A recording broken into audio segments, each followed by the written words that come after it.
Good morning, members of the public. Thank you for your patience. So just thought we'd hang on. The vice chairman is now here. I think everybody settled down. We've done very well considering some of the road conditions. So we'll start off with the safety issues. In case the fire alarm does go off, you know the procedure: go out through the doors, out onto the car park. I will add a bit to just make sure there's no snow underfoot when you get there and slip up. The toilets are on the left. There is water on the right. This is a public meeting, and members of the public are welcome to listen to the debate today, but unless they're registered as a speaker, are not able to take part and speak. We are live webcasting, so members please use their microphones and remember to turn them off when not speaking. And also mobile phones, if you could put them on silent as well, please. We are, in terms of how the items are to be presented, the order for which each application will be as is this. The case officer will present their report, the objector will speak, the supporter will speak, the parish council representatives will speak, that's if they're here, the ward member will speak. Members will be able to question each speaker on points of clarity. At the conclusion of the debate, each application of the members will vote and come to a decision. I would now like to ask the officers at the top table to introduce themselves. Amelia. Thank you, Chair. My name is Amelia Bolter. I'm the Democratic Services Officer and Clerk to this committee. My name is Rosemary Rowe. I'm ward member for Dartmouth and East Dart. I'm a member of this committee and I'm also vice chair. And I do apologise for my slightly late arrival, but it was like a skating rink outside of my house this morning onto the side road. Once I got onto the main road, on the Payton Totnes Road, it was fine, but I did go the long way round. I didn't come down the back roads because it's a very steep hill. There was a nasty crash there last night and 4 cars involved and 2 people taken to hospital. So I thought, go the long way round. Thank you. Hi, I'm Councillor Richard Foss. I'm chair of this committee and my ward is Allington and Street, which will come up in a minute. Good morning, everyone. I'm David Fairbairn, Head of Legal Services and Monitoring Officer and the committee's legal advisor this morning. Good morning. I'm Pat Weimer. I'm Head of Development Management for South Hams. I'm Bryony Hanlon and I'm the case officer for the first 3 applications. Thank you, everybody. Apologies. Councillor Bernard Taylor brought me here this morning, but he left one piece of vital equipment behind, which he's gone to get. So that's a semi-apology. Is there any other apologies? Apologies from Councillor Kemp. Right, thank you. The minutes of the last meeting on the 14th of the 12th, yes, 22. Everybody happy? Right, thank you. I have no items of business. I am not aware of any reason to divide the agenda. Members, are there any declarations of interest? Yes, Councillor Panel. Yeah, the very last application, which is 208422 OPA, land at Rut Lane, Ivybridge, is adjacent to Ivybridge Rugby Club, and there is a very small benefit to the rugby club in that the applicant has agreed to contribute towards a pedestrian crossing which will improve pedestrian facilities. As a founder and life member of Ivybridge Rugby Club, I shall declare an interest and not attend that part of the meeting. Thank you. Sorry. I'm a member of Ivybridge Rugby Club, so I don't know how that affects. Councillor, are you an ordinary member of the rugby club? Yeah, I'm a voluntary guy. I think the same test will apply. In terms of public perceptions, anyway. Okay. Are there any more? Yeah, Councillor Hodgson.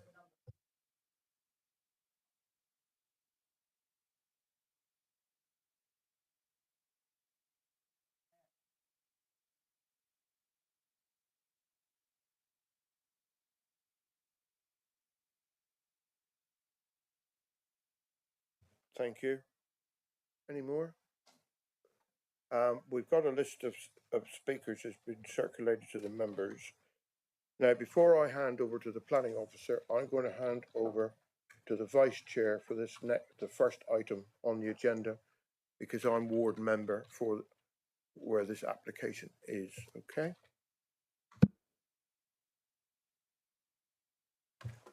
Okay, thank you, Chair.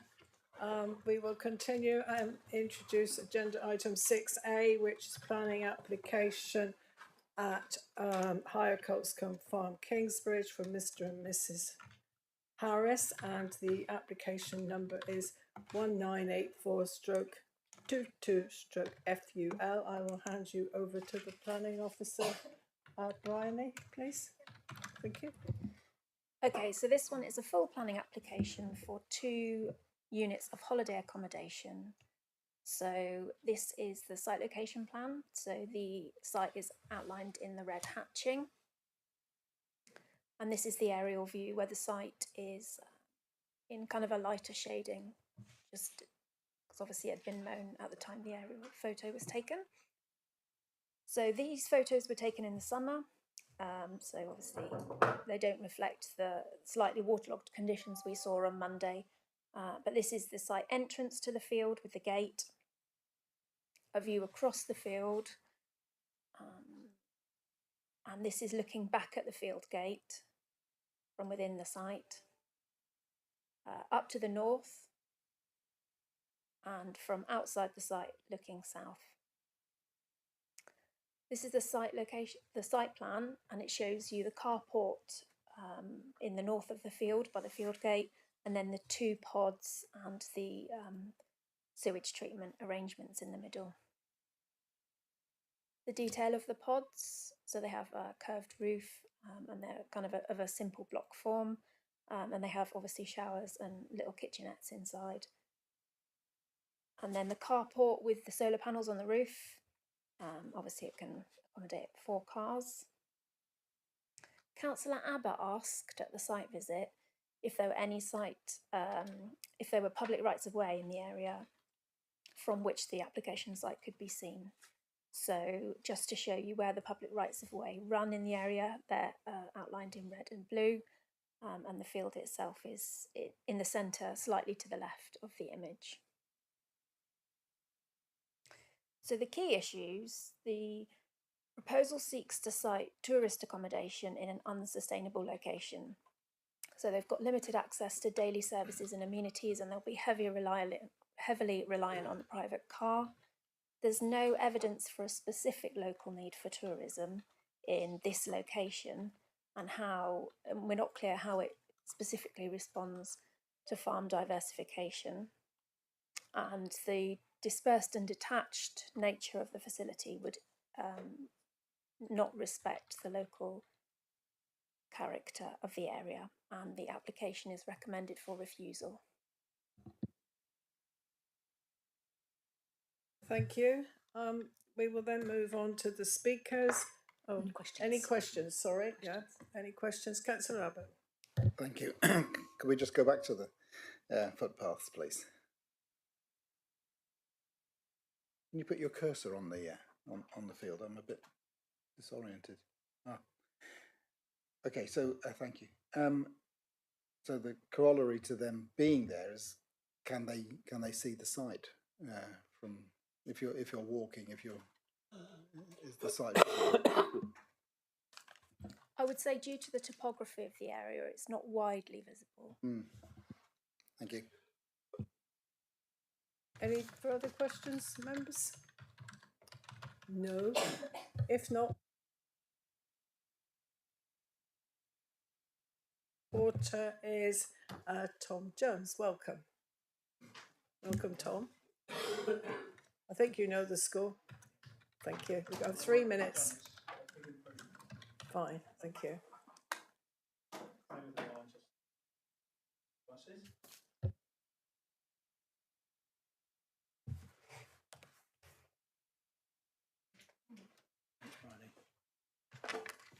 So, thank you, Chair. Commenting on the matters in the officer report away against the proposal. So, location first.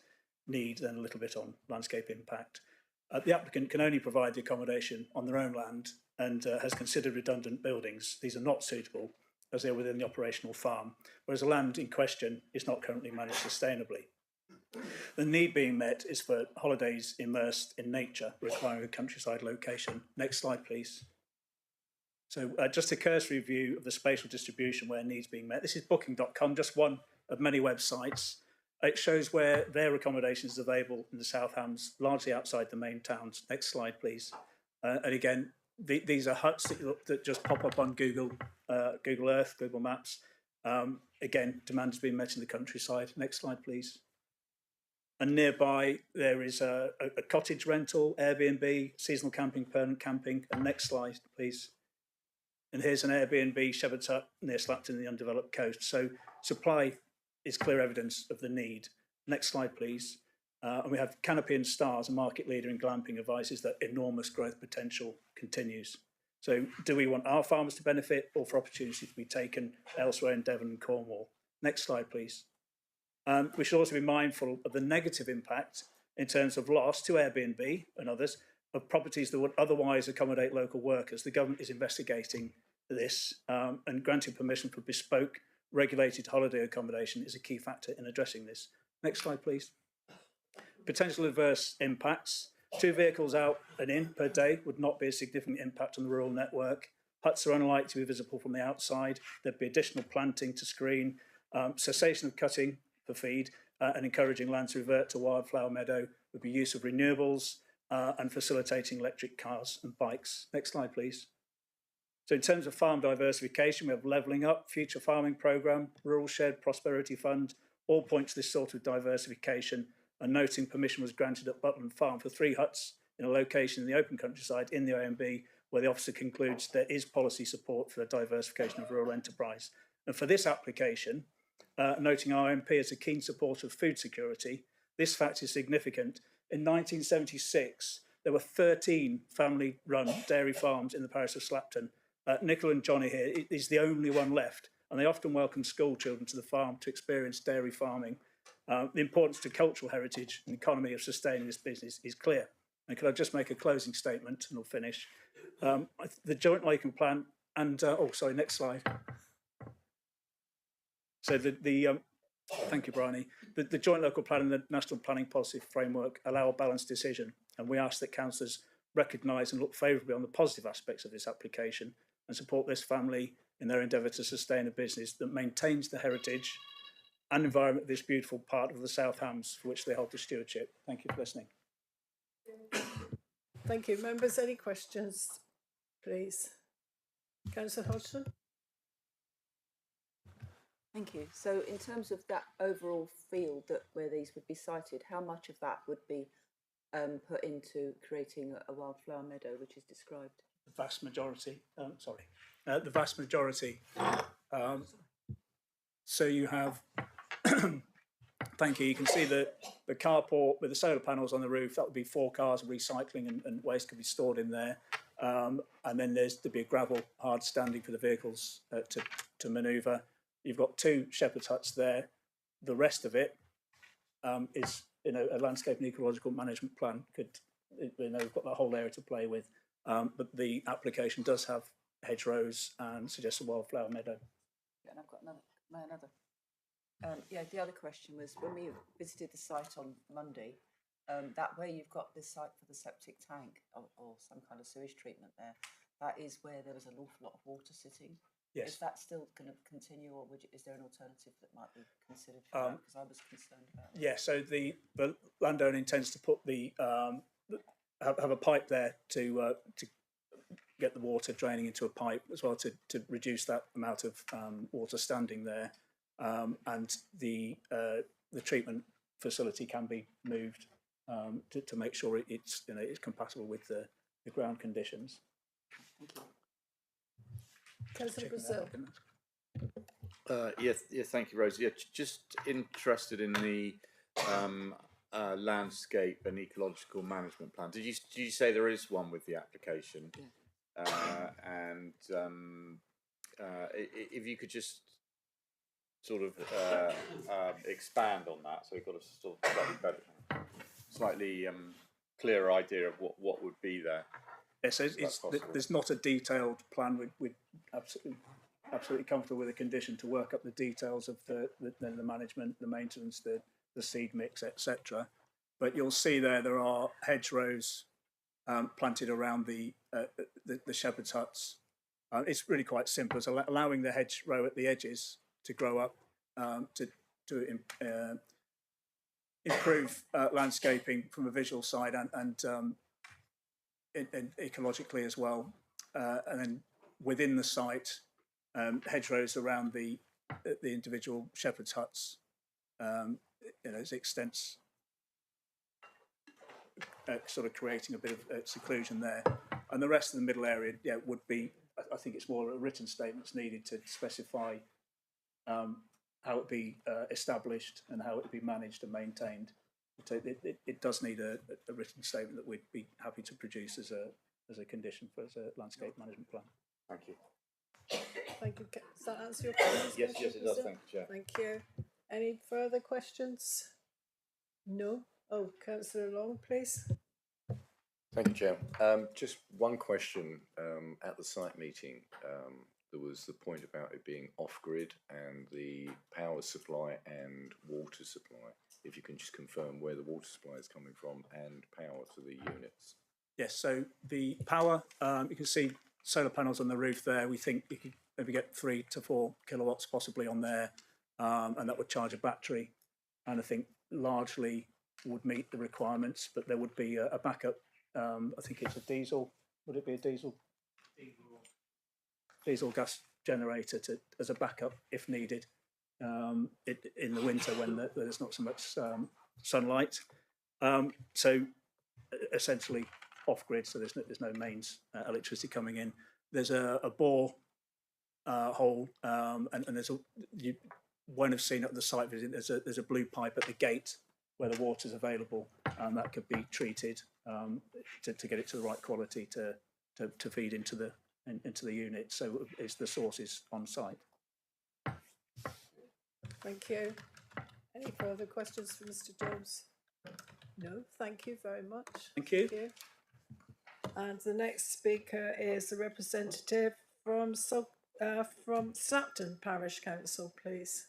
No, we don't have one. No, we don't have one? No. So just be councillor. So we'll hand over to Councillor Foss then as the ward member. Councillor Foss, thank you.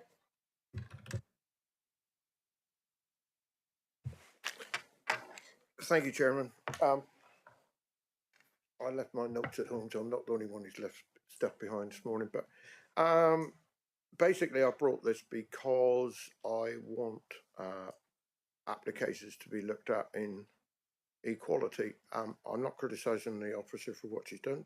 She's followed the policies that we have.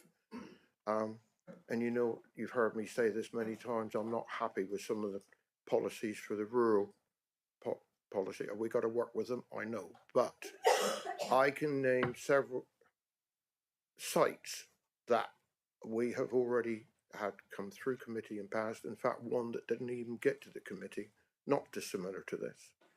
Up the head of the Elm Estuary, on top of the hill, in the AONB, and that didn't even get to committee. This isn't in the AONB. It's not even in the Heritage Coaster, as far as I'm aware. It ticks a lot of boxes. It's virtually off-grid. It's out of sight. Much has been made of having cars to go there to and fro. As it's already been explained, it's only likely to be 2 in and 2 out in any one day. You've all seen the track. It is entirely unsuitable for modern day farming. And farming as it is today needs to be able to diversify. I actually, and don't laugh, I nearly brought a lump of cheese today and a cheese slice to show you just how much farmer gets with his dairy thing, how much money he actually gets out of that lump of cheese. And it is a very, very small proportion. Agriculture is actually basically struggling.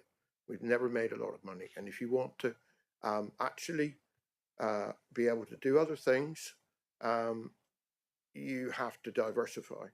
Now, this has also got a lot going for it. I mean, There are numerous people who are living in the cities now, for want of a better way of describing it, want to go rough, be able to walk in the grass in their bare feet, and there are quite a lot of them.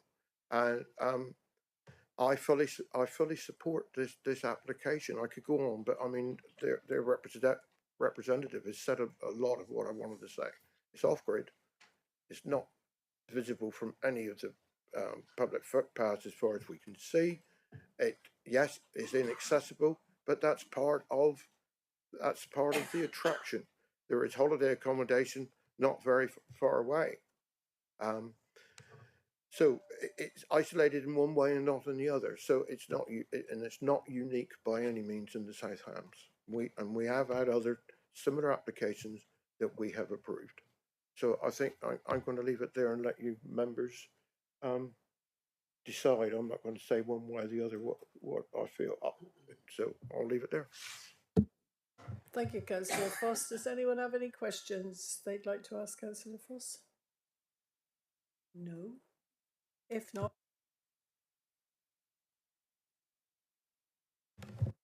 I'd like to go first. Councillor Reeve? I do actually agree with a lot of what Councillor Foss has said. I mean, you read any farming magazine and you open it up and it's always saying diversification. Farmers have got to diversify. So what are they to diversify in? Not everybody can do farm shops and this or that. So this is something that can be a diversification, and it is tucked away. It's not really harming anybody, and people do want to be out in the countryside on holiday. They do want slightly more isolated holidays. They are looking for this type of holiday where they are away from people. So I think it is very doable, and I agree with. We're in the debate, aren't we? So I like the scheme.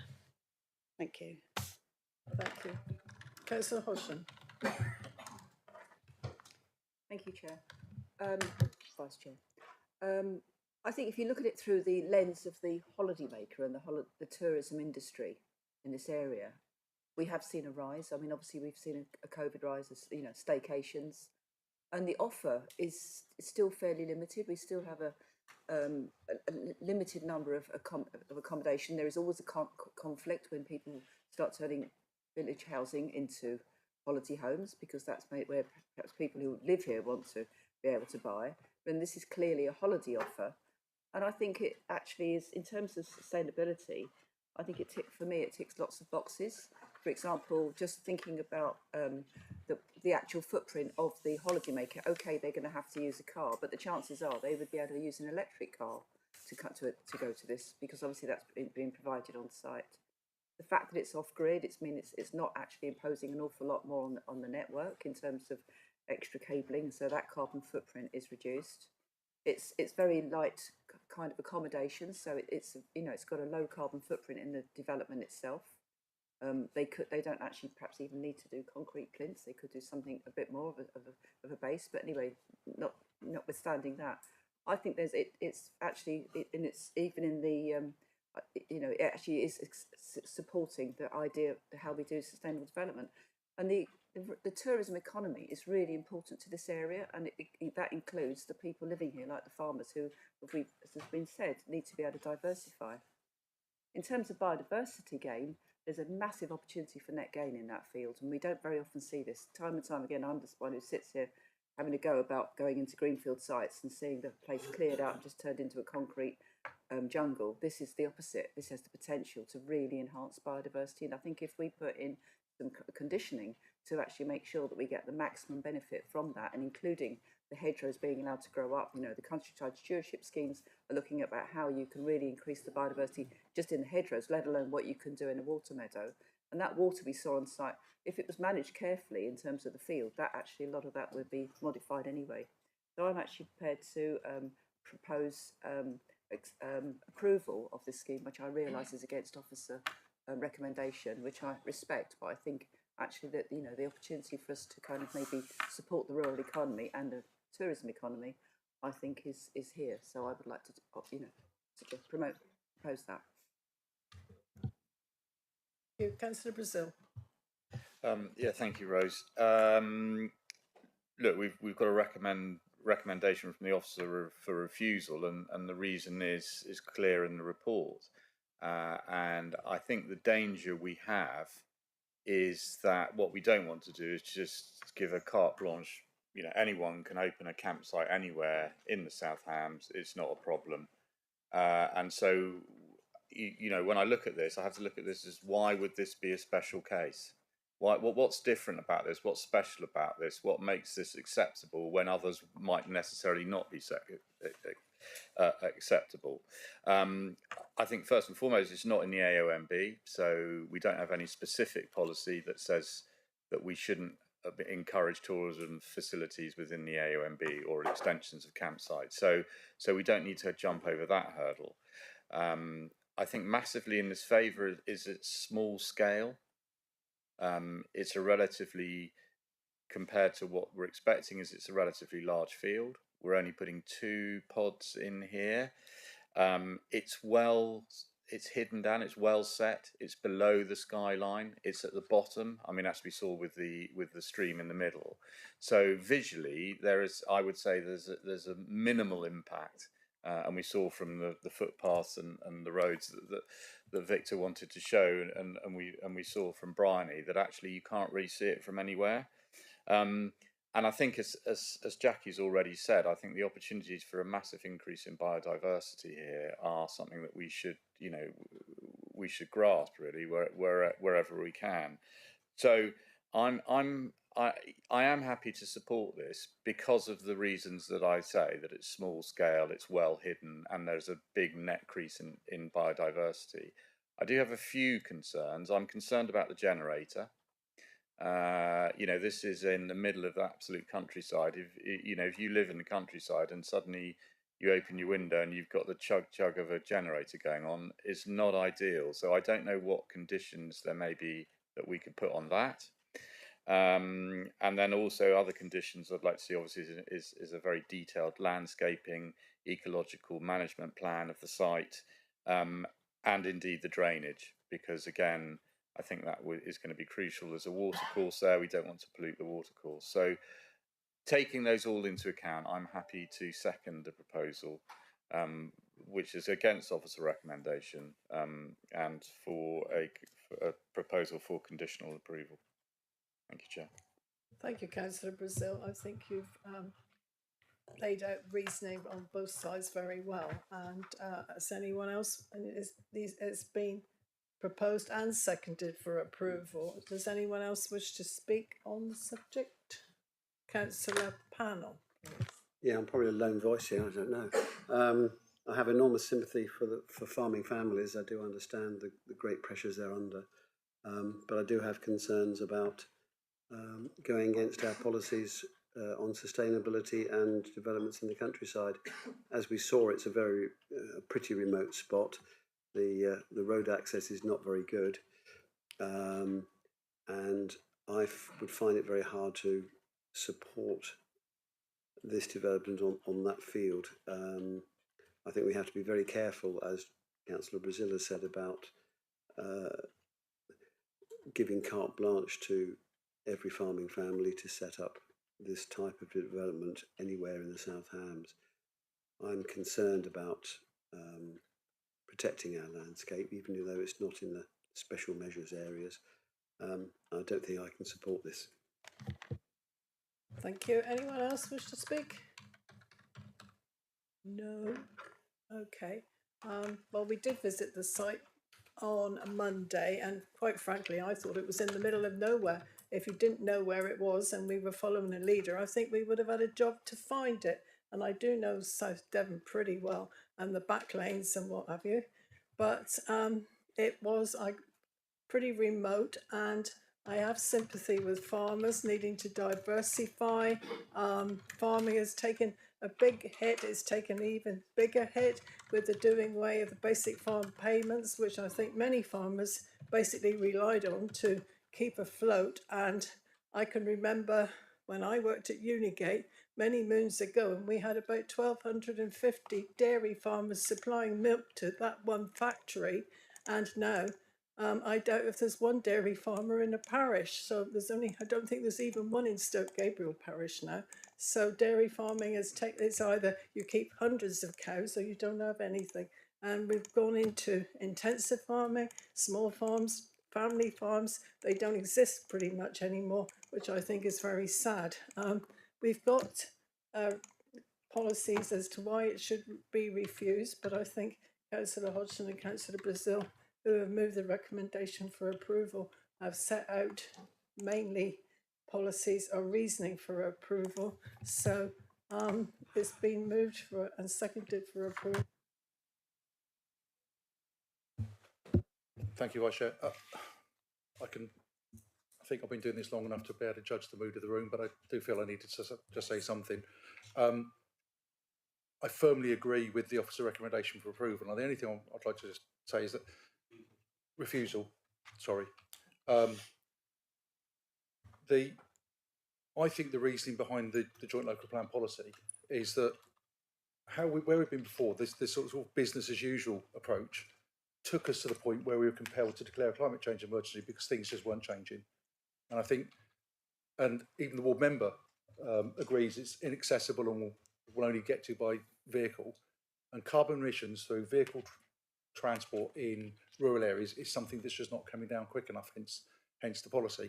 And I think it's just something you need to bear in mind before you come to a final conclusion. And if it does head towards an approval, I would like to come back in respective conditions. Thank you. Do we need reasons before we take the vote? I'm comfortable with the reasoning, particularly from Councillor Brazil, set out why you're going against the policy. I'm comfortable with that there's the logic that was put forward there. So I think it does cover it.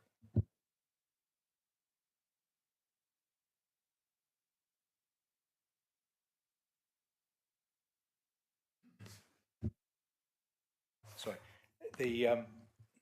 presumably the proposal is a conditional approval delegated to the head of development planning to sort of resolve the conditions.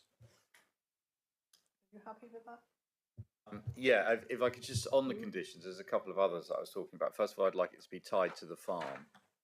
And also that if it ceases to be a camping site, then at least the pods are removed. I mean, one of the advantages is they're not permanent in that you're not doing foundations and building something up. That actually they'll be craned in and they can be craned out. So I think that there should be something like that in the conditions. And then maybe the other ones I think I mentioned before: landscaping, drainage, and an ecological management plan. We agree. I think that there's obvious ones we'd need to do, like the standard time limit, the plans. I think we'd want some further information around water supply and foul drainage. Absolutely would need to be a condition saying holiday use only, so there couldn't be permanent occupant.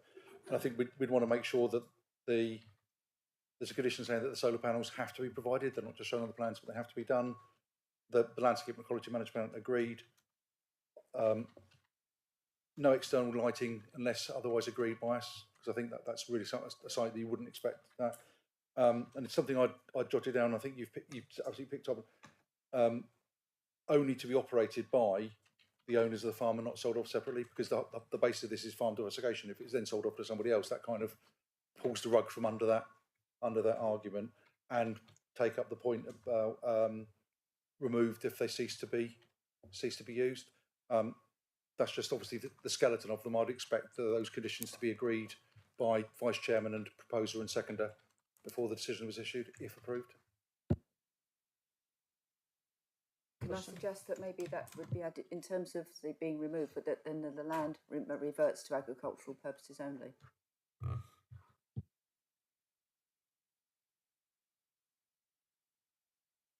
That might contradict with the LEMP if it's been set aside for sort of wildflower meadows and other. So I'd have to. I'd want to think about that, because I wouldn't want the unintended consequences of then undoing, if it was put back into agriculture use, undoing the the improvements to the biodiversity that was put forward.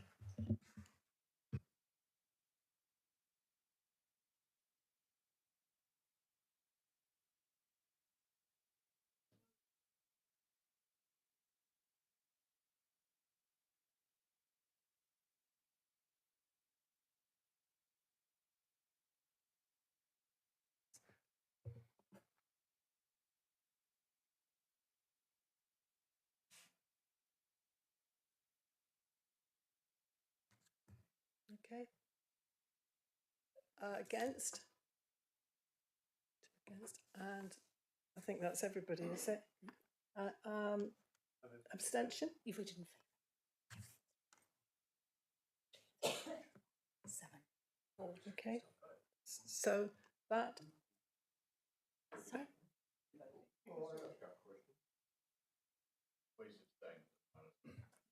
You've abstained, Richard? Oh, no, I would have voted.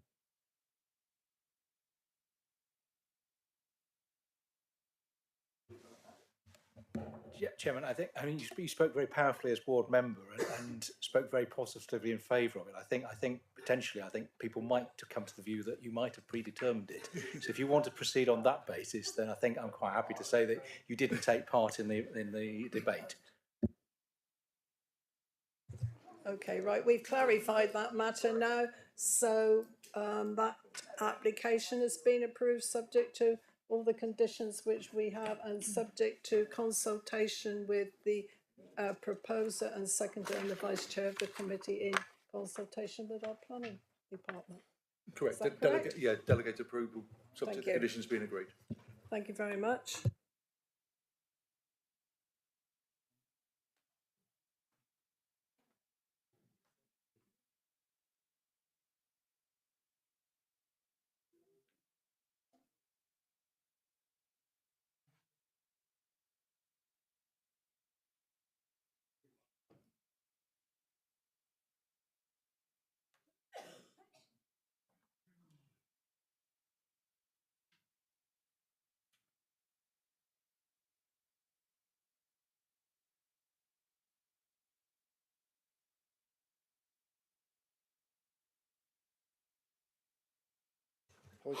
Point of order, please.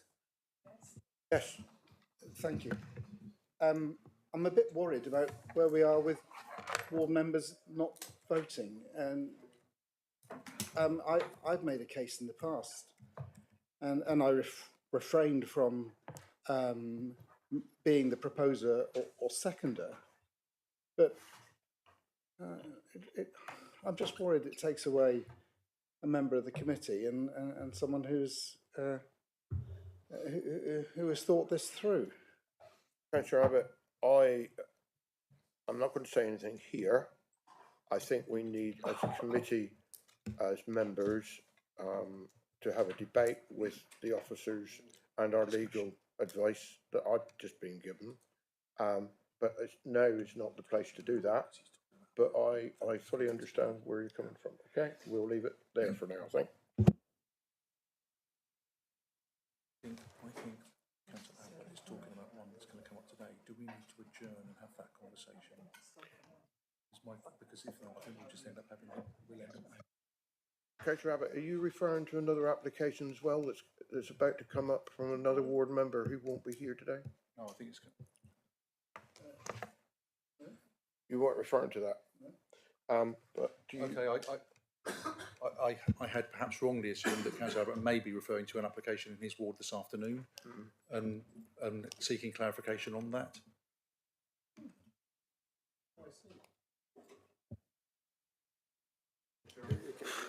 No, Chairman, I think your decision was absolutely right. Well, let's discuss this. You know, this isn't time for have a debate about that. Yeah, you know, nail it both. What Mr. Weimer's referring to is going to come up later, but we can again deal with it at that time in perhaps the same manner as I've done now. Okay, so we'll move on to the second application, which is application number 325322 full, Courthouse, 40 Buckley Street, Salcombe. And we have Bryony with us, in fact, he's with us nearly all morning, I believe. Would you like to present the case, Bryony? Thank you. So this one obviously is in the centre of Salcombe, with the site hatched in red, as you can see on the plans. And you can see from the aerial it's quite a densely built up part of Salcombe. So this is a photograph taken looking up into the site from one of the adjacent streets. And you can see the existing balcony in the centre of the photo.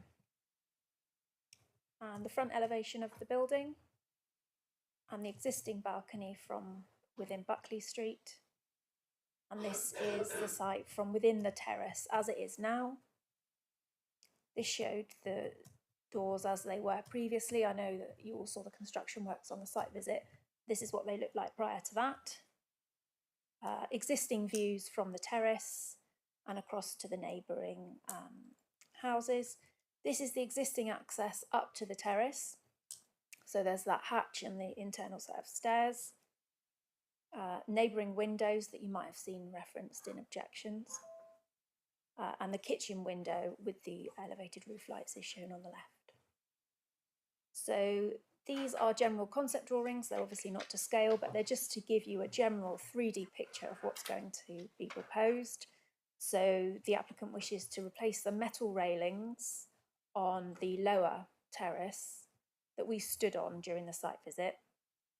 The applicant also wants to put a new roof on the kitchen and replace the roof lights, and to site a new set of external steps up from the lower terrace to the balcony, and there will be a privacy screen on the return of that terrace.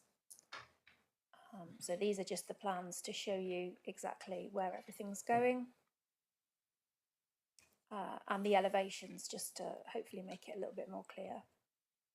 Exactly where the works are going. The balcony and terrace themselves aren't being enlarged, it's literally just the access. And that's shown here on the sections, and that shows you where the privacy screen will go on that return. Now, most of the works are relatively minor in the context of the host dwelling. I think the key feature that's caused the most area of discussion is that reconfigured external stairs. We are mindful of the strength of feeling. We've obviously read the objections, but we don't think that the proposal would significantly worsen the overlooking such that we could substantiate a refusal, so it is recommended for approval. Thank you. Members, any questions of the officer?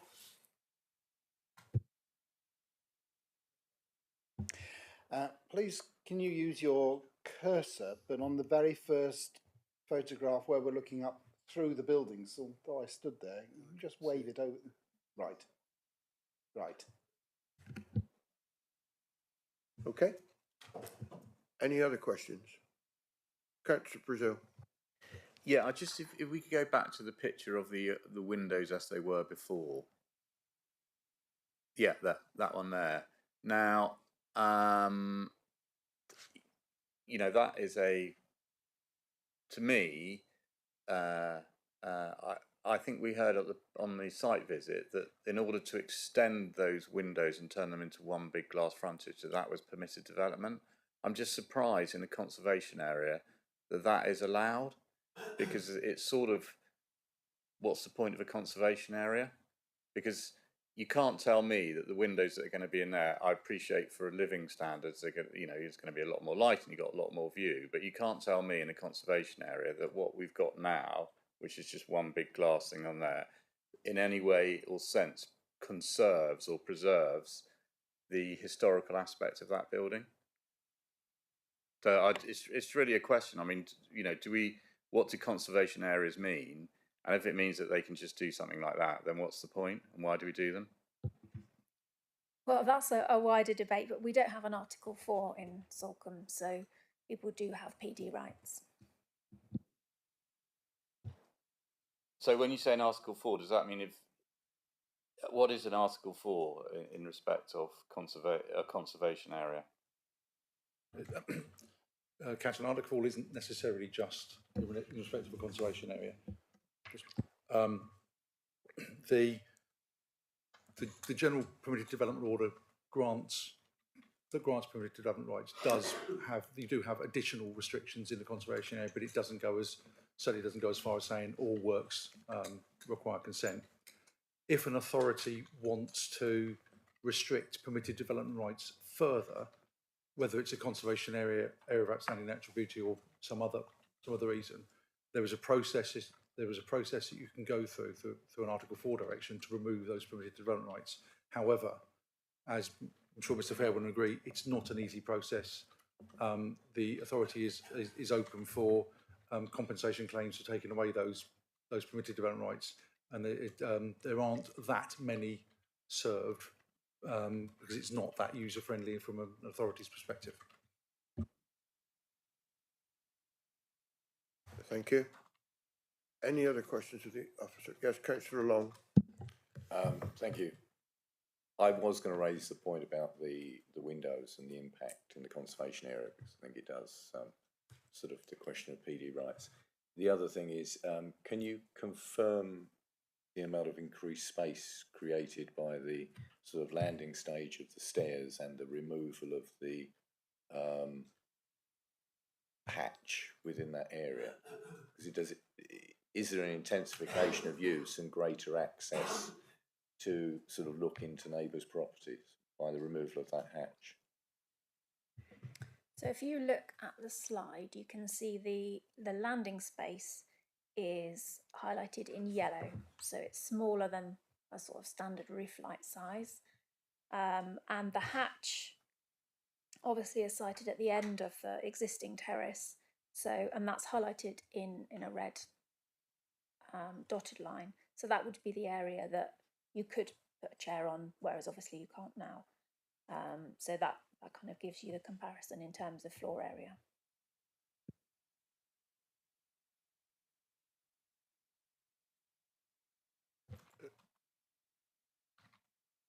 Anything further, Councillor Long? No, I think the sort of questions, I could see the question mark on your face, that's why I asked. Any further questions? No, then I've got a further answer. Mr. Weimer. I've just before I said it before, I want to just double check. In terms of household development, the additional restrictions if you're in a conservation area is development is not permitted if it would consist or included the cladding of any part of the exterior of the dwelling house with stone, artificial stone, pebble dash, render, timber, plastic or tiles. The enlarged part, so it's an enlargement, so the enlarged part of the dwelling house would extend beyond the wall, forming a side elevation of the original dwelling, or the enlarged part of the dwelling house would have more than a single story and extend beyond the rear wall of the original dwelling house. So the additional restrictions on conservation areas, which are the same as in AONBs, are around cladding and size and location of extensions and not alterations to the existing fabric of the building. Thank you for that, Mr. Weimer. Councillor Long. just one point, the conservation area appraisal of 2010 did suggest that this authority should place an Article 4 across the area to prevent damage to buildings. And I'd say, you know, I know that's a number of years ago. I'm sorry, I wasn't here in 2010. I honestly don't know whether that was considered and resolved not to take that action or not, but it's certainly not something I personally would recommend, because it's in many ways it's a hammer to crack a nut, and it does cause quite a lot of problems. The process isn't easy. I know this conversation is relevant, but I think what we need, that's another day's discussion, not here. Are there any more questions for the officer on this application? No? Right, then we'll move on to support the objector, David McCarthy, and you've got some slides. Welcome, sir. If you go, just get yourself settled in, and when you're ready to go, switch on your mic, and you have 3 minutes, okay? ask the planning officer just to rotate through the slides. Well, they're asking them to move on, just, Yeah, just, oh, just go through. okay, They're right. self-explanatory. right, thank you. When you're ready. We live at 3839 Buckley Street, which is the neighbouring property to the courthouse. The upper terrace of the courthouse is attached to our gable end, which also contains our bedroom window. I feel that adding more glass and chrome, including further set of stairs to the upper terrace, will be harmful to the conservation area. The structure is highly visible. It's in an elevated position above Buckley Street. It can be seen from the town centre and on the water. Noise from this location carries across the whole area. Access to the upper terrace is currently via a precarious set of steps and through a large access hatch, which hinges upwards. On the letting agent's website, it states that the upper terrace is exclusively for the owner's use. This does not stop some guests from using the terrace. If access is made easier, even more people will use the roof terrace. The access hatch immediately adjacent to our gable end creates a buffer area where people can't stand. The planning officer says the terrace is not being extended closer to our bedroom window, but by filling in the access hatch, I estimate an increase in the usable floor space on the upper terrace of about 20%. More significantly, by being able to stand in the area where the hatch was, occupants of this terrace would be within 400 metres of our bedroom window. This would lead to loss of privacy and intrusion by way of noise and overlooking. The planning officer states there is no increase in the number of bedroom spaces in the dwelling, which is correct. However, it must be noted that the applicants now also own the lower courthouse, all 4 stories of the building. Both properties are advertised as accommodating 7 guests. The lower courthouse has no outside space. This means that if both properties are let together or used by the owners, the number of people accessing the terraces has doubled. The planning officer says there is no increase in the size of the lower terrace and noise levels are unlikely to change significantly. But I argue that removing the existing small French doors, knocking out most of the end wall to create an inside-outside socialising space will lead to an increase in noise. With the doors open, noise from inside the house would be projected as if from a megaphone towards our ground floor lounge windows, which are about 5 metres from the lower terrace. This increased noise and intrusion would also affect the properties below the terrace in 4 Street, some of which are listed. Concerns have been expressed by the owner of Court Cottage, a listed building diagonally opposite the site in Buckley Street. The owner believes the increase in capacity of both terraces will cause more noise and overlooking to her property, together with opening up a view into her upstairs bedroom window. And finally, can I refer to a guest review of the courthouse? Location perfect, a real party house. The heart of the conservation area is not the place to expand the use of a real party house, and especially within 400 millimetres of our bedroom window. And I urge the committee to reject this application. Thank you. Just stay there. Members, questions? Any? No? Thank you, sir. Thank you.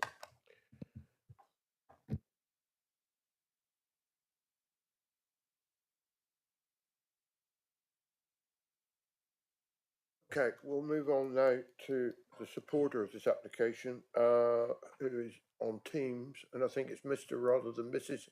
going to present the application. Present this. Is that okay? Correct? Yes. Right. We can hear you, and you can hear us. So, when you're ready, you have 3 minutes. Thank you. Yes, originally it was my wife, Mrs. King, Kerry King, who was going to speak, but she's looking after one of our grandchildren who's not well this morning. So I've stepped in the last minute. My name's Steve King. We're the owner of the property. We've been owned the property for 26 years. Our main objective is to make the space more safely accessible. We first applied for the planning in August 21, some 17 months ago. And we got feedback and those plans were revised. So there's no additional roof space except, as you've noted, for the additional landing step and, of course, replacing the leaking flat roof. We're not changing now the privacy glass. If you look from Buckley Street, there will be no impact whatsoever. So we've amended the plan in line with the recommendations and feedbacks we've previously had. We do understand that obviously it's created some strong reactions, but from our perspective, the main thing is safety. I believe a number of the councillors visited the property earlier this week, and as you've noted, it's a small spiral staircase, which are both difficult to navigate and dangerous. My wife and I are both now in our 60s. Our intention is to semi-retire. I'm an owner of a Salcombe Mule, participant of a number of organisations in Salcombe, and our plan is to spend our time in the spring and summer in Salcombe. So I do understand the issue about renting and parties, but we're in our 60s and we will not be renting the property now, certainly not in the spring or the summer. So that noise party issue, I think I can put to rest. But the main thing is the safety. For those of you who've had the advantage of seeing the property, it is a very dangerous spiral staircase. You'll have seen that. We now have 3 young grandchildren, another one on the way. And as you'll have noted, there is no way to prevent, it's difficult enough for an elderly person, but there's no way to prevent access to young children going up those stairs. So the external staircase, while just makes the situation much safer, allows us safe access and allows us to create a separation and barrier, avoiding anybody going up those stairs and injuring themselves, whether they're elderly or a child. So I hope that answers some of the concerns, but we are obviously very sympathetic for some of the concerns of the neighbours, and I hope that's given some reassurance that the changes we're doing don't increase the additional space and hopefully will remove any distraction or noise. Thank you very much. Members, have you any questions? No. Thank you very much, sir. We'll now move on to Councillor Face. Becoming quite a well-known face in this place.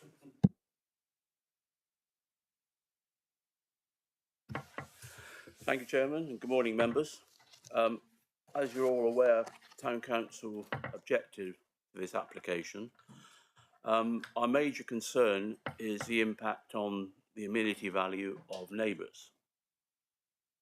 We feel that the terrace area is set in an enclosed area of buildings, and so any noise generated is going to echo around these buildings.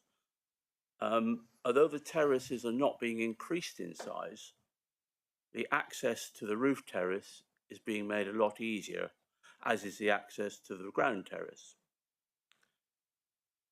The lower terrace will now have these fully opening sliding doors, which will make access onto it a lot easier, but also can be left wide open, and this will funnel noise from inside the building out and generate a lot more noise pollution. The improved access to the roof terrace will mean that it will be used a lot more, which will generate a lot more unacceptable noise and potential overlooking to the bedroom of number 39 Buckley Street. The change in appearance of the building will have an impact on the conservation area. Firstly, a lot more glass is involved with the new staircase going up to the roof terrace. But also there's an existing canopy on the southeast elevation, which is quite a historic part of this building. We're concerned it's not shown on the proposed elevations, and removal of that would be very detrimental, we feel, to the conservation area. Thank you. Thank you very much. Members, have you any questions of the councillor? Yeah, Councillor Brazil. Yes, thank you. Just on that last point about the canopy, could we have some indication as to where that is, or isn't, or should be, or wasn't? It's on the where the cursor is. Sorry, it's where the cursor is being shown at the moment. So that's on the. You can see that as you walk down the.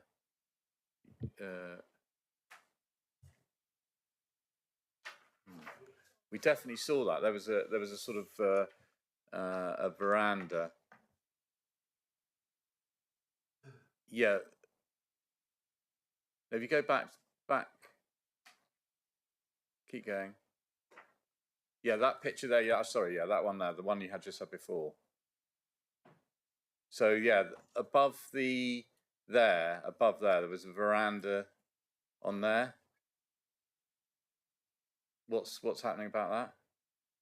I'd need to clarify with the applicant, but it's not shown on the plans. It's not described though as a removal of canopy in the Okay, application. well, I mean, I'll make my points, but I mean, any idea that that's going to be removed, I couldn't support that.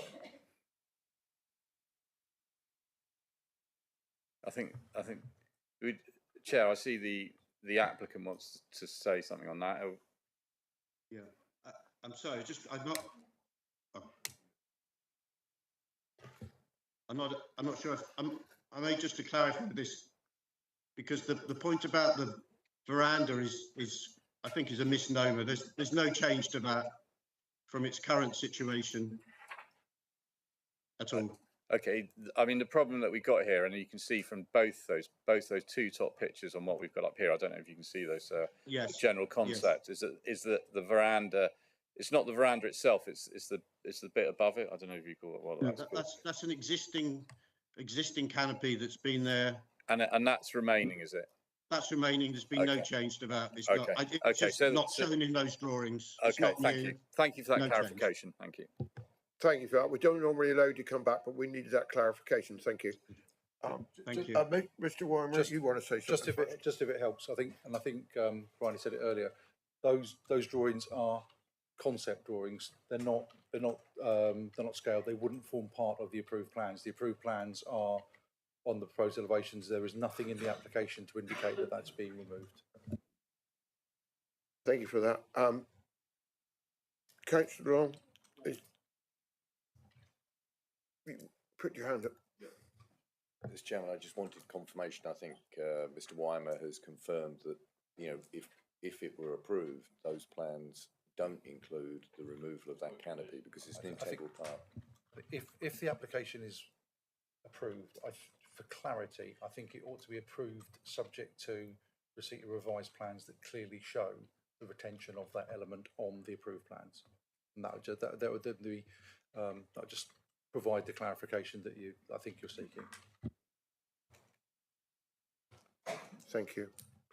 Mr. Weimer, I want to come to you before we go to the, well, no, let the ward member speak first. And then before we go to, I think yes, sorry. Yeah, we got diverted. Sorry, Mike. Thank you very much.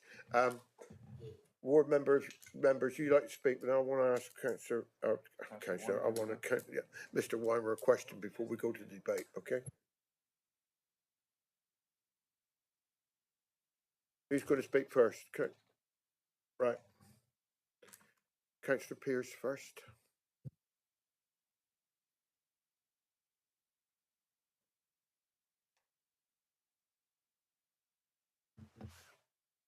Morning, everybody.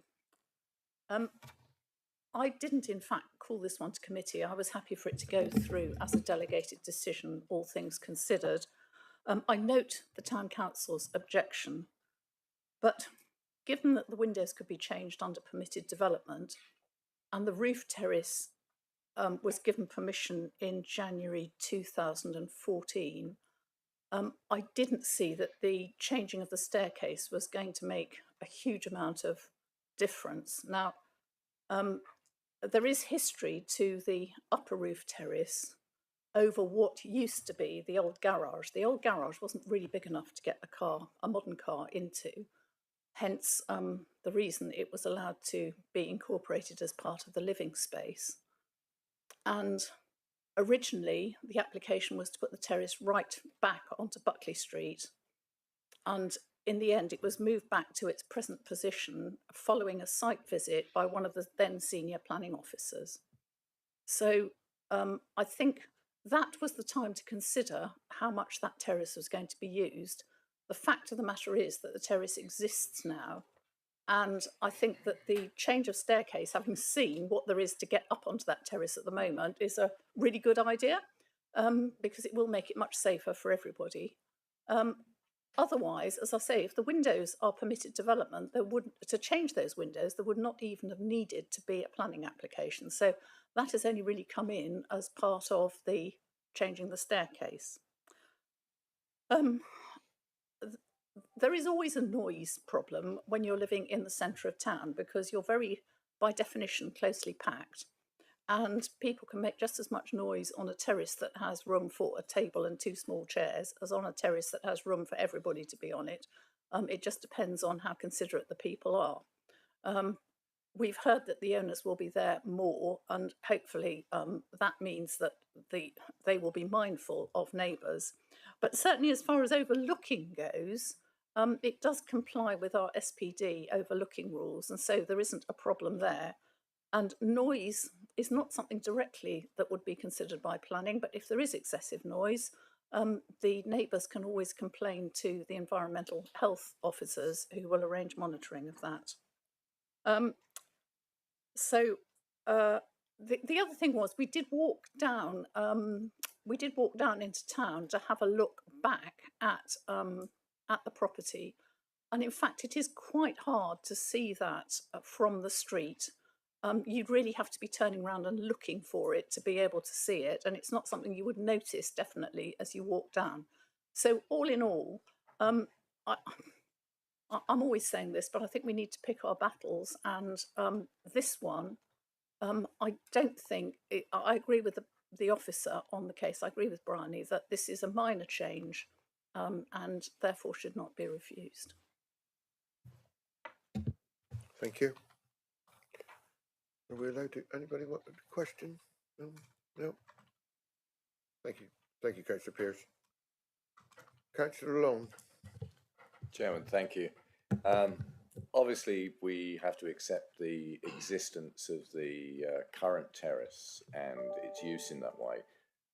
But what I'd like the members to do is sort of consider the points that have been raised by the neighbour and the town council about the fact that it's attached to the bedroom of the neighbour, the impact of neighbours and privacy, as I bought it, the cumulative effect to the conservation area as well, and accepting that, and I do regret that the bifold doors are permitted development, is for members to sort of look and to give some consideration as to whether this is, although it has been said to be minor, the changes are such that its cumulative impact on the area with the bifold doors, increasing the amount of amenity area to be used by bringing the outside in as such. And I think it is really a case of members to look at this and see whether the changes do impact negatively the conservation area and neighbours' amenity. And I'd like members to just consider that. Thank you. Thank you. Before we go into the debate, I'd like Mr. Willimer's steerage on what we're going to debate on, because the actual platform has been there for some considerable time. We're actually looking at an application for a set of stairs and windows, basically. How far do we go into the fact that amenity and the rest of it? I'm actually going to pass this hospital pass to Bryony, because I think what, because she knows the application far more detail than I do. I think what would be helpful is if she can just again, I think it's in the report, but again just clearly explain what is being applied for, and then the members' consideration should be on what the planning application is for, and not necessarily the fact there's a terrace there, because Councillor Long's quite right, it's been there, and Councillor Pearce quite right, it's been there for some time. We're not looking at that, but so if Bryony can just explain exactly what's in front of us, would that help? Yes, I think we need, otherwise we're going to have rabbits running down holes and all sorts. Okay, so the terrace is there as existing, and that was given planning permission. That's not been there through the passage of time, that was permitted. So the applicant wants to replace the metal railings on the lower terrace that you can see in image, the applicant wants to replace the kitchen roof. So that's the flat kitchen roof with the 2 roof lights, so that will be replaced. And the applicant wants to put a set of external stairs with a privacy screen on the return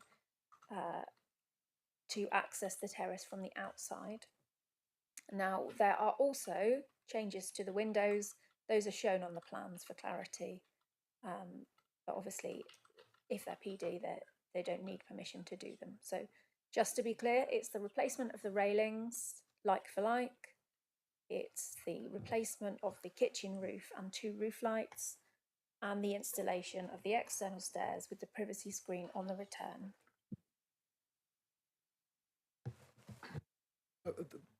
So I think that clarifies exactly what the application's for. Now, in terms of your wider question, what can be considered? In terms of amenity, I think members can consider whether the installation of a new staircase to that area, whether that would make that area more usable and therefore have a different impact.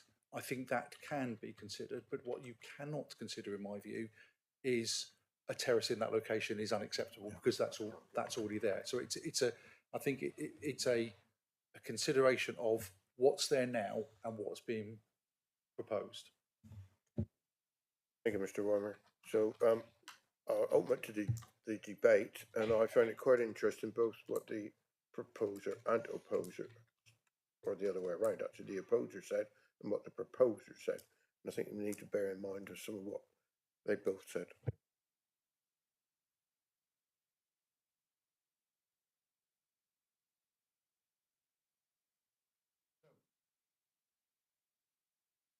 Can I have somebody to speak? Yeah, Councillor Brazil. Yeah, I'll start off.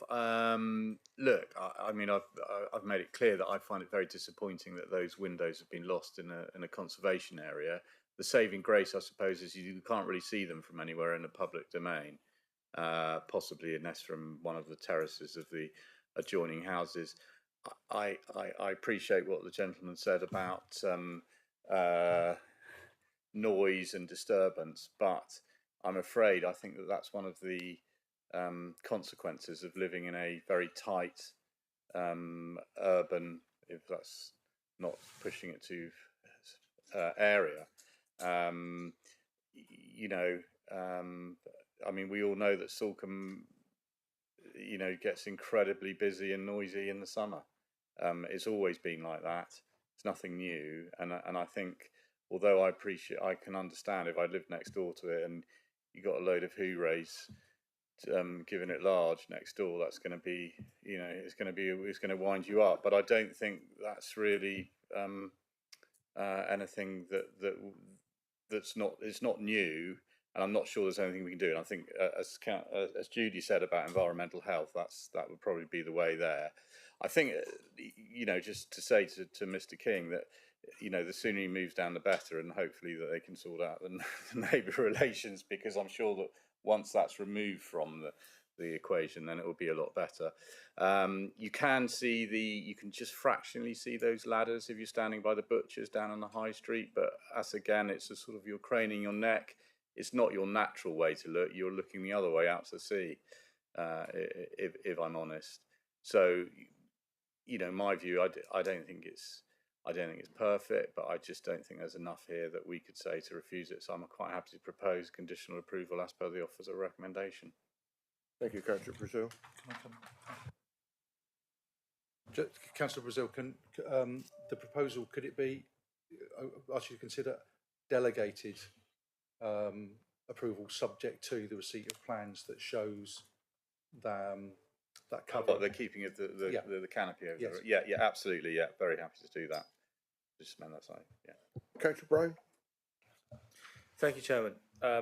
Again, useful site visit to inspect the context of the application and the vicinity of the site itself.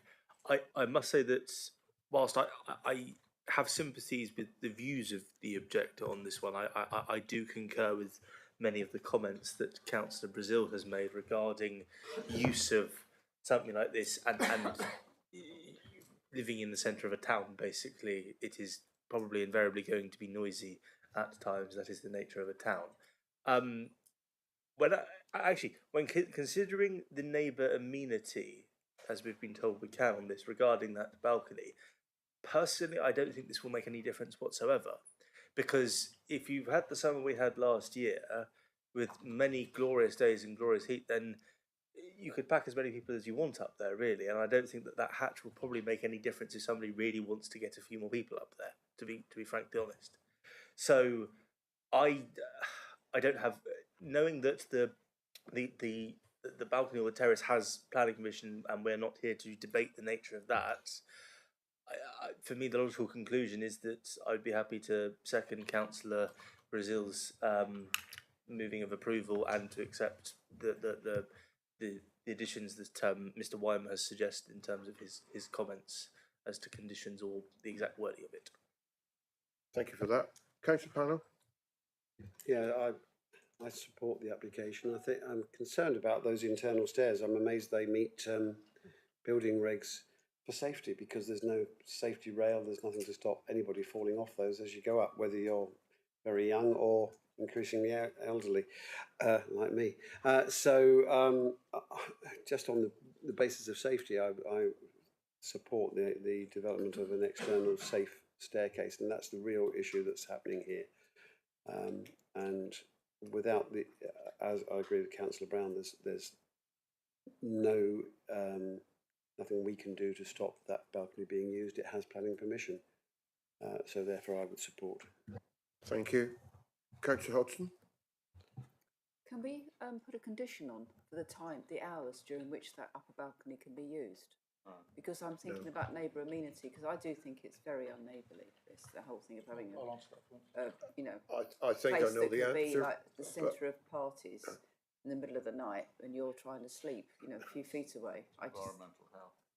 I know, but environmental health don't come out in the middle of the night. They come out Monday morning and say, "Oh, what a shame." I think I know the answer, but I'll let the professional do that. Thank you. From what was said earlier, we granted planning permission for that balcony in 2014. So if we wanted to impose any conditions on that balcony, it would have needed to have been done at that time.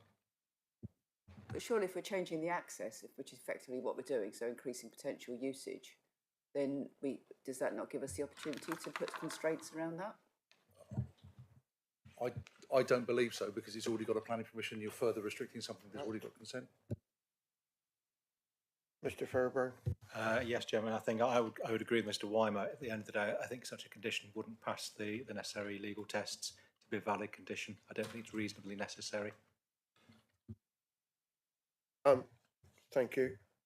When I said just now I listened to the opposer and proposer carefully earlier on, it gave me quite a lot of comfort, because you've raised some of the concerns that I had about how much that was going to be used. If it's no longer going to be used as holiday accommodation in the spring and summer, that would surely help some of the concerns the opposer brought up. So anyway, we've got a proposer and a seconder. Conditions, Councillor Long, okay. Thank you, Chairman.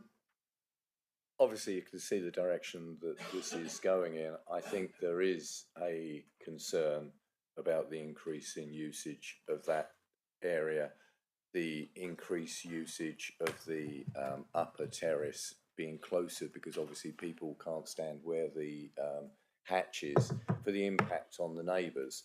And I think obviously the one most disappointing thing is the PD rights for the bifold doors. And what was interesting is in the pre-app, it actually said, it is noted that the changes to the fenestration between the main living space of the house and the terrace are likely to require planning permissions. The proposed materials and design of the doors are not of similar appearance to the existing. And I think my concern is not having an Article 4 across the area and removing PD rights, that we are seeing a gradual change. And this is one of them, by having that. And the fact that the bifold doors do create an extended, increased area, so you get the inside coming out, and there will be an increased usage. The stairs will increase usage of that elevated area. It's the nature of the beast of terraces looking out over the harbour and people wanting to sit up there. I would like to think that Mr. King, you know, will be moving down. It will become a full home, but obviously that's not in our, you know, remit. I'd love to, you know, I'd love to think that we'll get a permanent resident living there, but we still have the opportunity for it being used by holiday makers. And I am concerned about the impact in that area by increasing the usage and the impact on the neighbours. You know, I recognise it already exists, but we are increasing the ability to use it and the, you know, ability to use that far more effectively, because when we looked at that upper terrace area, it was not, I wouldn't have wanted to use it with that hatch opening and the stairs, but obviously it will become a, you know, a considerably increased use area, as well as the lower area by the increased openness. I do find it a shame that the conservation area is being impacted negatively by these changes, but I recognise that PD rights are going to allow this. And I think I'll use this point to say that I do believe we need an Article 4 across the conservation areas, all conservation areas, to prevent detrimental change. And I accept what Mr. Weimer says about the issues, but otherwise, what's the point of having a conservation area? Thank you, Chairman. Thank you, Councillor Long. Councillor Hodgson.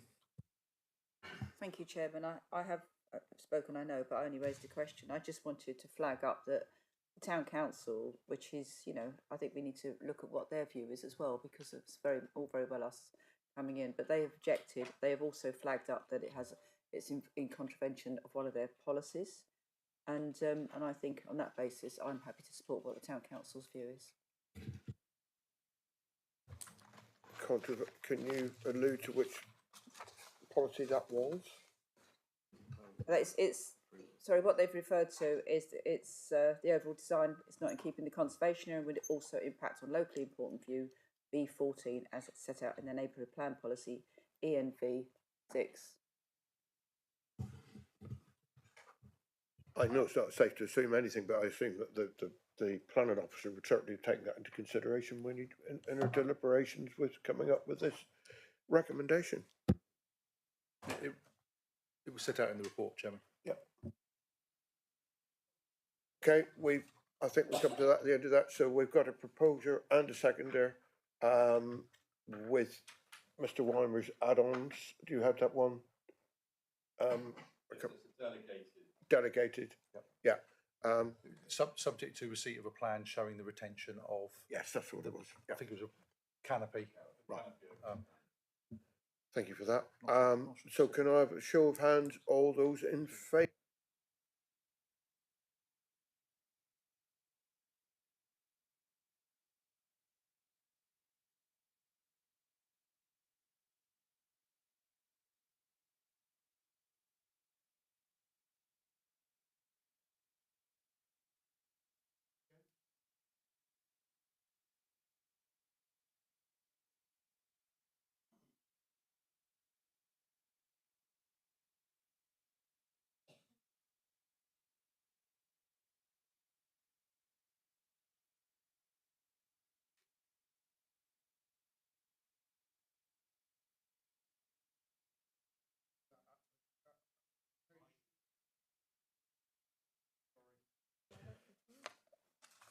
Application for courthouse application number 3253 as per officer's recommendation is approved.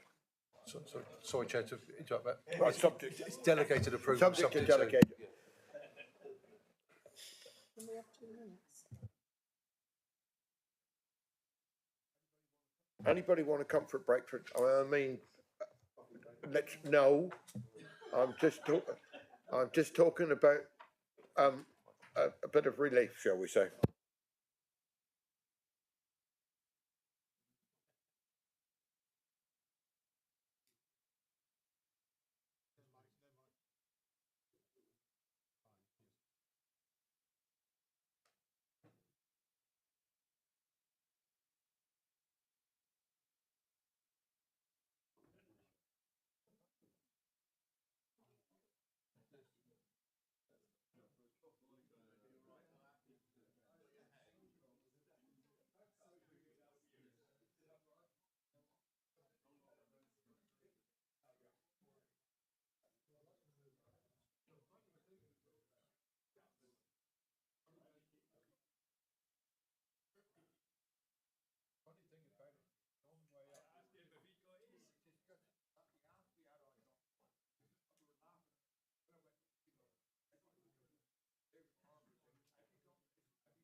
that was a longer break than I intended you to take, members, but never mind. Right, we'll move on to agenda item 3, which is application number 236322 full, Sunnydale, Newton Road, Salcombe. And this is your final one, Bryony, I think. Thank you. Okay, so this one is for a replacement dwelling in Salcombe. So you can see on the plan, the site location plan hatched in red. Now, Councillor Pearce did mention that the plot just adjacent is shown as empty on this plan, which is correct. I have got another plan that shows the neighbouring dwelling as built. So this is obviously the aerial view, and you'll remember from the site visit, the view from Newton Road looking up at the site with the existing parking arrangements. This is the existing view from the application site between the application site and the neighbouring house. The southwest elevation with the terrace that we stood on during the committee site visit. And the view over the garden, and again out over the estuary. A view from within the garden, just to show you the relationship between the application site and the neighbour, and the boundary hedge. Again, this is the view looking south from a bit higher along Newton Road, and from within Devon Road over the top of the application site. This shows you the site location plan with Start House built. Again, the block plan to show the outline of the proposed development. This is another one of the general concept plans, just to show you what the final form of the building is proposed. So it's got this 3-gabled design, and the gable forms a sort of cowl over the balcony area. So we've got the level 0 plan, because obviously the house is built into the side of a hill. The level 1 plan, the level 2, so this is the street level plan, the roof and the site plan. So that just shows you in context with the neighbouring dwellings. There's a garden layout plan that the applicant has supplied. Proposed sections, so just to show you the relationship between the gabled elements and the new terrace. And then this is the coloured rendered version, just to give you an idea of what the proposed development will look like at the end. And then the applicant has supplied these, the comparison between the existing and the proposed view. So the existing, you can see the cream coloured building, you can see my cursor moving. And then the proposed, the 3-gabled design can be seen on the right hand side. There is a previous approval on the site that was submitted under a householder application. The applicant has supplied some additional diagrams, and the agent supplied another one this morning, which has been included later in the proposal. So you will see this one again in a slightly different form. And this just shows you what the previously approved scheme looks like. So it was for an extension and an alteration. Now, you're not being asked to decide between the two schemes at all, but many of the objectors have referenced the previous scheme in their comments. So this is just simply for clarity. This one's been included.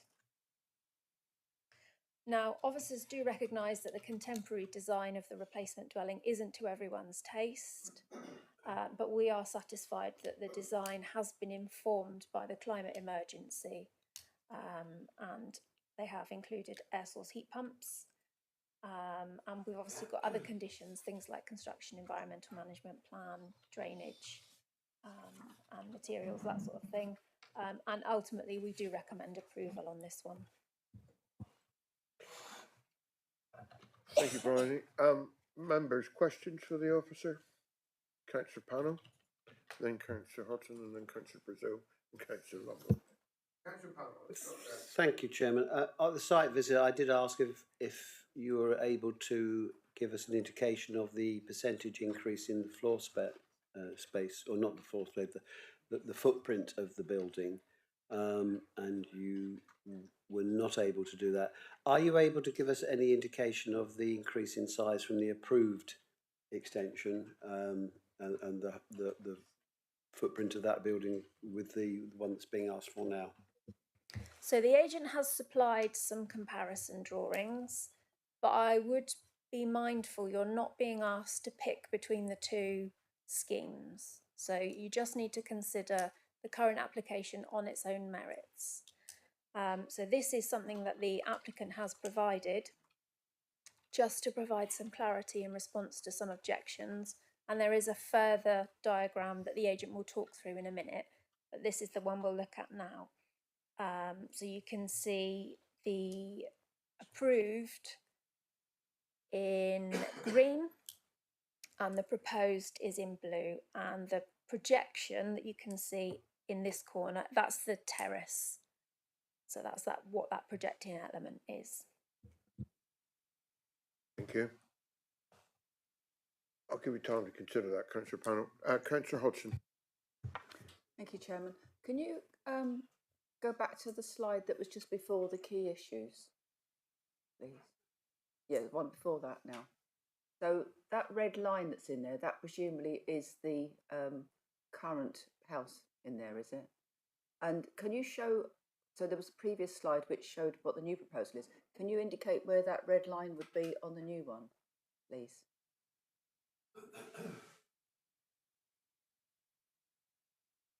Well, you had the three gables showing us that slide, just at front. So the proposed design on this scheme is the blue. So you've got, that's the first gable. That's blue line, is it? I can't, sorry, it's a bit difficult to see it. Let me see if I can zoom in a little bit.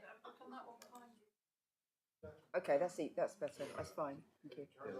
I know, but I'm looking straight on this one now. It's okay. Okay, so that's the current proposal, and the red lines that are in that is the.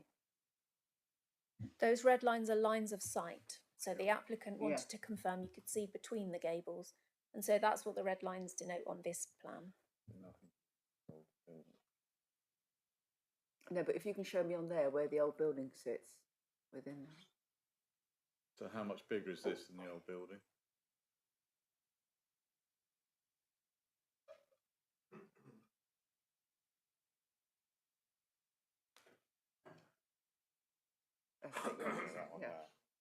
Yeah. I don't think we've got a diagram with all three on. Well, no, but you had that one you had a second ago with the three gables showing. Can you indicate on there now? No, that's the previously. Yeah, so I don't think there's one that has all three on. The existing, the previously approved. No, I wasn't asking for that. I was just asking you to go back to the slide that shows the three gables, like if obviously the same view as that. Yeah. So where is the current house in that one? That top left elevation. So Can you indicate with your cursor? It's not shown on that particular outline. Roughly. You can just do roughly with your cursor. So it's about 2/3 of that, is it? And it's in the right hand wall, if you like, on that is the current position of where the current property is. So it's coming out more to. If I show you on the block plans, these might be a bit more helpful. So that is the existing dwelling. Yeah. And that's the block plan with the proposed on. Right, okay. That gives you a better idea. Yeah, it's just really what it looks Yeah, like I know what you're trying to do. I'm not going to get that, so it's okay. Trying to visualise it sometimes is not easy. Yeah, see what's going on. Councillor Brazil. Yeah, thank you, Chair. Yeah, I'm interested in the heritage comments here and the Grade 2 listed buildings. I wonder if we could just go to that picture of the site.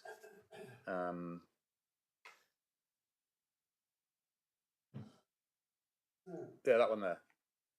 Okay. Now, interestingly, I mean, because I went to the site visit by ferry, I went back over the ferry and standing at the ferry steps looking back, it's a shame that that picture, you can just got the corner of Cliff House there. It hasn't got the Grange, which is a listed building. And what I would contend with you is that actually the historical buildings that you see, particularly towards the town side, are there would be, what you haven't expressed is the setting of listed buildings and the visual impact that this new dwelling might have on the settings of the listed buildings. And indeed, I don't think Cliff House is a listed building, but it's certainly a piece of architectural merit.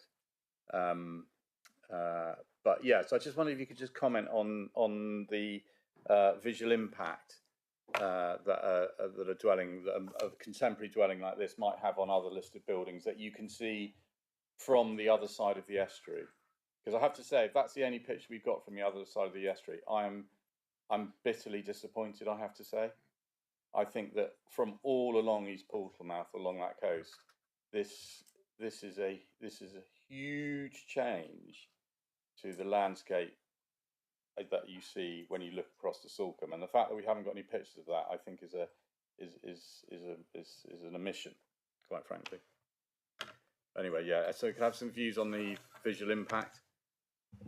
What I would say is that the current dwelling is of its time. So the current dwelling is of its time, and it's of no particular architectural merit in terms of its contribution to the setting of any listed building. I think that there is sufficient separation between the application site and the setting of listed buildings for the proposal to be read for what it is, which is a contemporary building. Thank you. I should contemplate that, Councillor Brazil. I'll go to Councillor Long. Couple of questions. Do we have a measure of the increase of glazing from the existing? Because obviously there is an extent permission, but what we're looking at is the existing to the new, particularly on the estuary side. No, we don't measure in terms of percentage increase. That's not a policy test that we would apply. Okay. The other question is, has been raised concerns about parking. How many parking spaces would be required? And obviously the measurements, when you look on the plans, they do not accommodate the level, I don't believe, you can correct me if I'm wrong, of our requirement of 2.5 by 4.8 metres. So for this one, there are approximately 4 spaces with the slightly reduced size on the end of the parking area here, because obviously it is a slightly different size. What I would say is parking arrangements for this application are similar to that proposed previously, and Highways didn't raise any objection at that time. So it would be unreasonable of us to turn around now and say that something was different, because obviously the parking provision is broadly similar. So we are satisfied that there is sufficient parking.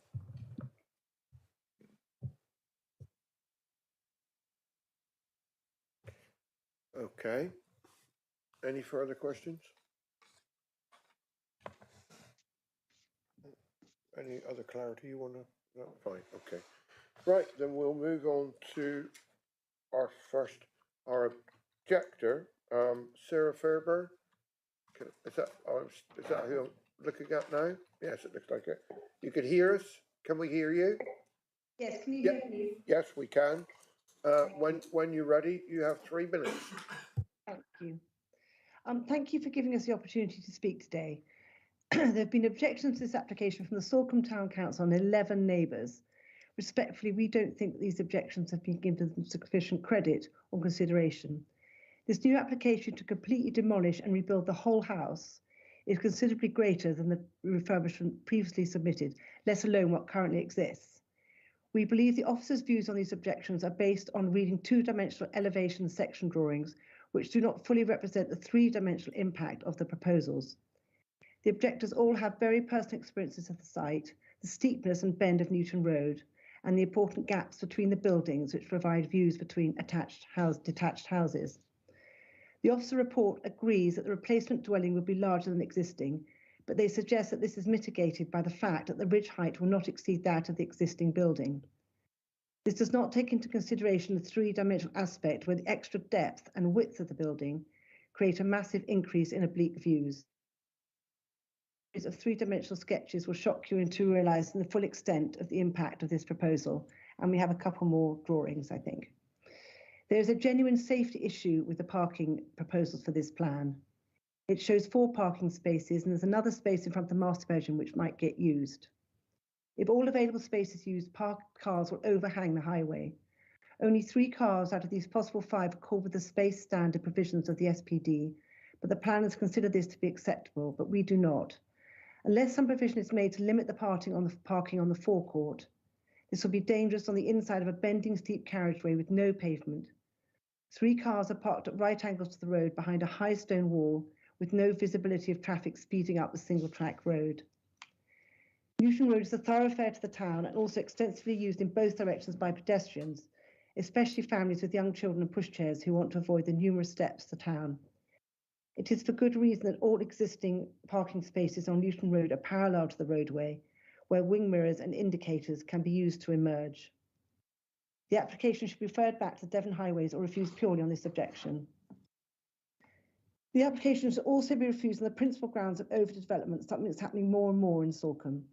The excessive bulk results in loss of public views with a detrimental impact on the street scene. Additionally, the amount of glazing and materials will result in poor design in its prominent position in an area of outstanding natural beauty, and it impacts significantly on the important views from the East Portal Mount side, as Councillor Brazil just pointed out. The building will unnecessarily increase the above-ground volume of building on the site to the detriment of neighbouring properties. Several obvious alternative design options exist, and I know that we're not being asked to talk about those, but we believe the planners should have asked the applicant to explore these at a pre-application meeting, or should have anticipated options could provide a better and more neighbourly scheme.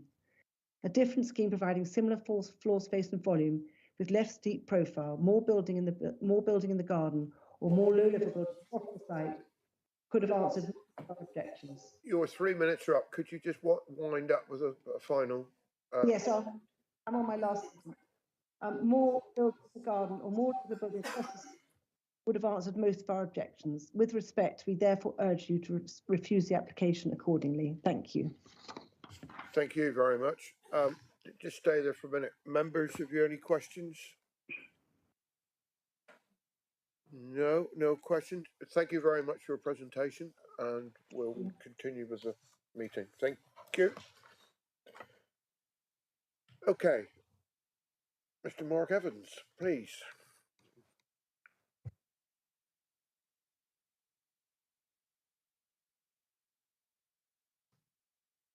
I think you know the drill. I do. Just before I start, Chair, would members like me to just clarify? There are a few points raised with queries. Would you like me to just give you the answers to the points? For example, Councillor Brazil asked, are there any other images? I can let you know on that and a couple of other points. Okay. Yeah. Yeah, include your part of the presentation if you like, but I mean, yeah, we'll. Yeah, as long as I don't lose 3 minutes and clarify. Yeah, that's fine. Brilliant. So just Okay. one Councillor Brazil asked whether there were other wider images, and I can clarify that within the design and access statement there are some other wider CGI images within the design and access statement for you to look at. You asked about the glazing increase. The existing property, the facade on the southeast, which is probably the one that you're most concerned about, which is the one that faces the estuary. The percentage of the existing property is 28%. So that's the existing property. There's 28% of glazing on that facade. On the approved drawing, which is the extant consent, there is 31% of glazing on the southeast elevation. On our proposed, there is exactly the same percentage of glazing. So it's 31% on both the approved consent and what we're proposing as an extent of glazing. The final point of clarification that you wanted was on the floor area. The floor area increase, just to let you know, so the existing dwelling is 154, this is gross internal floor area. The existing dwelling is 154 square metres. The approved dwelling was 278 square metres, so obviously considerably more than the existing. and then our proposed dwelling currently before you is 339 square metres. Okay. Thank you for that. 339. 339. As opposed to the 278 approved. Okay, thank you. Are you All ready? right, if you'd like to do your, we'll allow you to do Right, your 3 good minutes. morning. In support of this application today, I would ask you firstly to just give due weight to the fact that the applicant, as you've heard, has an extant permission to alter and extend the existing dwelling, and so the principle of a sizable development within this context is therefore established, subject to obviously compliance with your other policy designations in this urban location. Contrary to the view of the few third-party objectors, the extant planning consent which establishes this larger scale and massing on the site is a significant material planning consideration to any scale and massing assessment with regards to this replacement dwelling.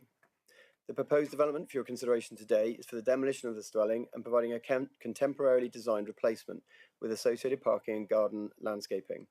The footprint and overall massing of the replacement dwelling will be slightly larger than the existing dwelling as approved, but we have provided plans to demonstrate that the ridge height of the new dwelling, which is the plan if you could pull up please, Bryony, will not exceed the height of the existing dwelling, as much as this will sit below street level with Newton Road, and thus overall the building as a replacement dwelling will sit comfortably within the street scene, in our opinion.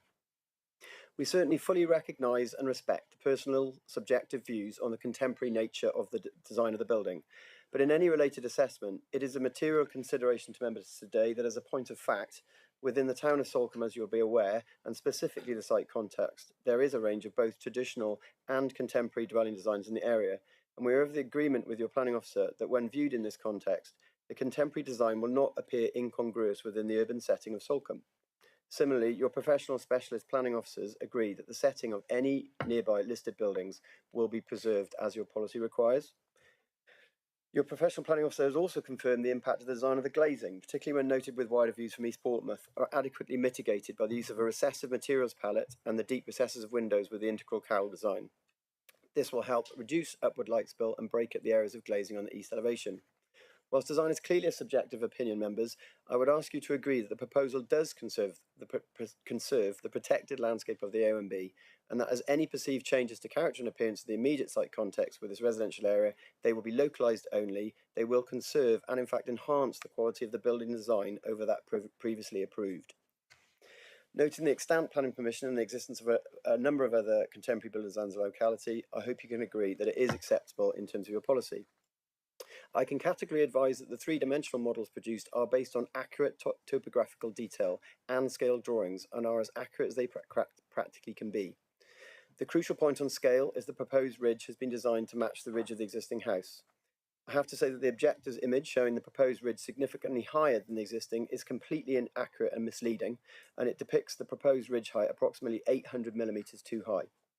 To address your concerns regarding the construction itself, we have provided a construction management plan which is the same as on the previous approval, which robustly establishes how the construction will be managed. In conclusion, I hope you're able to agree sound advice with the sound advice of your professional planning voice officer that on balance, whilst clearly a high quality contemporary design in the site context of the existing dwelling with an extant consent for a substantial extension, the proposed replacement dwelling will result in an acceptable impact with the varied high-quality urban context of Salcombe. Thank you for your time. Thank you. Members, have you got any questions? Councillor Long? Thank you, Mr. Evans. Obviously, concerns have been expressed about the adequacy of the parking spaces and the depth not meeting required standards. How do you address that? I've looked at that with the architect, and I've had confirmation that the proposed parking arrangement is exactly the same as that previously approved. So there is no difference between that previously approved and the current proposals in terms of the number of spaces we can accommodate. Thank you. Councillor Hodgson? Thank you. Yeah, I wanted to ask a little bit about the materials palette.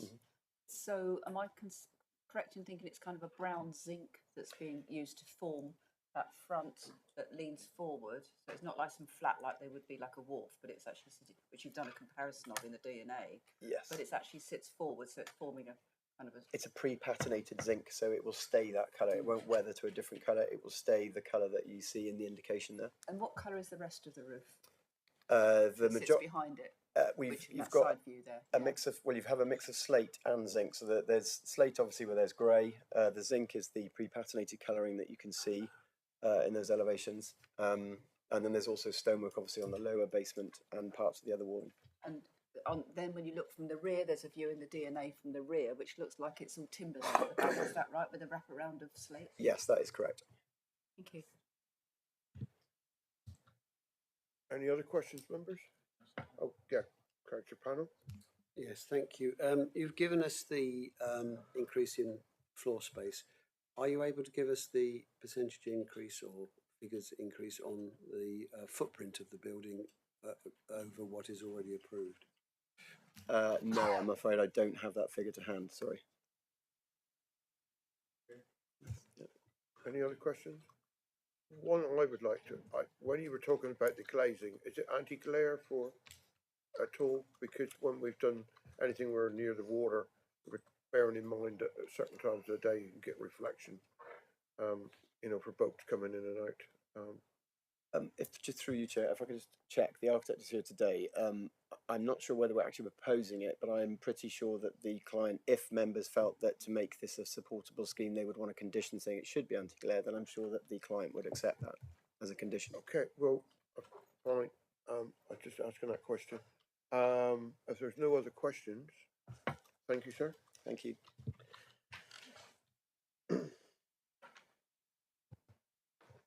Councillor Foyce.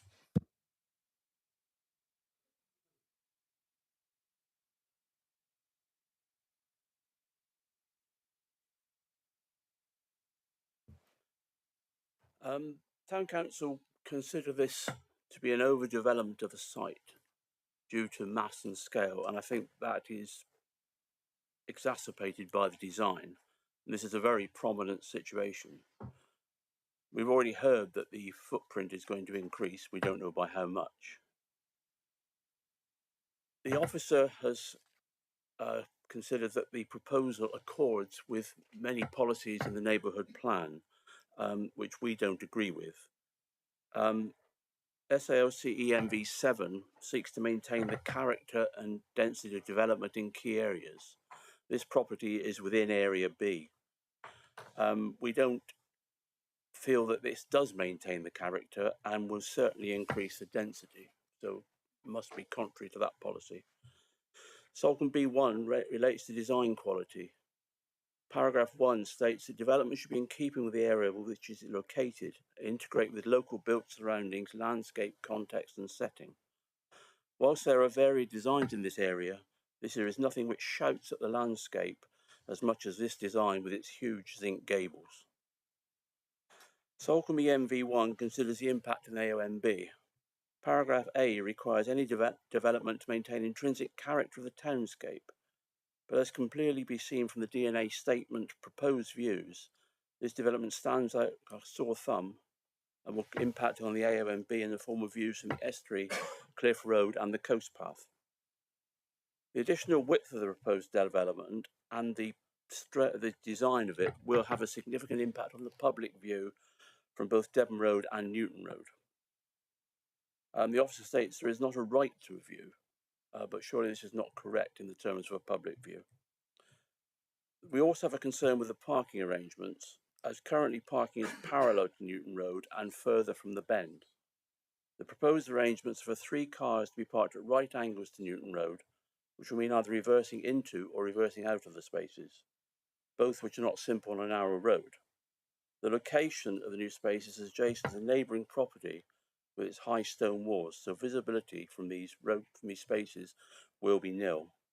And finally, the construction management plan was submitted at a very late stage. Town Council haven't reviewed that, but a preliminary glance seems to be that it's lacking in content, and we're very concerned about the proposed arrangements for deliveries that do not appear to be practical given the site layout and position of Harris fencing. Thank you. Thank you very much. Member two, any questions for Councillor Foyce? Thank you very much. Okay, we have 2 ward members again. Which one's going to go first? Right, Councillor Long was first this time, apparently. Thank you, Chairman. I think what the Town Council has said is very pertinent to this in the fact that it appears to be contrary to a number of the neighbourhood plans, and obviously the neighbourhood plan for Salcombe is important, having been worked through. I think what I'd like members to give consideration to is the existing building, the increase in size of it, the concerns that have been expressed by neighbours and the Town Council about the parking provision. And I think we know what Salcombe is like with overhanging cars, so you know that is potential for an issue there. And I think also I'd like members to give consideration to the materials used and the pallet materials used, and also to sort of give consideration as to whether it is adequate design or a good design, even in our policies. And the interesting thing is, obviously, the space for parking is contrary to our SPD and the Devon County Council requirements for parking space. So overall, I'll be interested to hear what other members have to say, but I think the whole point is to look at this and see whether it is an appropriate redevelopment in that position, in those materials, in the scale and massing. And that's why I brought it to this committee, for the committee to understand, you know, the scale, footprint, massing, the design. And also I do, as the Town Council, have some concerns about the construction management plan, given the nature of the road. And I wondered whether that could be developed further, because if you can confirm, it is part of the application. So if this were approved, that construction management plan would be approved as well. Thank you. Thank you, Chairman.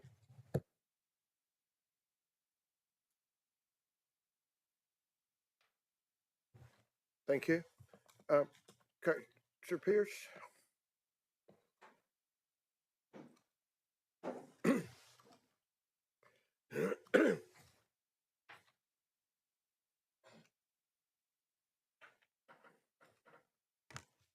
I didn't make a move earlier because I didn't know if there were any questions for Councillor Long. So, but right.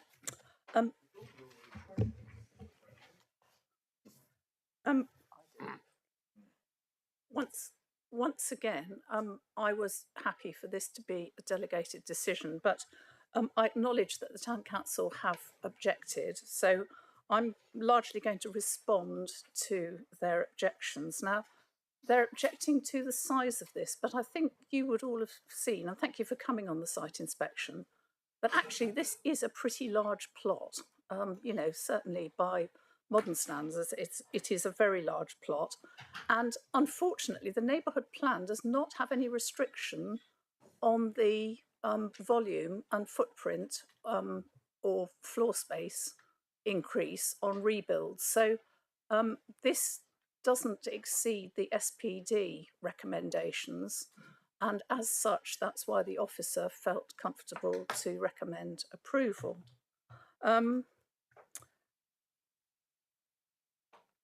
The glazing, well, I think we've heard that it's as has already been permitted, and I do think that the cowl design will certainly help to reduce the effect of the glazing, particularly glare, when coming up or down the fairway at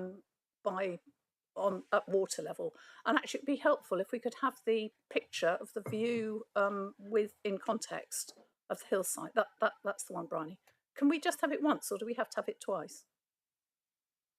It's existing and proposed.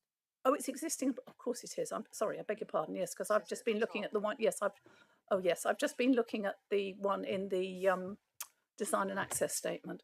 Well, I think from this, the one thing that you do see is that actually the materials proposed are fairly recessive, aren't they? Because actually, I think that the proposed view there is less, stands out less than the present building. And you can see the garden tumbling down at the front, which shows that the plot is fairly large. Now, this view is taken from quite high up, and I think down at Waterview, you would be even less conscious of the building as it is. When we were on the site inspection, I asked you to look at the mansard roof of the Harbour Hotel. And it is a bit of a stretch, but I think these gables are a kind of modern take on a mansard roof, particularly in the fact that there's going to be slate on the pitch and slate on the sides as well, except for the cowl, which is in this weathered zinc.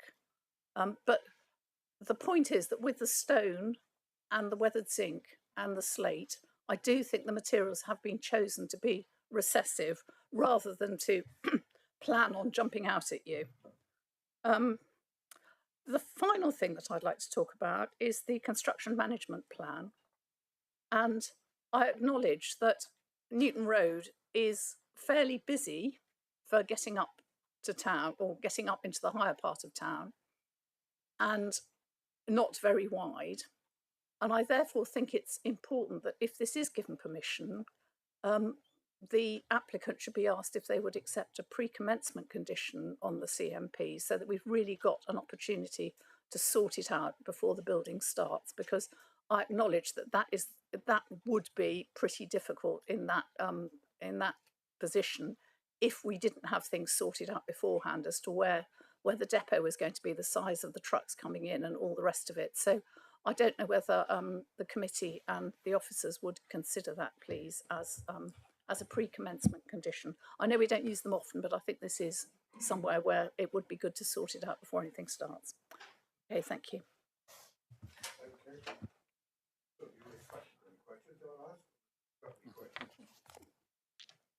Any questions, members? No? Right. I could like some clarification. Oh, right.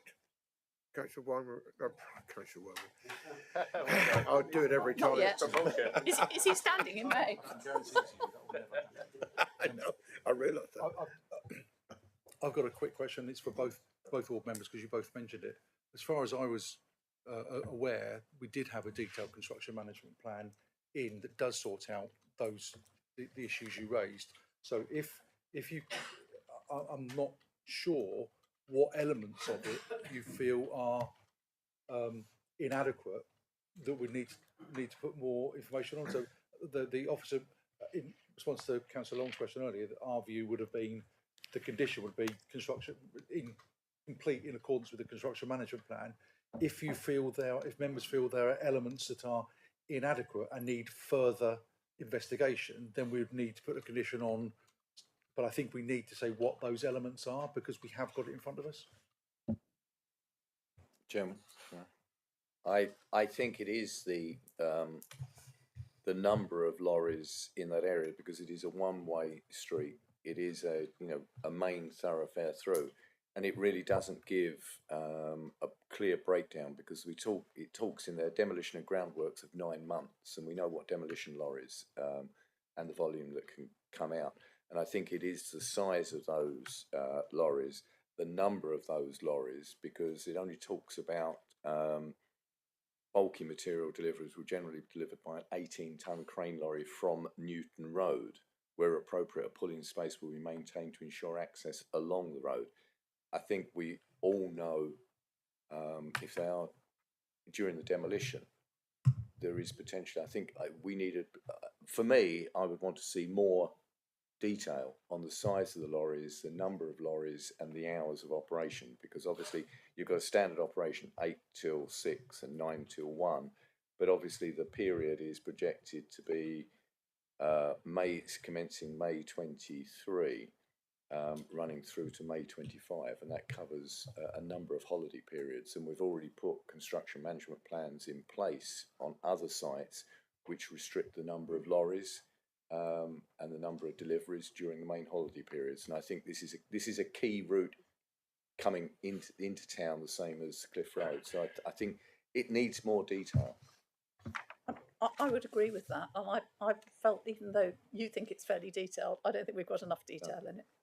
When you say the number of lorries, I'm assuming you don't mean total number. It's frequency per day and when it's going to be. It's frequency per day because there's nothing to stop 8, 9, 10 lorries loading up when we've got cement deliveries, because obviously there will be cement deliveries, it's the ability for those to operate. And I think the experience of operations in Salcombe show that they're the areas, the demolition and the cement deliveries are the key elements.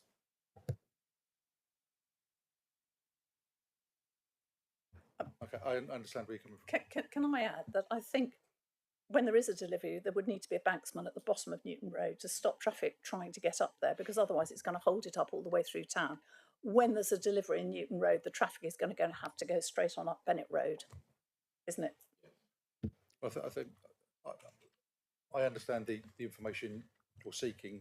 The applicant, the agent is here, can clearly hear what's being said. So I think I would be comfortable having it as a condition that a further construction management plan add more detail can be imposed as a condition. Can you not do that? Subject to delegated to you to. Well, I don't think I'm not sure it needs to be.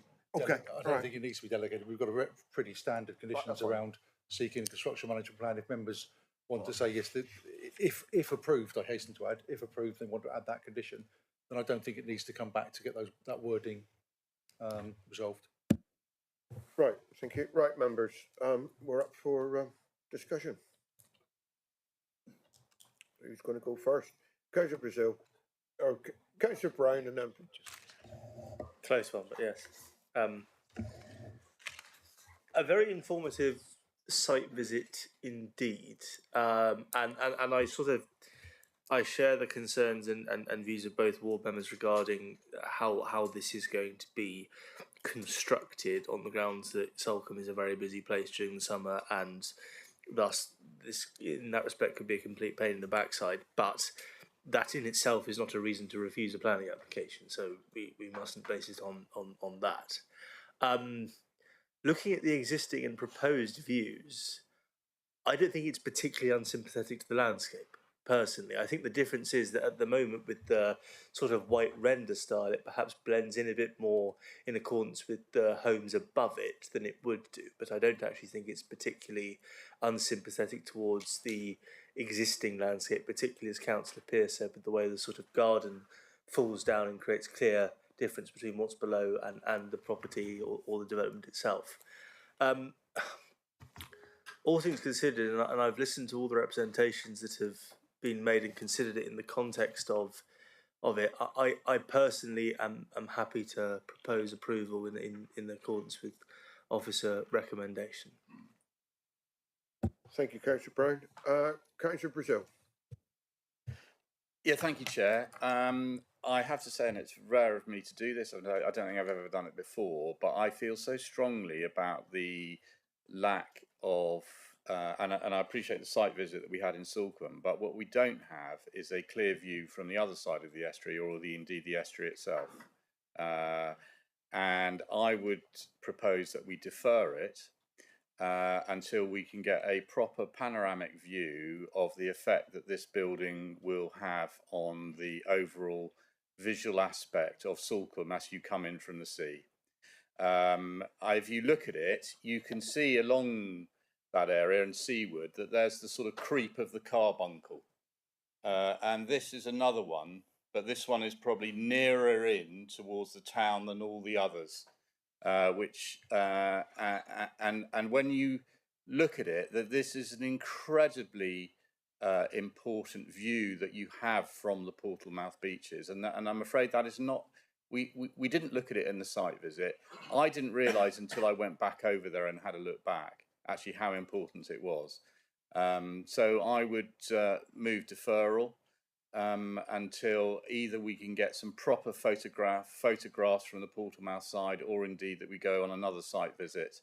I appreciate members, it's not ideal, and I really wish at the time that we'd gone out on the ferry or gone across the Portalmouth and had a look across, because then you will see what the real implications of this building. And I have to say, it may be contemporary, and we've heard about the CO2 and all of that, but I see very little architectural merit in this whatsoever, other than that it looks modern and utilitarian. and I think Salcombe deserves better than that, I have to say.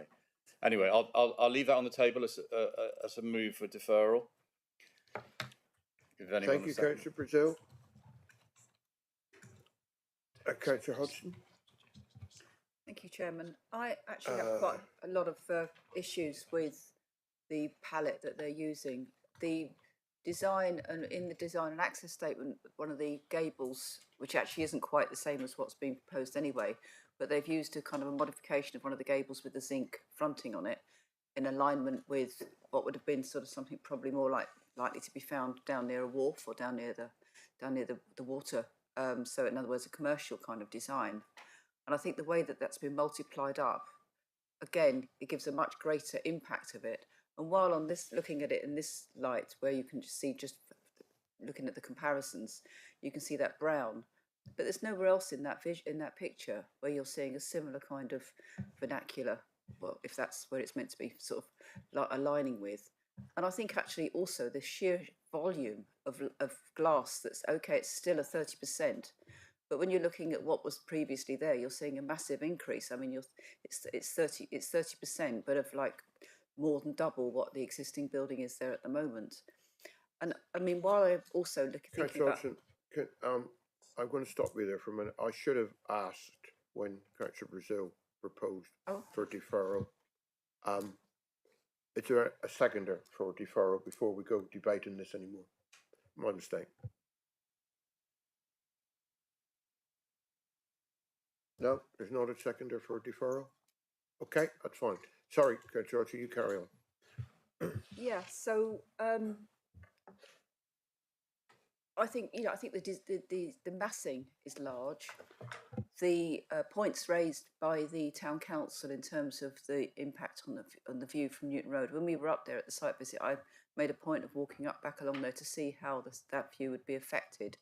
And I think it's going to be affected quite dramatically. I mean, while it might not be one of the scenic views or one of the listed views in the neighbourhood plan, it's still a place that often people will be walking up and down. And I think it has a big impact on local people to be denied those views. I mean, the scale of the massing in this site, as much as it's a big site, doesn't mean to say you have to fill it with a building.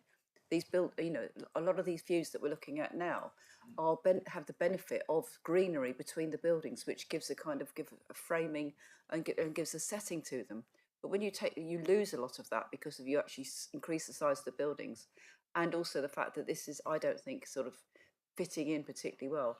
I'm actually prepared to propose refusal against the officer's recommendation. I hate doing. I've done it. I think I've done it all morning this morning, but I just think it's just too much. It's too large, and I don't think the materials palette I don't think fits in with the setting, and it's, as I say, I think it's against the it's not in keeping with the neighbourhood plan. It's too large. Okay, thank you. Councillor Long. Thank you, Chairman. Councillor Brazil and Councillor Hodgson have taken a lot of things that I would have intended to say. I think the thing is we have to look at the massing of it. I think the materials are out of keeping with the area. The present building is in the context and setting with a style, and people may not like render, but it does fit in. The current plan is different, it is contemporary, and I think, as Councillor Hodgson said, the palette of materials is jarring with the rest of the area. And I think also one of the things that I think I'd like the committee to understand is Councillor Feist from the Town Council highlighted the number of areas that this conflicted with the neighbourhood plan. And I think this is, very important. It does increase the density there. It does enclose the area. It doesn't improve the intrinsic character of the area. I think there are so many things wrong with this, and it's not just because it's a contemporary property that's in there. I think when you look at it coming up Newton Hill, the street scene is poor. I think the materials make it look very industrial. And I think, as Councillor Hodgson said, more in keeping with sitting on the estuary side and being a boathouse. The glazing is an impact because it is pieced together rather than broken up on the current and even on the previous extant permission. It is concentrated in those cowl areas. I don't believe that the cowls will actually reduce the impact of the light emission from there. In fact, I think they may intensify it. I think the problem is as well that I think Councillor Brazil said Salcombe deserves better, and I think it does. I raised in the previous application about the cumulative effect, and that's what we're getting. We're getting cumulative changes through here, and I think this is just another one that is detrimental to the setting of Salcombe there. I accept that a rebuild, to meet present standards may be required, and I don't think anybody would disagree that a lot of the buildings in Salcombe may need replacing, will need replacing, but I don't think this is the appropriate design or massing that fits that bill. I will support Councillor Hodgson in moving refusal against the officer's recommendation on the basis that it does conflict considerably with the Salcombe neighbourhood plan. The materials are not in keeping with the area, and it increases the density and massing in the plot and area with losses of local views. Thank you, Chairman. Thank you, Councillor Long. We've got a proposal for accepting the officer's recommendation. We've got a proposer and a seconder going the other way, proposing refusal. Members, I've heard nothing from this side of the House, and I'm looking at you. Okay. Councillor Abbott. Who's going first? No, well, I'm Councillor Abbott first.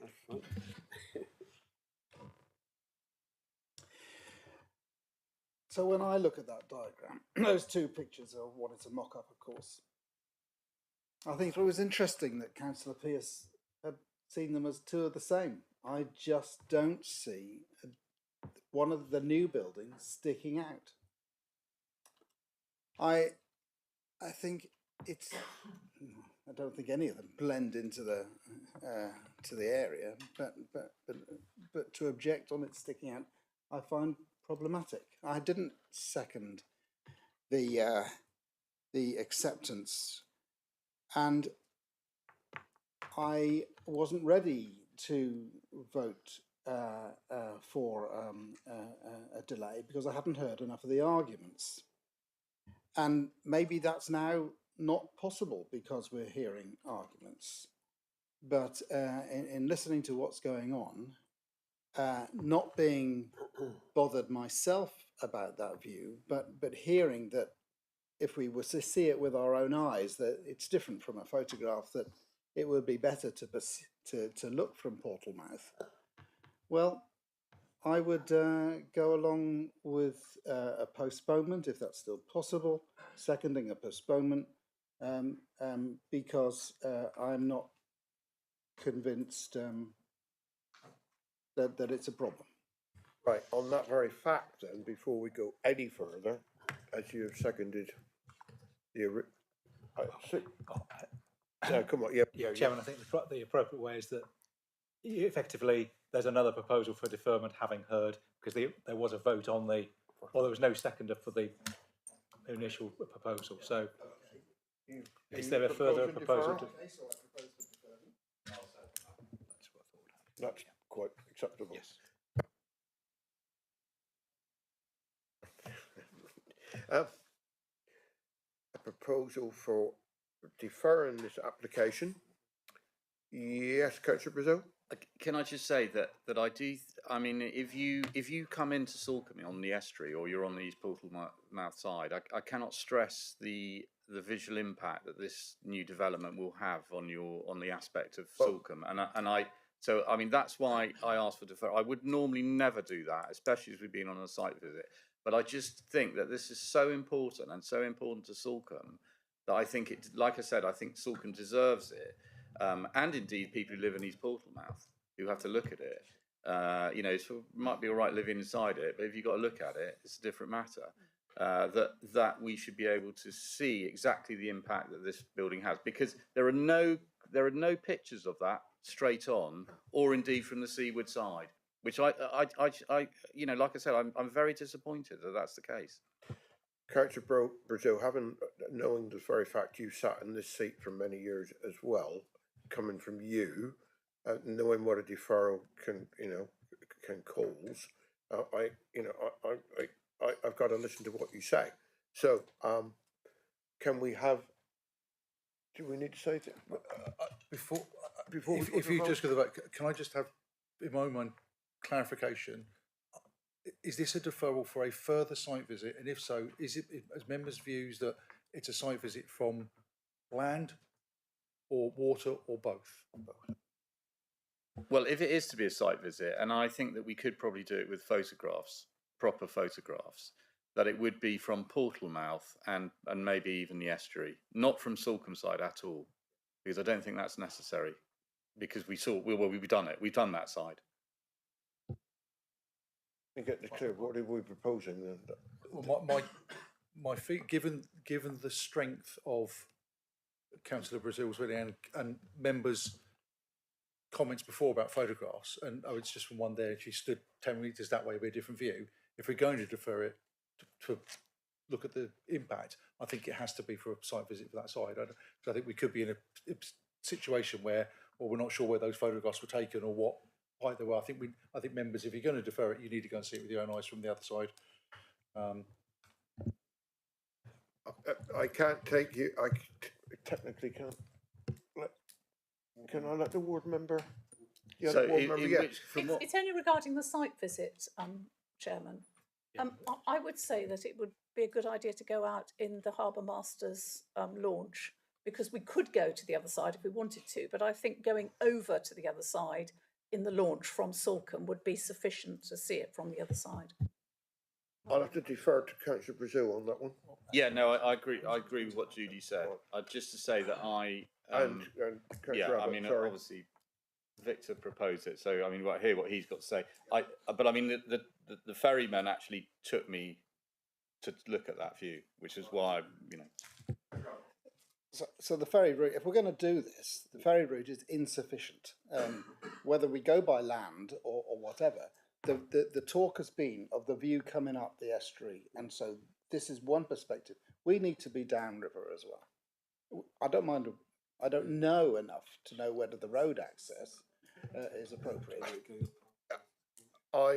If I may interject, I think if you're going to do it, you need to do it from water and from the land, but you need to go up a bit, up to where you walk down from the top of the steps on that corner. You know what I'm talking about? Next level up. From when I looked at it, from the ferryman took me down so we could have a proper look at it, and then I went across back to Portalmouth, and then stood in that cafe and looked at it there, and that was good enough for me. Although obviously there will be aspects of it from Mill Bay and further along, but I think Judy's right. I think getting out in the Harbour Masters lawn, that's if we vote for a deferral. So I think if the deferral is deferral, so we can have a site visit from the water and the land on Portalmouth side. So so we don't need any more discussion on that then. So we'll have a vote on the first. Are all those in favour of deferral?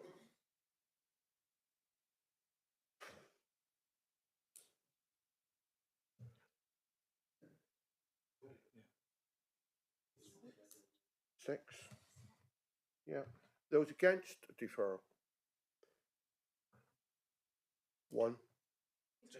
Two. And two. One abstention myself. All right. Karen, were you abstaining? Sorry, so two abstaining. Well, actually, I'm abstaining because I actually want to ask a question, which is, am I going to now be caught for predetermination? No. No, because you'll be asked. You're going to be considering additional information, and that, Okay, well, so I and you do support have it. an open mind enough to. Yeah, no, that's why I stopped.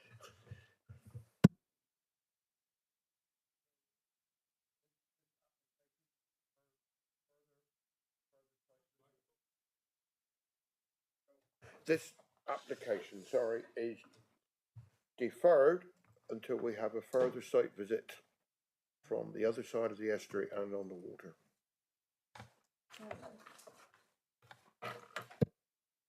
My question was going to be, do we all need to go?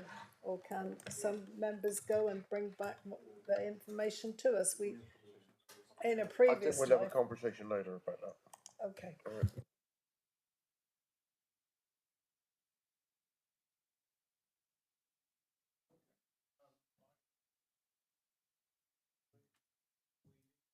You need a 5-minute conversation before we go to the next application. Thank you.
Need to chuck another hamster on the wheel.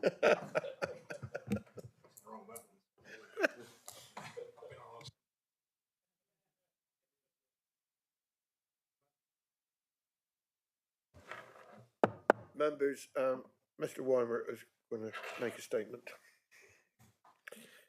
That sounds far more grand than it's going to. Given, okay, the reason why I'm interrupting this application, partially given what's happened on the last application, I'm aware that Councillor Bastow, when speaking as ward member of this application, is going to be asking you to consider having a site visit. He feels that members visiting this site in Dartmouth would aid your determination of the application.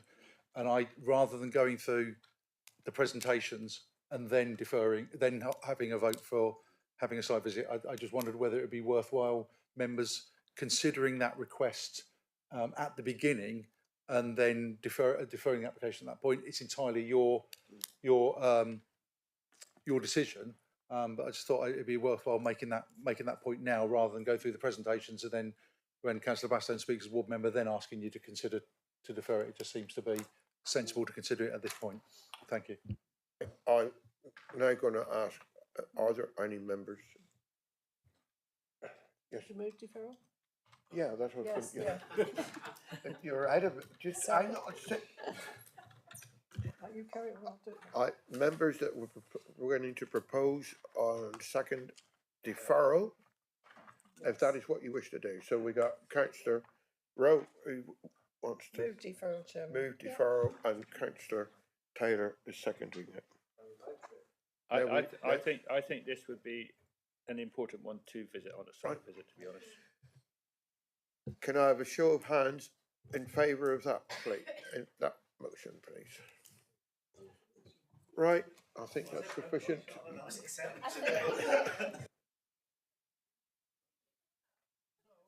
Members, you're not having early lunch because we will do what we would have done late this afternoon when we've nearly had enough. And we will do.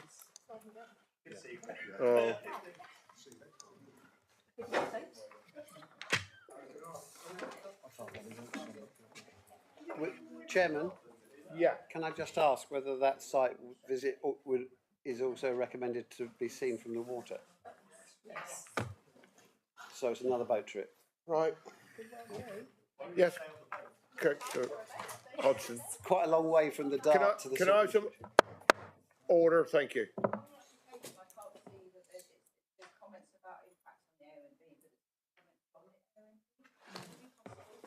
Say that,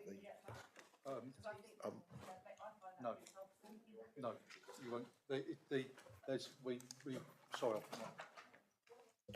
There is the A&B team only comment on a very narrow number of applications, and those are ones that are significantly larger than this. They just simply don't have the capacity to do comments on single dwellings or household applications.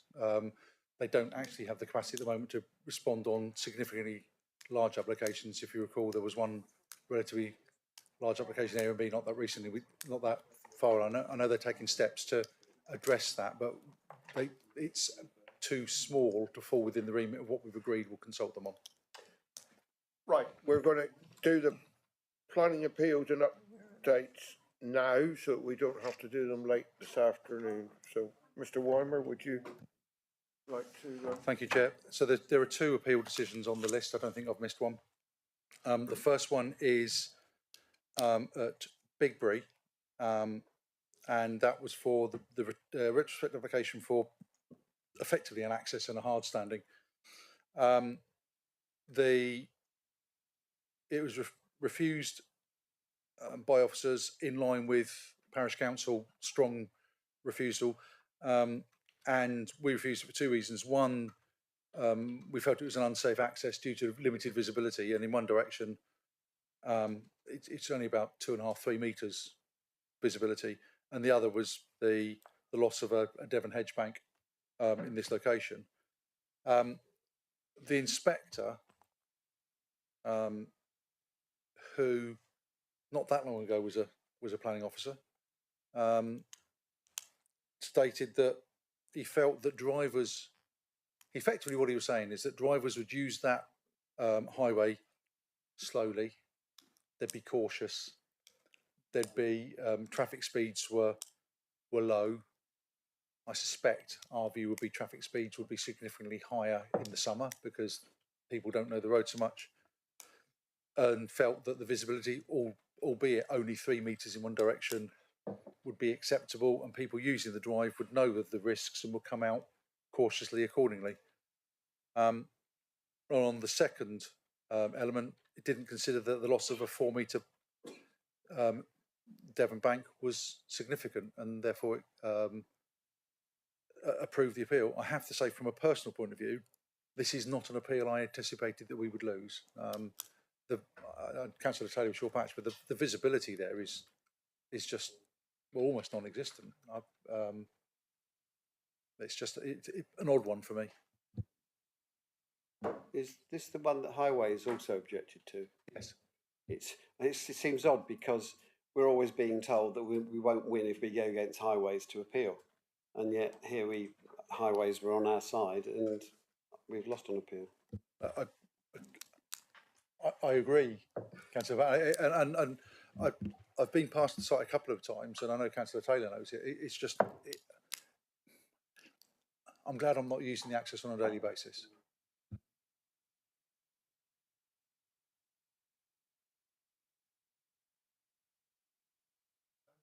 If I may ask, when you said this person used to be a planning officer, what did they share the name with the famous Welsh singer?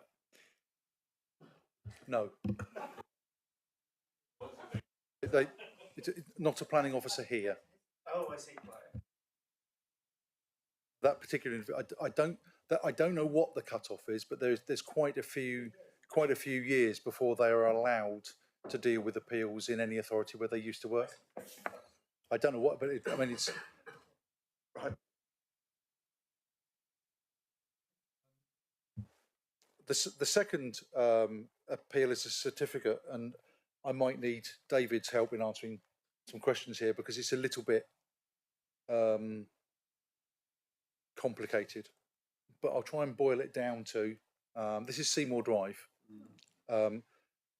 Essentially, they submitted a certificate of lawful development application to prove that they hadn't complied with a condition, which is a planting condition, for more than 10 years, and therefore were immune for any action to be taken under that condition. The reason why this has been complicated for some time is that neither the authority and at the time of a previous appeal, the landowner or the applicant actually had a copy of the plan approved under that condition. As part of this appeal, they provided a plan, albeit not that clear plan, which had more than one date on it. And the inspector on the balance of probabilities concluded they cannot demonstrate that the condition had not been complied with. So I think the inspector saying on the balance of probability the condition had been complied with, and therefore they weren't immune from any action because it was still within the 10-year time period. Does that help? This is the one where there was quite a lot of felling done, but I'm going to say Forestry Commission, I think that's what the Forestry Commission chose not to take any action against the felling without a felling licence. And because it's a felling licence issues, it's not for us to take action against the felling. I'm sure it's the Forestry Commission. So we'll see what happens next.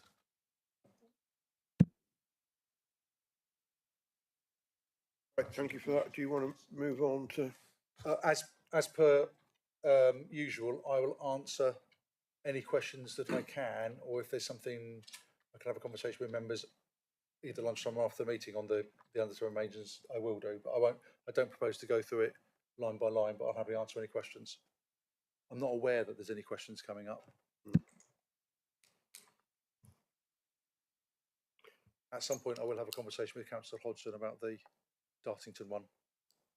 Um, I don't know if it came up at Parish Council.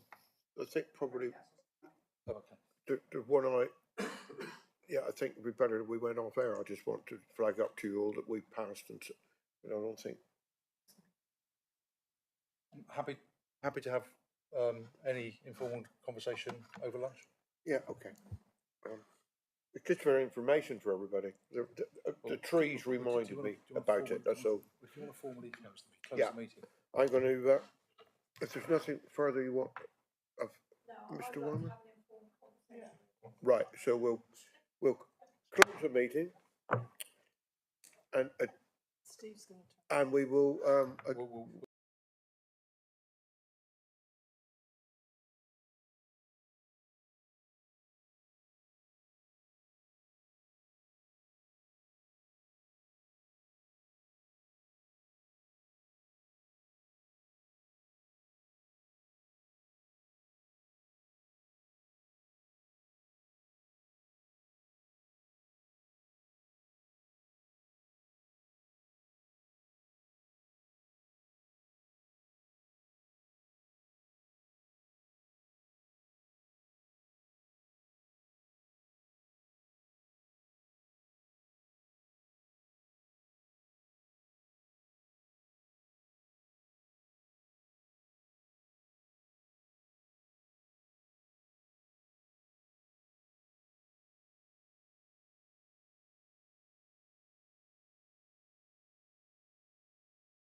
Afternoon, ladies and gentlemen, members of the committee who have already said good morning to you.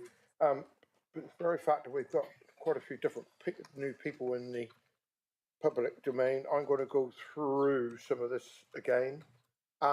If the fire alarm goes off, exit out through those doors and out into the car park as far as you can.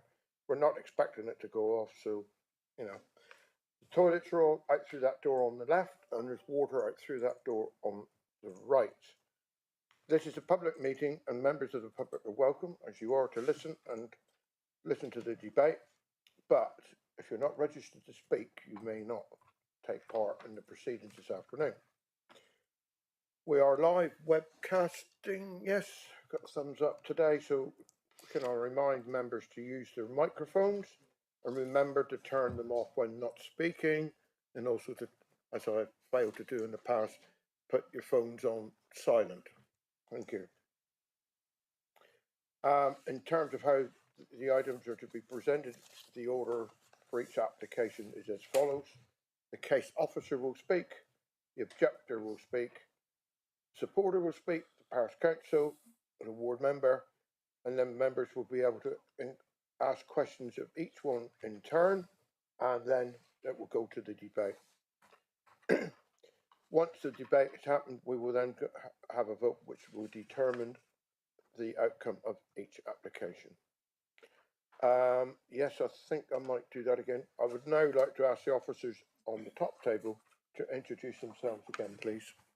Thank you, Chair. My name is Amelia Bolter. I am Democratic Services Officer and clerk to this committee. Hello, good afternoon. My name is Rosemary Rowe. I'm ward member for Dartmouth and East Dart, and I'm a member of this committee and also vice chair. Thank you.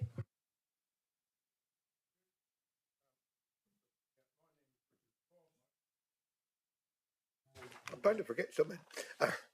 My name is Richard Foss. I am ward member for Allington and Street, and I am chairman of this committee.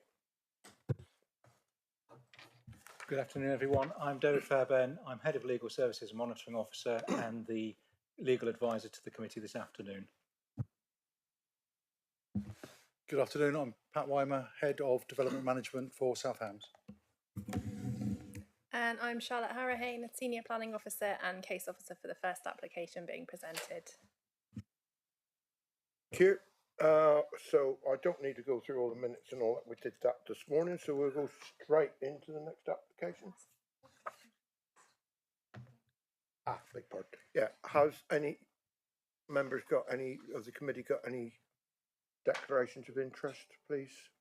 Just yes, Councillor Hodson.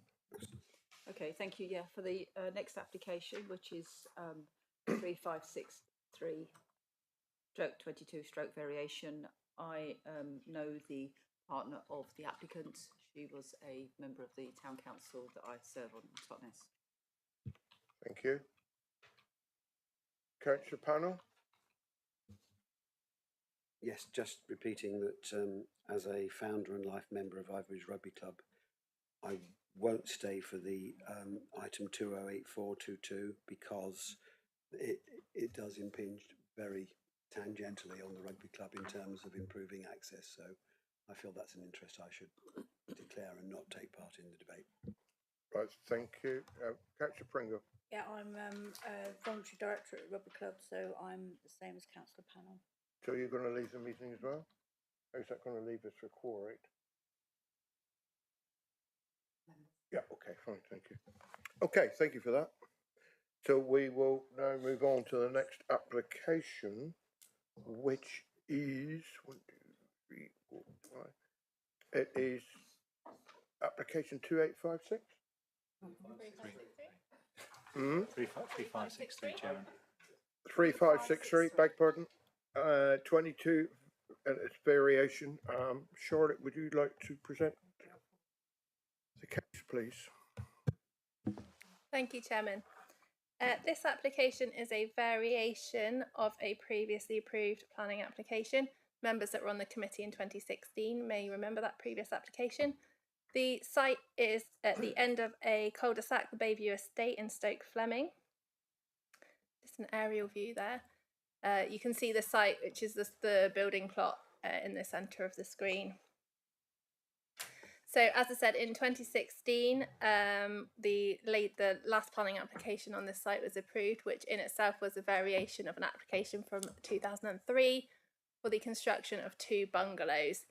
This application now seeks to vary the 2016 consent in the following ways. So removal of the chimney, relocating the integrated garage, additional openings to the south elevation, replace the garage door to the south with a standard door and window, replacing a window to the east elevation with an entrance door, blocking up the carport and replacing that with a window to the north, and replacing a window to the west elevation with patio doors.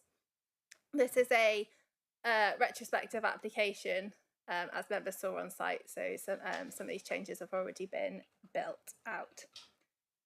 So just as a comparison of the 2 schemes, so just to kind of refresh members' minds that this is a variation of condition.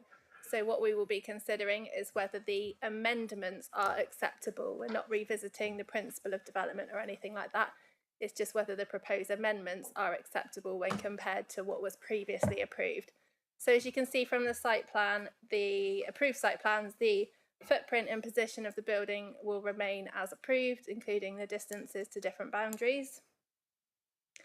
I've tried to make it as clear as possible for members, so I've put some red circles where the changes are. So the elevation at the top is what was approved in 2016, and then below is what is proposed under this current application. So as I say, to the south we've got the removal of the carport and moving the garage door. We've got the replacing the garage door with a door and window. We've got an additional roof light, and we've got additional openings as well. To the north, we've got, again, the removal of the chimneys highlighted on all of them, so that's what that blank circle is. So we're blocking up the carport, replacing that with a window, and relocating an entrance door over to the side. To the west elevation, we've got the replacement of the windows with patio doors. And then to the east elevation, the entrance door is being moved. The garage, as I said, the garage is essentially going to be in the same place, but the door's being moved from the south elevation round to the east. And then we've got an additional roof light. So just in terms of height, the height of the dwelling has been increased.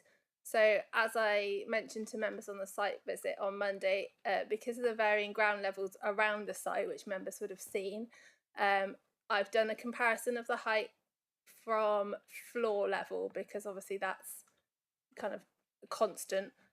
So the approved scheme was 4.86 metres, as built 5.2. As I mentioned to members, both myself and an enforcement officer have visited the site and actually measured that ourselves from inside the house. The increase in height is a result of the eaves to ridge height increasing. So the floor level to the eaves is staying the same. It's the kind of the roof height that is increasing. Members asked quite a bit about dimensions and various measurements on site, so I've compiled this little table just showing the difference between what was approved and what has been built. So in total, so as I say, the eaves to the ridge height has increased, and the brick plinth, which is below the floor level, has also increased. So the total increase in height has gone from 5.1 to 5.9. We can come back to this if members have got any particular bits. I'll just move on. So on site, members asked me to take some various photos from different angles. So we've got, this shows the 2 bungalows. So as I said, the original application in 2003 was for 2 bungalows. So the white one that you can see on the left there was also part of the original scheme. That's been built, it's now been occupied. So you can see the 2 dwellings that were sort of part of the consent sort of next to each other there. This is a panorama one, which somebody asked me to take. Apologies, Councillor Rowe, I got you in it. Just showing how the street scene, the difference in styles of houses, as well as the ground level, which gets higher as you go north. So houses sort of further north are higher, and as you can see, the ridge levels step down as the houses go further south. the dwelling that's subject of this application would still retain that kind of stepped pattern of roofs. Sorry, it was getting a bit dimpsy then. I don't know if you can see the light. Dimpsy. Yeah, everyone know what dimpsy is? Getting a bit dark. Thank you. Yeah, so if it's not as bright as it could be, but Councillor Abbott asked me to take a picture looking down, so getting the this house, the neighbouring house to the application site, and then you can just about see the development site in here. This is a picture taken from the first floor window of Formosa, so the immediate neighbour to the north. I have put a yellow line indicating roughly, and I will stress this is very roughly because obviously photos are not to scale and trying to work out proportionally, roughly where the ridge height would have been had the dwelling been built according to the plans that were approved in 2016, just so that members can get an idea of the difference in height between what was approved and what's been built. And then this one's just looking at, still from that same window, just looking the other way, again with a yellow line roughly indicating. So the key issues, I mean, as I say, really the thing to consider is whether the amendments are so significantly different from the approved scheme that they would now render the development unacceptable. Generally, the rearrangement of the fenestration and the windows not considered to have an impact, subject to conditions that the windows to the north elevation are obscure glazed. The removal of the chimney and the relocation of the garage aren't considered to have any significant impact. The additional height, although there is an impact in the sense that it can be seen, the impact is not considered to be harmful and remains in keeping with the street pattern. The application is therefore recommended for conditional approval. Thank you very much. Members, questions, Councillor Panel. You've answered my first question, I think, in your presentation, but 3.4, I think you've got the transpose. You said the ground level within the estate becomes more elevated as it rises from north to south. I think from what you said, it actually rises from south to north. Is that right? I did, yes, and I meant to update you with that right, correction okay. at the beginning, and I forgot, so thank you. Yes. For you, that's fine. And can you just clarify, when we looked at the west-facing wall that was blank on the site visit, and there's going to be some windows put in, I had a feeling there was going to be a VLEX window, I thought, shown on the plan, but that's not the case. Could you just show us the west-facing elevation again, please?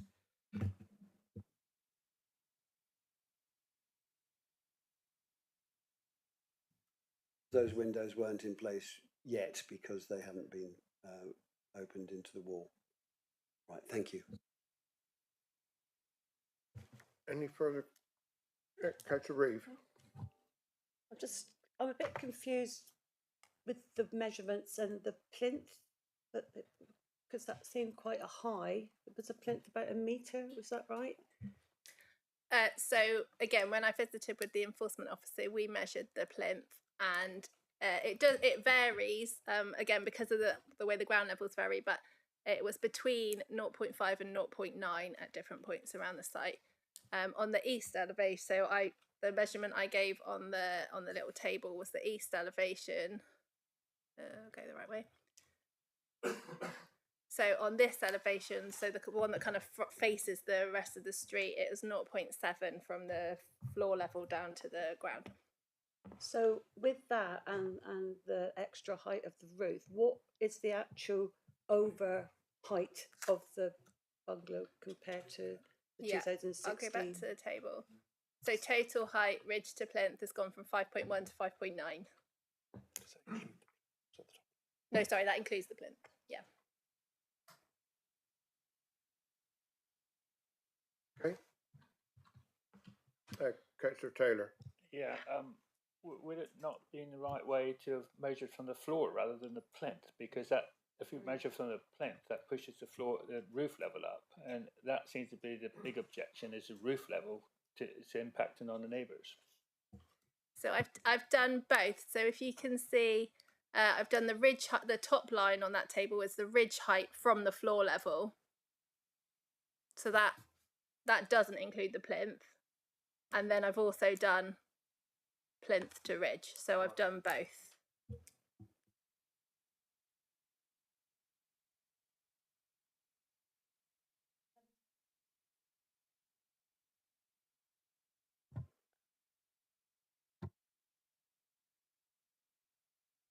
Yeah, so the total height has gone from 5.1 to 5.9. So 8, yeah.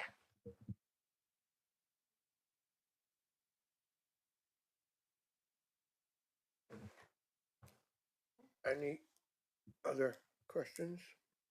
There was one of your slides that I want to come back to, but it will be in the debate, not now. Okay. Okay.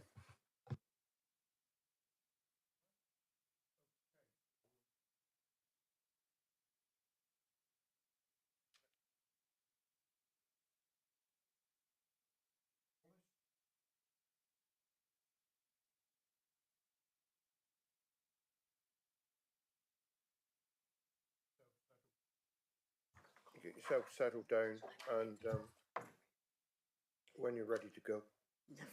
Lovely. 3 minutes, okay? The application before you seeks to vary Condition 1 of the already varied permission of 2016.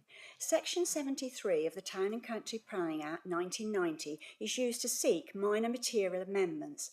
While there is no statutory definition of a minor material amendment, the planning practice guidance outlines that it includes any amendment where its scale or nature results in a development which is not substantially different from the one which has been approved. The changes outlined by this application do not make small alterations to the plan. The changes amount to more than minor material amendment. Compared to the original application made and approved in 2003 and the subsequent variation in 2016, these changes are substantially different and are a departure from the original plans. So much so that I believe the changes cannot possibly be made using the Section 73 mechanism and should be the subject of a new full planning application. This application alone has seen 3 sets of plans submitted. The most recent revisions were submitted just 7 days ago on the 11th of January. I would question the accuracy of these plans given the number of revisions submitted and the fact that the development is largely complete. There is a discrepancy of 124 millimetres in the ridge height between the superseded plans submitted on the 19th of December compared to the most recent revisions submitted on the 11th of January. This also does not take into account the raised plinth, adding just short of a further metre in height, which has gone unrecorded on the plans, plus a minimum of 340 millimetres of increased ridge height.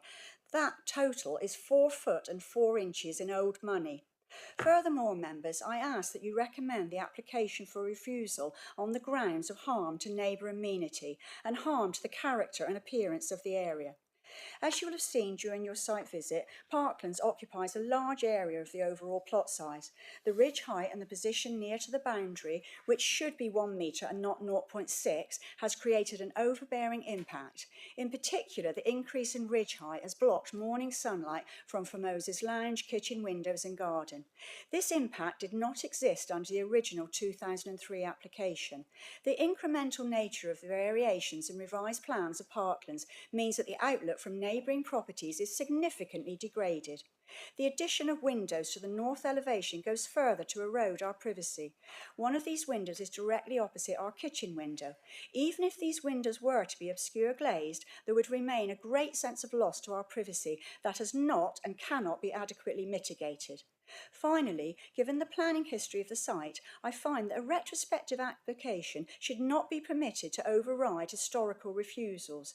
By granting this retrospective application, the members are setting a dangerous precedent, encouraging others to build without permission. I hope that the information I provided today will urge you to refuse the application, and I thank you for your time and consideration. Thank you, and well timed. Members, have you got any questions?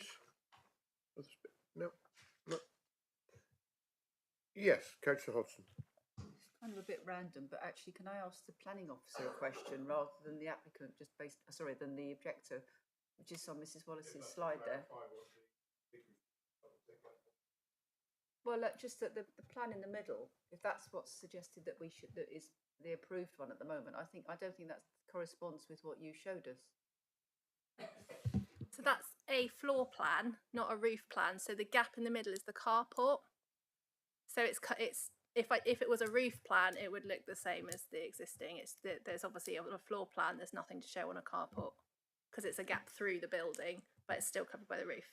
But it's not now, is it? It's actually going to be blocked in. It's complete. I thought on the what you showed us, looking from the side, that elevation at the side, that was just solid all the way along. There was a door and a window. Now the door and the window's disappeared, and it's and there was the garage doors at the end instead. Yeah.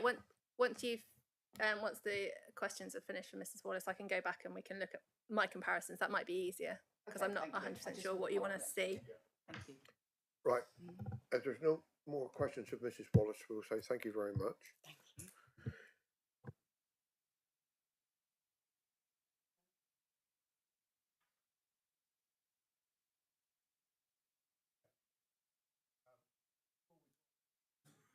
Go back to Charlotte. Thank you.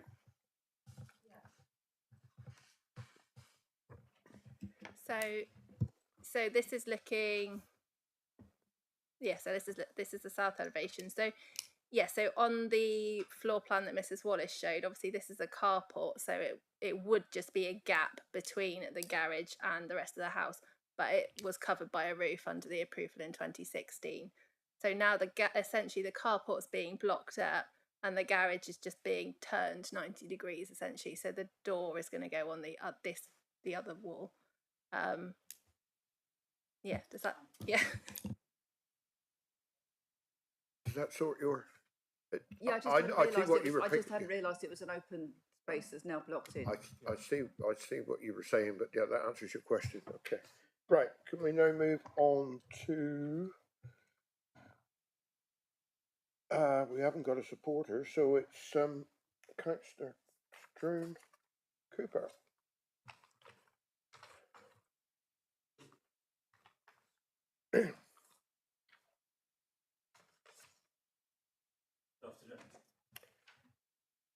Good afternoon. Switch it on. Just take your time. Thank you. And welcome. Thank you. May I say before I start that because of the confusion over heights, I'm relying on a height of 800 millimetres for the plinth, which was an email that Charlotte sent to Anthony Magnell, MP, the other day, and also to a plan, this one, which shows a floor to ridge height of 5.324 metres. And as far as I'm concerned, if you add the two of those together, but Charlotteson said 700 millimetres for the ridge, I make that a total of 6.024. That's it's. Well, okay. Look, you do your presentation, please, and then we'll go from there. Okay? Well, I was saying on behalf of the parish council that the permission granted in 2016 stipulated that floor levels and ridges should accord strictly with those shown in the submitted drawings. This application would alter both of those. So you have a plinth measuring 700 millimetres in height has been added, raising the floor level by that amount, and the height of the roof has been increased by a further amount, making the ridge in total 1.4 metres higher than approved in 2016. It says by the officer that the effect on the neighbouring building is acceptable because that is a two-storey building. But that overlooks the fact that the living accommodation about buildings on the ground floor, and one of the arguments made by the owner is that the effect of the increased height is that the sun will no longer shine onto the ground floor. It's also been suggested that the position of utilities indicates that the plinth will be underground once works are complete. But steps have been constructed, which aren't actually shown on the plan, in order to enable access. If the plinth was underground, there would be no need for any steps. The elimination of the original separate garage and now the carport would create a continuous wall some 20 metres in length and more than 5 feet higher than in 2016. That is, in our view, a major step too far. There is no need for additional roof storage, which is a point that has been made. The creation of a single continuous roof of itself greatly increased the available storage space. The agent for the applicant says agreement was sought prior to submission, but no response was received, and that is the reason why the application was retrospective. No evidence has been produced to show that any such attempt was made, and beginning construction without permission could have been an attempt to present the council with a fait accompli. There was no need for a retrospective application. The relevant plans were drawn in August and September 2021, and work did not commence until May 2022. There is a widespread perception that retrospective applications always obtain permission, and that can be an encouragement for some people to assume that what has been done will not be required to be undone. During the course of Monley's site visit, Mr. Ferris was heard to tell his builders that he has been assured that permission will be given. As the decision on that rests with this committee, we assume that is not the case. We would ask that the conditions laid down in 2016 be retained and permission refused. The Parish Council, with the active involvement of Councillors Brazil and Reeve, have for the past 3 years supported the attempts to ensure compliance. Mr. Ferris has instead... Can you do a wind-up sentence, please? Because you've I am doing a wind-up sentence. Mr. Ferris has instead repeatedly ignored enforcement officers and now expects the fait accompli to be accepted. Thank you very much. Members, any questions? No? Right, thank you very much. Thank you.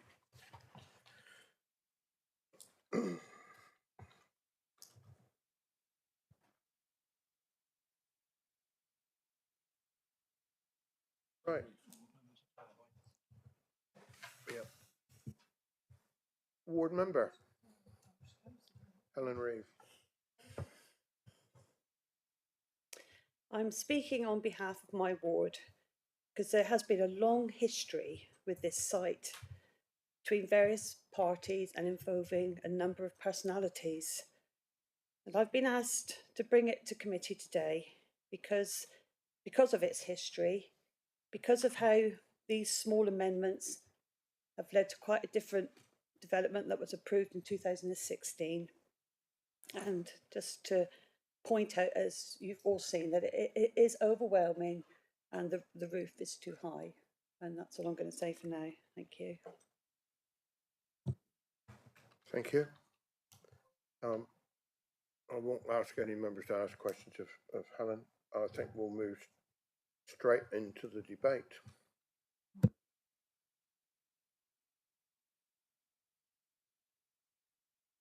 Councillor Taylor. Yeah, I'll start. The worry is the extra height on the roof, because we visited next door, and because of the height, it's also altered the pitch of the roof, because if it was down that 16, 20 inches or whatever the old money is, that would make a vast difference. But at the moment, when you look at that window from there, it's right in your face. So that would be the big worry from my point of view, is to know that because it's happened coming retrospectively. I mean, that would probably not have got away with that had it been in the planning initially. That's all I was saying.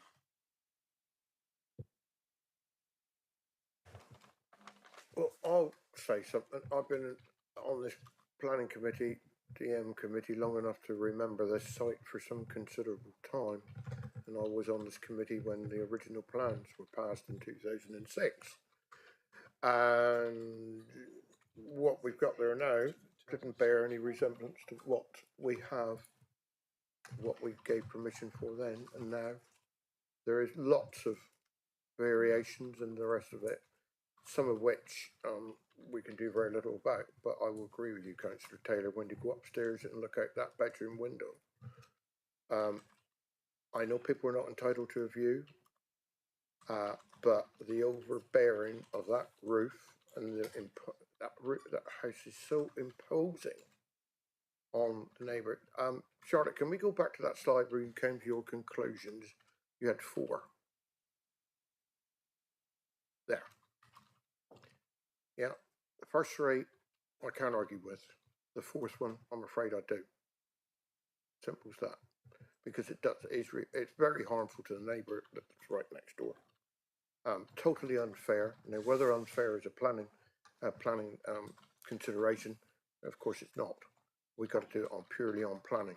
But I am very uncomfortable with having to deal with what we're dealing with. It shouldn't be there. Like, if it had been built to plan, we would have been fine. But I have great difficulty with this one.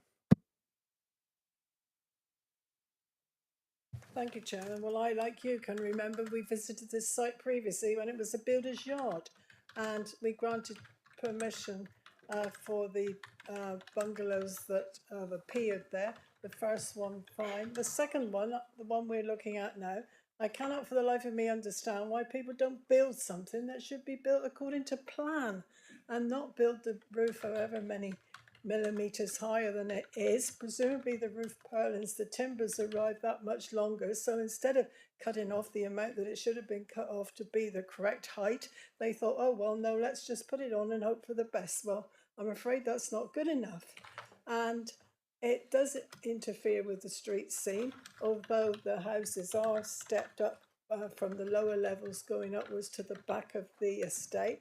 I don't like it either, and quite honestly, I don't think they should be allowed to get away with it. They've altered the inside, changed doors, windows, all the rest of it, and then the roof is much higher than it should be, and I don't think that's correct. I know we've got a recommendation of approval, but I'm not happy with it either.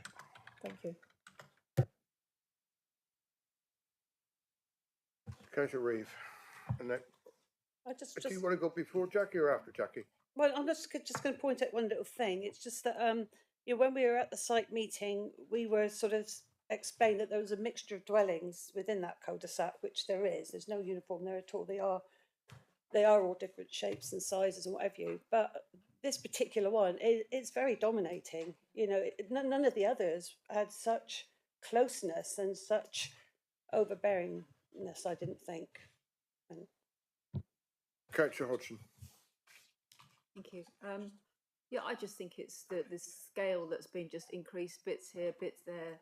Overall, we're suddenly going from what was just about acceptable in that site, given that we agreed that that site could have 2. I'm not you, Chairman. I was there at the previous application, and we were very thorough now, looking around and working out the distances with neighbours. I remember that very carefully because we're looking from the fence and everything all around, and I think it's unreasonable for an applicant to think it's all right to just go ahead with something different to what's been approved for no apparent good reason. And certainly, extra blocking in of, that's what I hadn't realised until the lady spoke, that actually that had been, I just didn't read it correctly. I just read it as sort of flat. And of course, but that openness was all part of the openness in the site. And the fact it's all been blocked in, it just adds to it. But again, the scale of that roof is very overbearing, not just for the neighbour, but I think generally in the whole end of that cul-de-sac.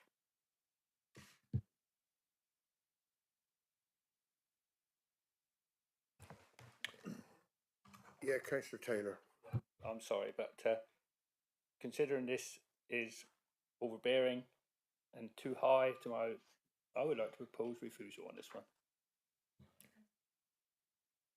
Okay. Karen, Councillor Pringle. I'll second.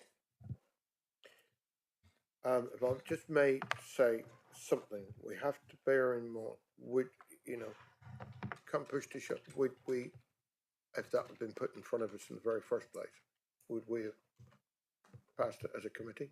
I'm not saying should have or shouldn't have. Just ask that question. I respect Charlotte as an officer an awful lot, and I respect most of what she said. It was that last sentence. Sorry, that's it. Other than that, fine, you know,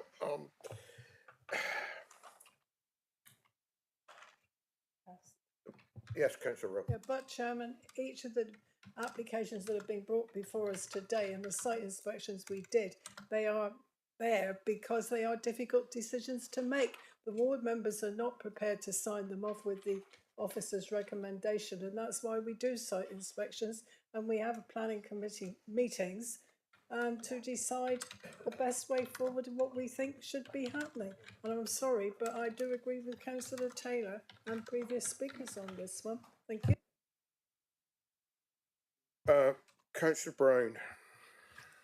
Thank you, Chairman.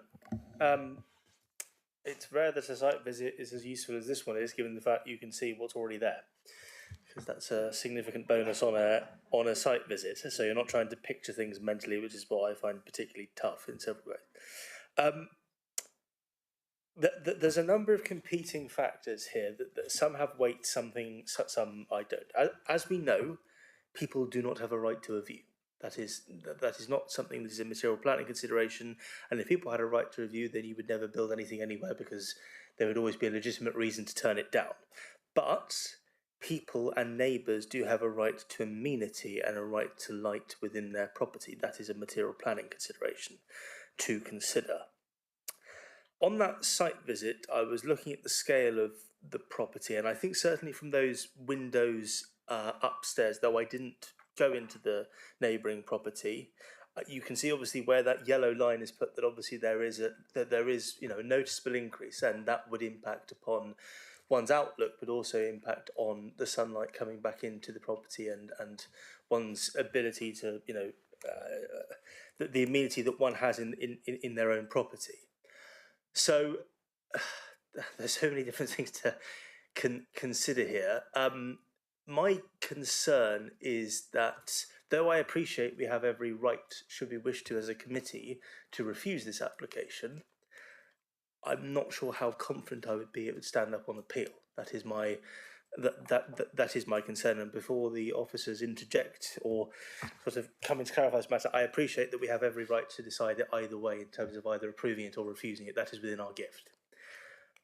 But that's what concerns me, that what is, in the grand scheme of things, I do think it is a relatively minor difference. I appreciate it has an impact, but it is a relatively minor difference. And I don't want to give any indication that I am happy that people or think it's acceptable that people build not in accordance with the plans. I'm really not, and I don't wish to give the impression that that's what I'm saying. My concern is how an inspector would look at this and the decision that we make. I haven't made my mind up on this yet, but I just thought I would contribute to that. Thank you, Councillor Brown. I'm going to call in our legal beagle, Mr. Fairburn. Chairman, all I wanted to say was I don't think that, in light of what Councillor Brown just said about appeals and inspectors and costs, that you need to be worried about costs in this particular case. I think this is a case of planning judgment and a reasonable exercise of that planning judgment.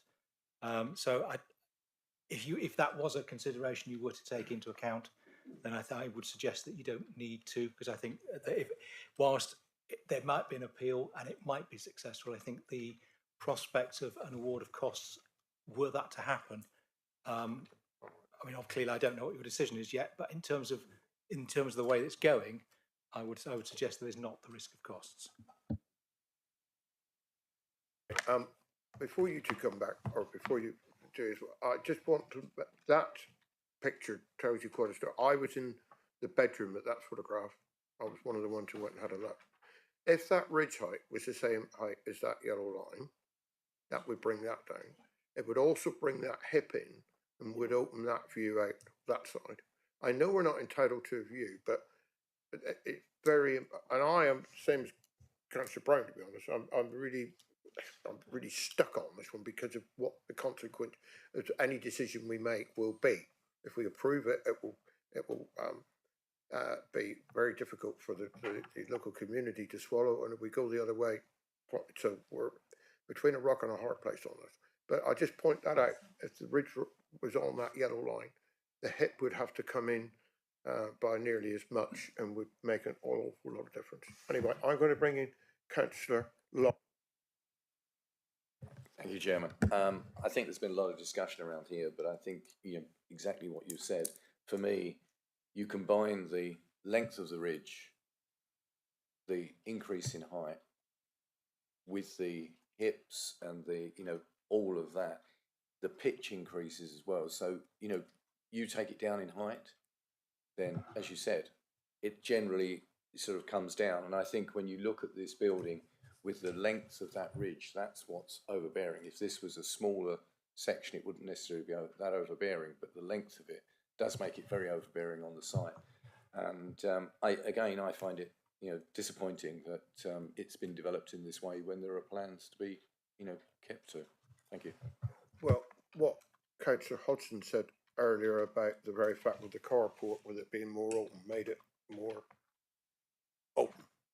And that's all been closed in. But anyway, there it is. Councillor Brown. I just wish you to follow Mr Fairbairn's points. In the comments I made, I was not suggesting that I was concerned about a cost award against the council in this particular case, but I appreciate the comment he was making. Councillor Hodgson. I've got a question for the case officer, but also just to point out that the overall length of the eave on that facing side is 20 metres, and the width going inwards is 13.5 metres. Now I know it's an L shape, so it's not a kind of a complete solid, but nevertheless, that's quite from that neighbouring point of view, back side of it. That's a big block, and the question is, how close is it to the hedge? It is very close, and I'm just wondering at what point unneighbourly really kicks in. You mean the neighbour to the north that we went to visit? So it's at a slight angle, so it's between 0.6 and 1 metre, and that's the same as what was approved in 2016. That hasn't changed. And the other part of my question was about unneighbourliness. Does that not qualify for unneighbourly when it's so close and so large? That was assessed and, if I remember rightly, discussed at quite a lot of length at the 2016 committee, and it was just determined that it was acceptable in this case. Obviously, it's case by case. We take into account the fact that Formosa is higher up. There was a hedge back, between. There was, as far as I remember, there was quite a big discussion, and it was deemed acceptable in this case. But if I may just come back, surely the fact we're going up much higher, the impact at that very close proximity is enhanced. Exactly that point, Councillor. I mean, I was on that committee at the time, and we had a major discussion about this property then, on how imposing it would be on the neighbour. And that was one thing that we made sure we could get it as far away as possible. If the officer says that was what was agreed, that was what was agreed.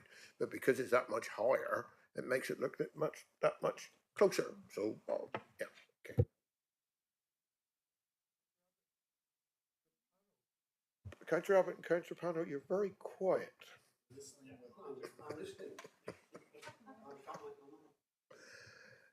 I'm waiting to hear I mean, we do have a proposer and seconder for refusal. I know that, but I want to make sure that everything has been said before we have any votes.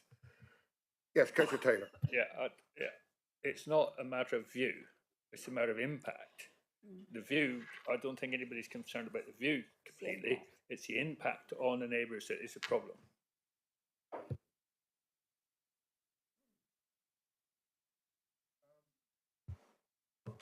I will say something, which is that we looked at the other roof heights of surrounding buildings, and they do step down as you come down the road, and the neighbouring buildings to the north do have higher roofs.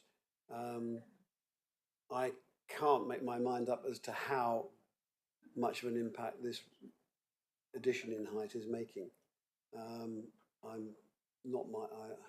haven't formed an opinion yet as to how. Sorry, there's people talking while I'm trying to talk. I haven't yet formed an opinion as to how I'm going to vote, so I'm still thinking about it.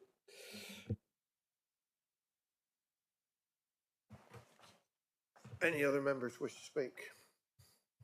I'm not naming any more names.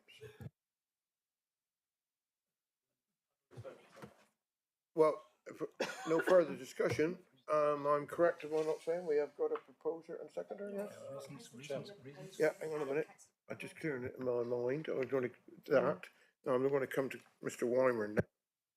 Chair, with respect, I think you need to go to the proposer because I don't think we've had a reason for refusal. It's a very question I was going to ask. With respect, that needs to come from the proposer rather from. Yes. Yeah, my objection really would be height of the building and the impact on the neighbours.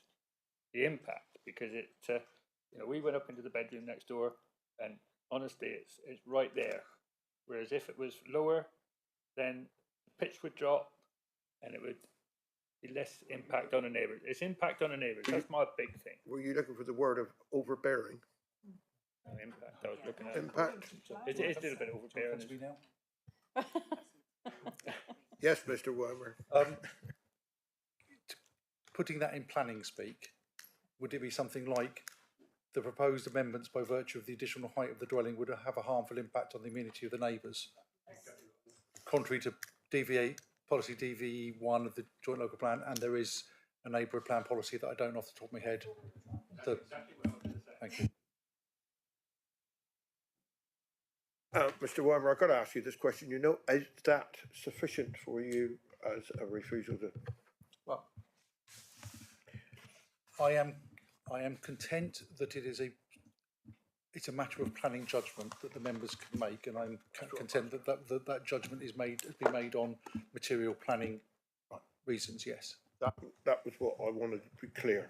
That yeah, okay. So, members, we'll take this to the vote, and this is a proposer and seconder for refusal, which is against the officer's recommendation. So can I have a show of hands?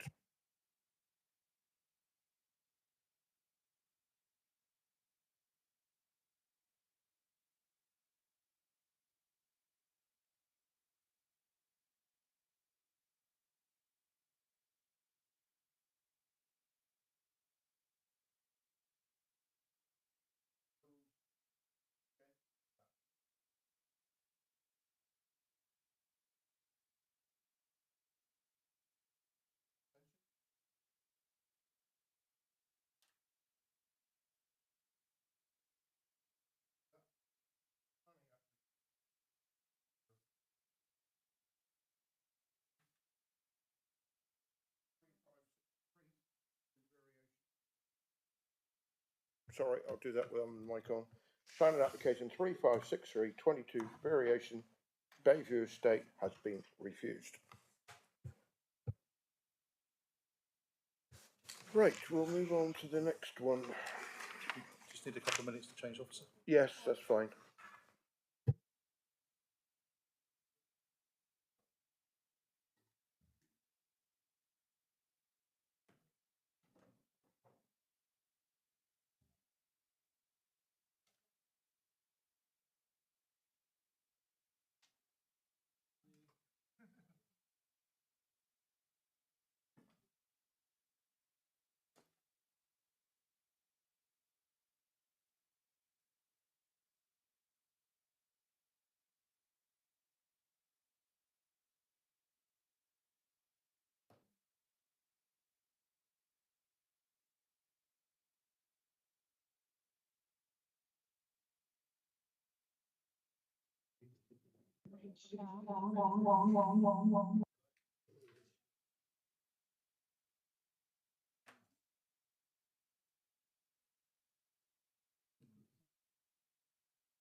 members, before.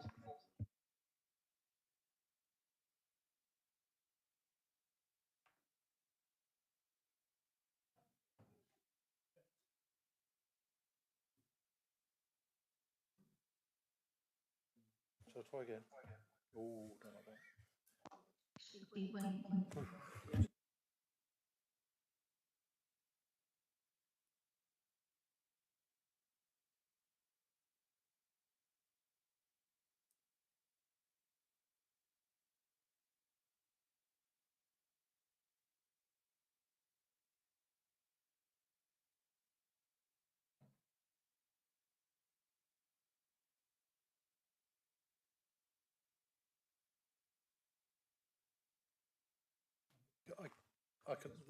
I can answer that question. Generally speaking, when building control look at a site, they are just looking whether it complies with building control. They're not checking to see whether it complies with a planning permission. They just simply go there and say, are the walls built in accordance with building regs? Is the roof built in accordance with building regs? Are the drains in accordance? They're not a planning permission checking service. So it would. The other thing is, quite often you'll have buildings being checked not by the local authority building control service. And they wouldn't have necessarily a copy of the planning permission. So that's why generally speaking these things aren't picked up by building control. Okay. The other thing I was going to mention, perhaps I should have mentioned it when everyone was. I'm assuming that members are expecting us to now serve an enforcement notice. Yes. The challenge we're going to have is the terms, because I think it's probably going to have to be remove the entire building rather than just make alterations to the roof, because the difference in the ridge height isn't just what's been done to the roof, it's because what's been done to the plinth as well. So it will be, the enforcement notice will be remove the building in its entirety.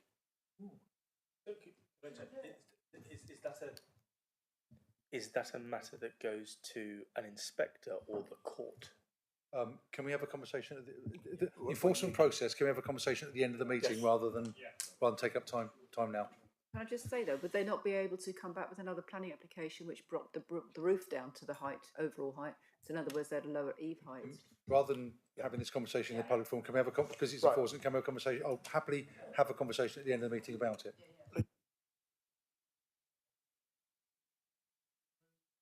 Okay. Next one is planning application 285622 householders application. We will go through the presentation and I'll tell you. So we'll do that first and then go from there. So if you would like to present the case, please. Thank you. Thank you, Councillor. It's an application for 10 Fernbank Avenue in Ivybridge, it's for a front extension. The application site is shown there on the screen. It's in a residential area within the northwest of Ivybridge. There's the aerial view of the application site. It's sited there in between number 12 and number 8 Fernbank Avenue. As you can see, there's a mix of house styles within the surrounding area. So there's some semi-detached properties on the opposite side of the road and some detached properties further down the street and in the nearby cul-de-sacs. This is a view from Fernbank Avenue of the application site directly ahead of us. The area indicates the actual property in question. As you can see, it's one of a row of 4 terraced houses, and there's a strong sense of unity and symmetry within that row of terraces. The 2 end terraces both mirror each other in their design of a garage and porch layout. And then the application site and number 8 are sort of very nearly identical in their front appearance as well. Of note, all the front porches there take up the same proportion of the frontage of each property. So it's roughly about half the width of the property is taken up by the entranceway. This is just the same view, just slightly further down the street, just to show you that the property is on a slope. So each of the properties are staggered down slightly, and they also follow the curve of the road. At this particular junction of the street is kind of going down a bend, and the properties sort of reflect that in that they are sort of staggering back as the road curves.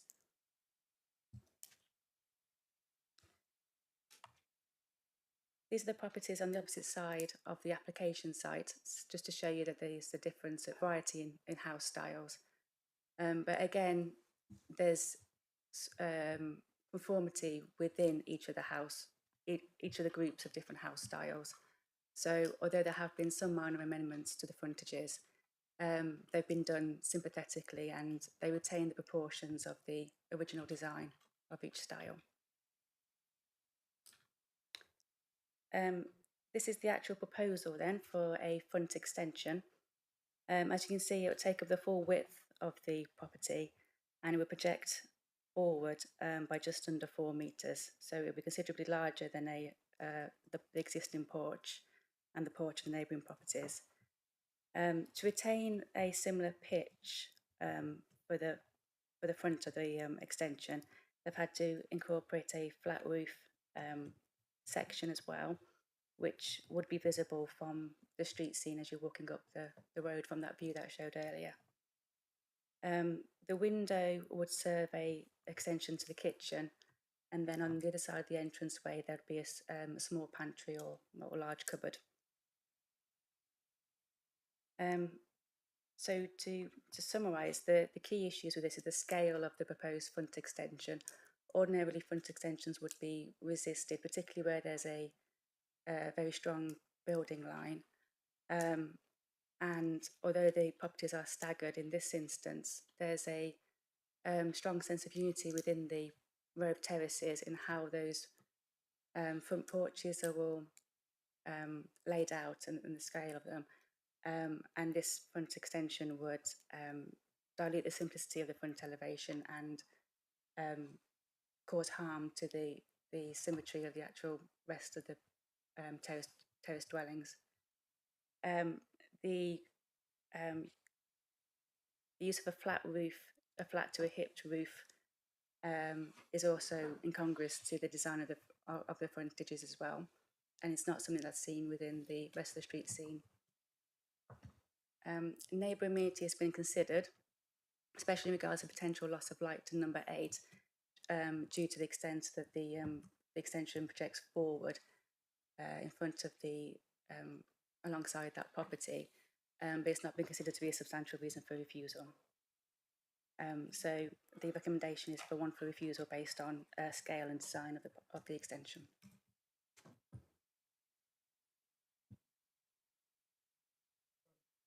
Okay. Well, those of you who've got a speaker program in front of you will note we have no other speakers on this, which leads me on to that Councillor Lance Austin asked for a site visit on this site. As you well know, myself and the Vice Chairman and officers go through all of them a week before to see which ones we think need site visits. We had a lot of site visits, as you know, on Monday, and we took the view that we thought that what the officers presented with us with pictures and everything else, there wasn't any need to go for a site. But to be fair to Councillor Austin, because he's not here, I've got to ask you the question if any one of you wish to propose a site visit before we go any further. And that is the view that, can I have a show of hands just to be sure? Everybody?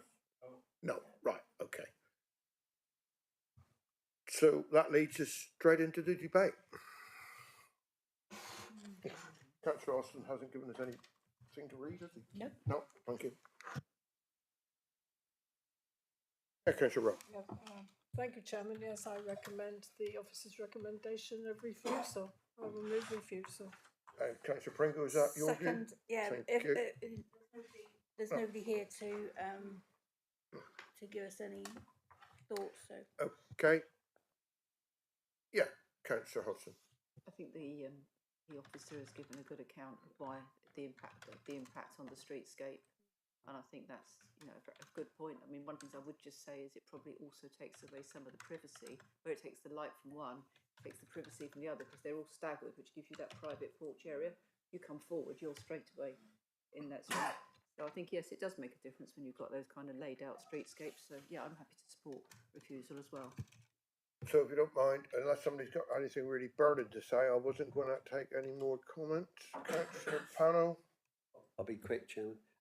Yeah, I'm very conscious of the our policy about extending buildings forwards at the front.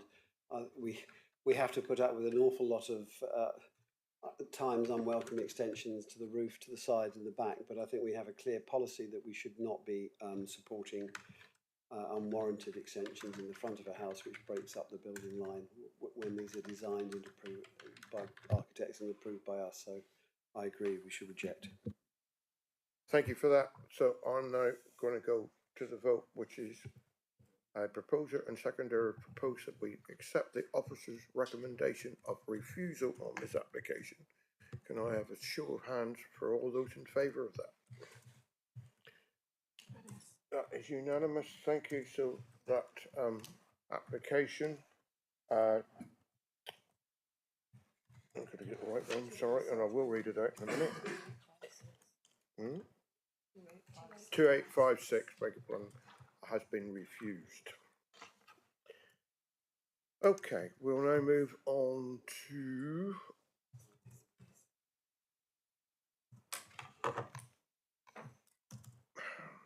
two 556, yes? Yes.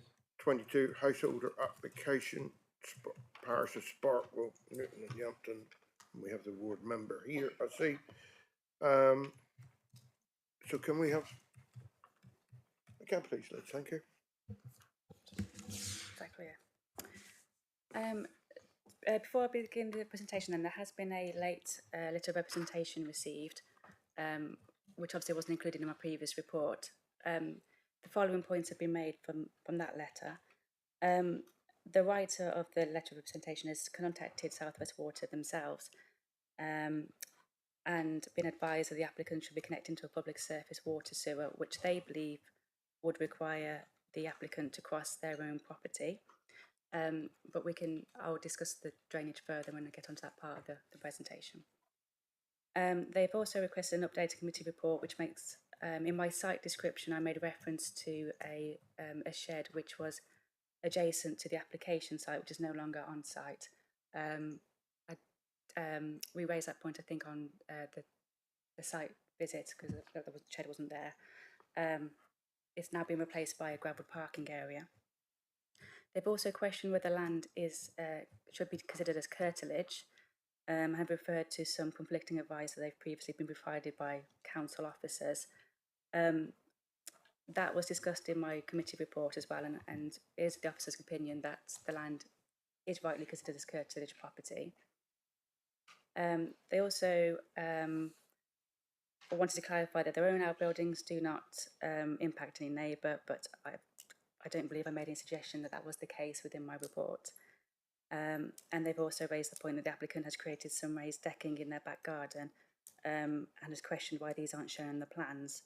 But this isn't part that any works that have been done subsequently in the back garden aren't part of this planning application and aren't under assessment or consideration at the moment.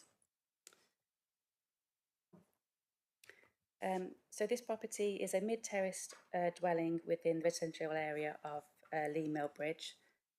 There are no relevant designations which the site is within. And the red edge of the applicant's ownership is there shown for you. And as you can see, it's all fairly within a small area surrounding the actual dwelling itself, and it all serves the dwelling, so therefore it's deemed to be sort of curtilage area. There's the aerial view. The back garden and the shed in question is still being shown on the aerial view, but that's now been removed. These are photographs of the front of the property and the rear of the property. Though it's quite hard to see the rear of the property given the fencing and the parking arrangements at the back currently. But as you can see, it's quite a modest property with a small amount of garden space at the front and a small modest garden to the rear as well. This is a picture of the actual application site itself. So the area of lawn will be the siting where the shed itself will be situated. The fence that's directly facing our view here is the rear garden of number 16, the neighbour, and the land to the left where the van is currently parked is also under the ownership of number 16. To the right is the applicant's fence and gate, and then the closest gate to us and the building that's just in view is the neighbour on the other side, number 20. The planning history for this site is fairly relevant. The most recent application that was approved earlier this year, at the end of last year, November, was for for off-road parking for one vehicle for the at the front of the property. That has been approved but hasn't as yet been implemented.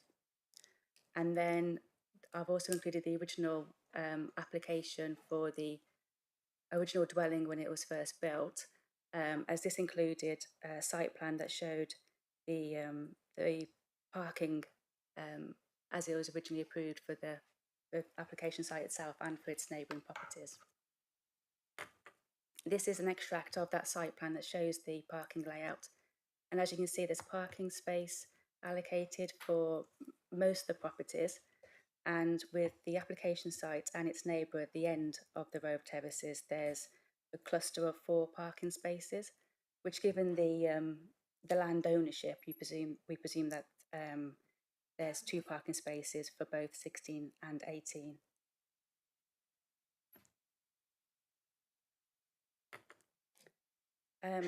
This is the plans for the shed have been reduced slightly in size during the life of the application, and these are the final plans that are under consideration today. The shed's been reduced in size to ensure that it fits within the just 1 parking space as laid out in that original approval for the area. So it's within 2.4 metres by 4.8 of that parking space. It then encroaches into their own garden space a little bit to give them a bit more internal area. On this site plan, there's also a car shown parked in front of the shed. Letters of objection have been made objecting to the fact that that car then blocks the gateway into number 20.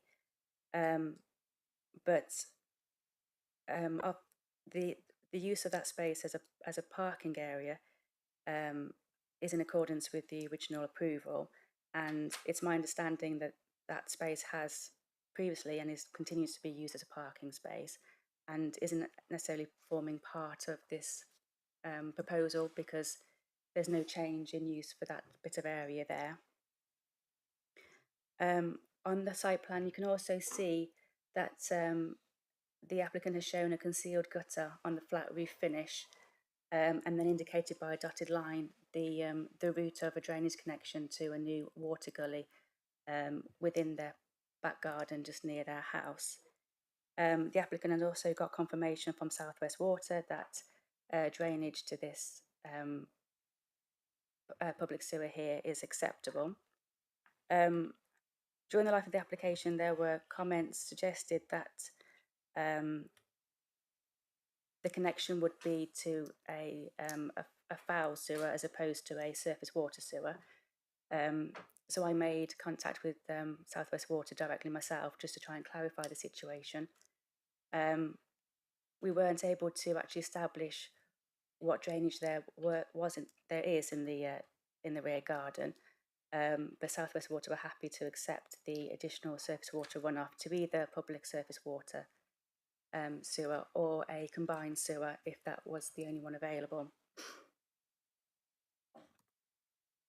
These are the elevations of the proposed shed, which show that there is a slight fall in ground level, and that the one side of the shed will be at a slightly higher finished roof height than at the other end. So it'll be a total height of 2.6 metres at its highest bit near the fence of number 16. Given the short expanse that's actually going to be impacting on the garden of the neighbour, and the fact that it's at the far end of the garden as well, and taking into account the other outbuildings that were in the neighbour's garden, I concluded that it wasn't going to have an acceptable negative impact on that space there. So just to sum up then the key issues, with the proposed use of the parking space to actually site the shed, this could be offset with the previous approval to create a parking space at the front of the property, and any permission granted today could be conditioned to ensure that parking to the front is implemented prior to the installation of this erection of this shed. And the objections to the any implication it might have on the other cars parking and blocking access to number 20, I don't think can be considered reasons for refusal for this planning application, because as far as I'm aware, that's just the status quo of what currently can happen anyway. The design of the shed is fairly typical of an outbuilding that you might expect to see in someone's rear garden. The neighbour amenity, I don't think is considered a substantial reason for refusal either, given that it's not going to have an overbearing impact on the rear garden. And then in terms of the drainage, South West Water has confirmed they're happy for the surface water to be discharged to a public sewer, either combined sewer or a public surface water, and that can be conditioned as part of the planning application, and it will be for the applicant to ensure that that's undertaken in accordance with that condition. So I'd recommend a conditional approval.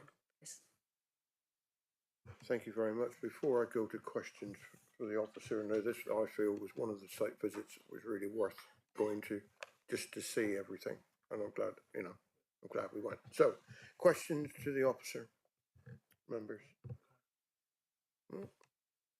None? Okay, that's fine.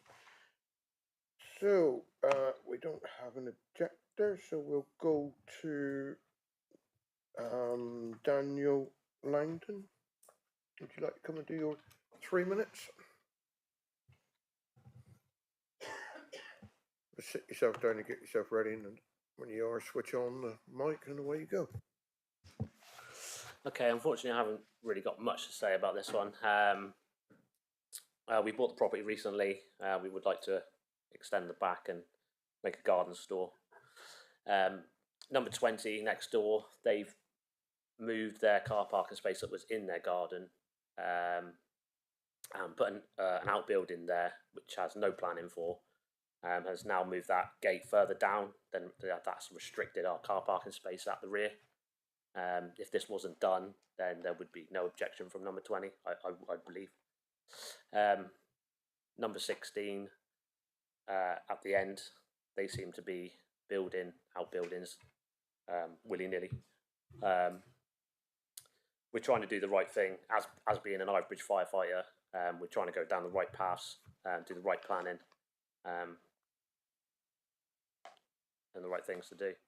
I don't think you need to say too much more. You want it. You got too much. As long as you comply, you've got things to comply with, and we'll discuss that in a minute. Thank you very much. Okay. Thank you. Any questions about any?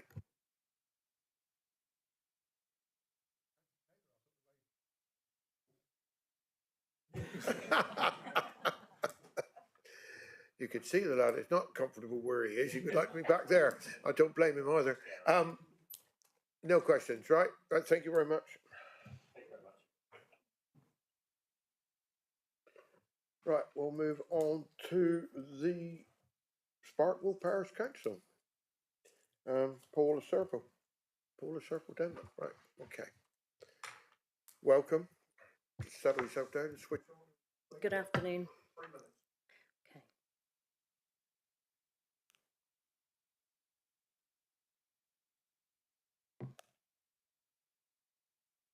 I've been asked to read this statement from Sparkville Parish Council on behalf of the lady that normally deals with all the planning. So she's not available today, so it's me instead. New Park Road has extremely limited parking for its residents, which causes significant issues. The proposed application is to put a shed outside the current garden fencing, which would occupy a position which can be used for parking. The applicant has previously used the remaining parking area to park a vehicle, which has created significant issues for the neighbouring properties, blocking access to their garden gate and garage. The applicant has received conditional approval to create a hard standing in front of their property for off-road parking. However, this has not created an additional parking space for the area, as it will not be possible to park on the road in front of the property once implemented. So, although technically a new parking space has been created on the property, there is not a net gain in parking at the front of the property and hence should not be considered to offset the removal of the existing parking at the back. Although planning considers the size of the proposed building to be small relative to the neighbouring properties and gardens, it is significant. The runoff will add to the already existing flooding issues and should not be dismissed. It is critical for a sustainable water management strategy and understanding of the drainage hierarchy, including consequences of adding the runoff to the foul sewer and surface water sewer. Thank you. Thank you. Any questions, members? I think. No. Right. Thank you very much. Thank you.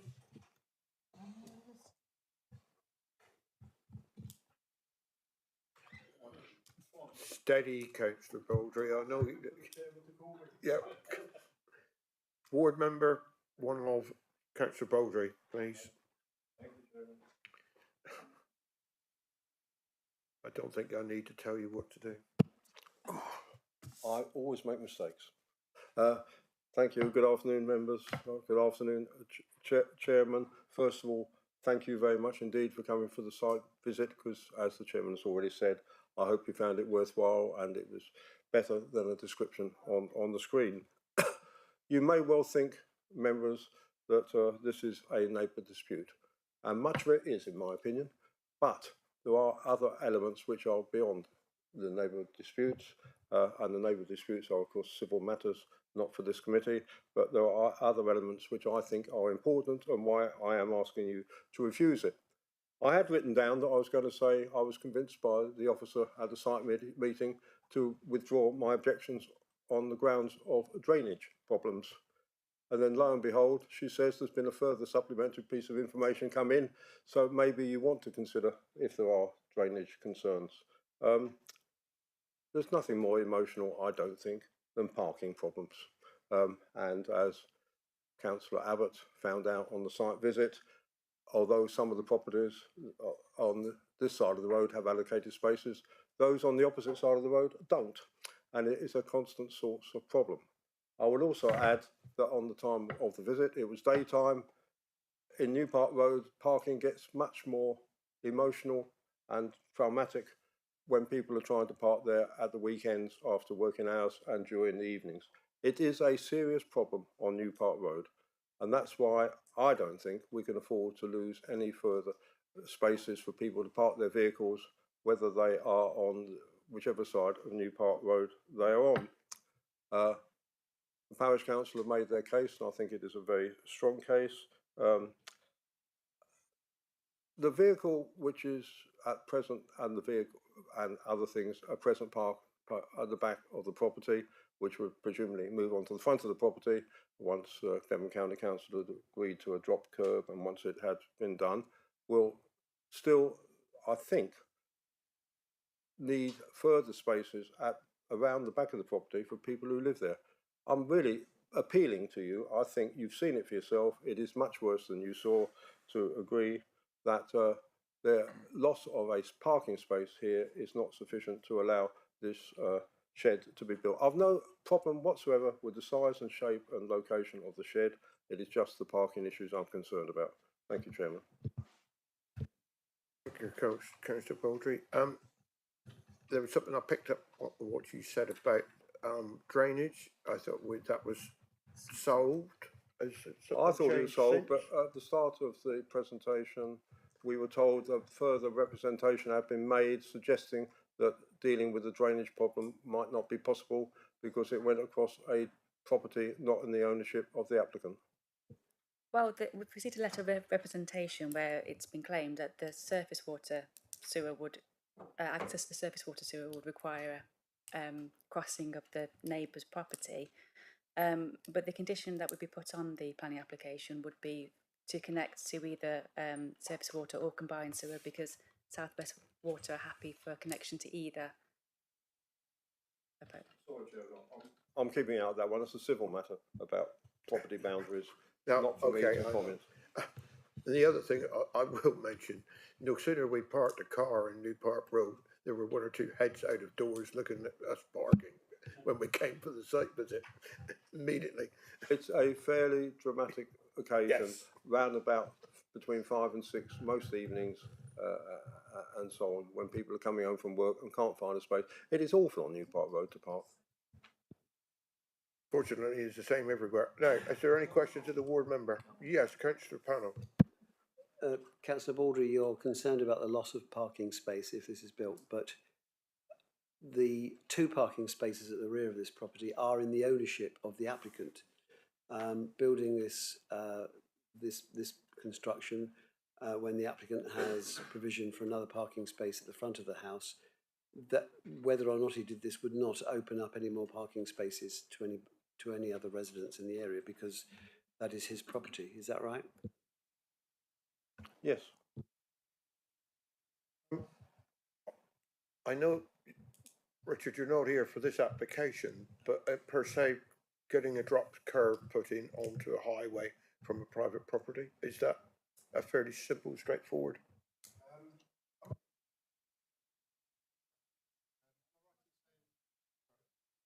Can I just ask the applicant a question? Sorry. It's just quite important in terms of how I would answer that question. It's just that is there an advisory cycle lane in front of?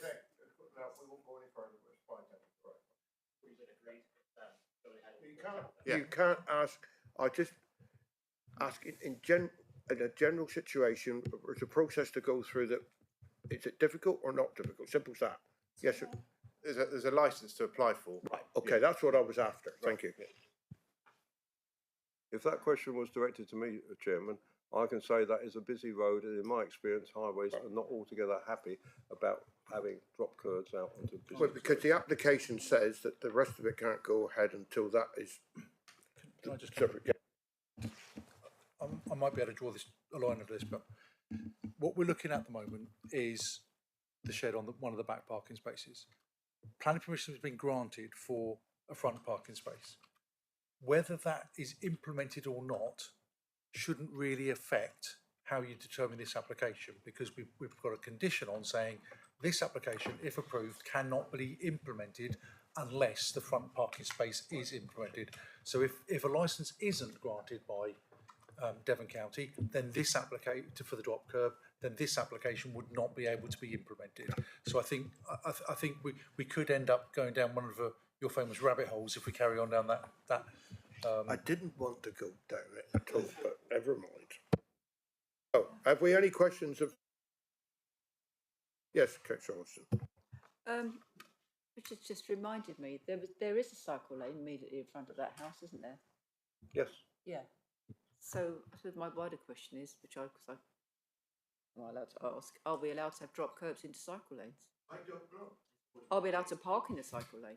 Yeah, that's what I was going to say. You shouldn't. No, we can't go there. Right. Here, my fault. Shouldn't have opened my mouth. I should have left it alone. I was just thinking out loud rather than keeping quiet. We are actually looking at whether we are going to allow to have that shed put on that parking space and no other consideration.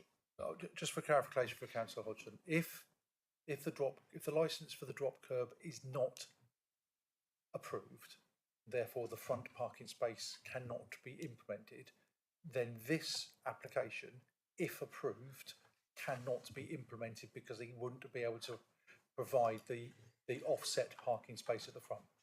But I think that's my fault. Coach, permission to move into the debate, Chairman. Permission to move into the debate if possible, Chairman. Yes, Thank you, Chairman. Yes, thank you very much, Keith. Okay, the matter, the site visit was very useful, genuinely very useful. We saw the matter in hand. The matter here is the shed in question, the proposed shed, not an element of parking necessarily. I can't see much of a problem with the shed, to be completely honest. It seems to fall in fairly neatly and within the applicant's ownership. Thus, I'm inclined to agree with the recommendation of the Office of which is conditional approval, which I'm very happy to move, Chairman. Thank you, Councillor Brown. Councillor Panel. So I'll second that, and with the steer from the planning officer, I'll add a condition that this could not be implemented unless the drop curb licence is permitted. Well, you can. It's already well. We'll ensure that the condition around the front parking space is as tight as Councillor Panel has just suggested. Don't see anybody looking at me hard to say anything more. So, I mean, we got a proposer and a seconder for approval of this application as per the recommendation of the officer.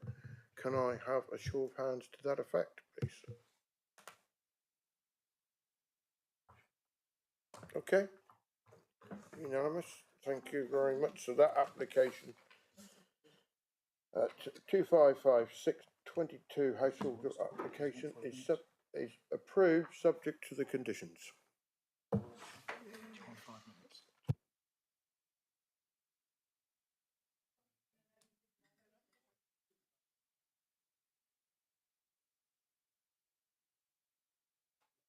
We'll take 5 minutes, okay?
members, we're on the last application today, which is application 208422 OPA.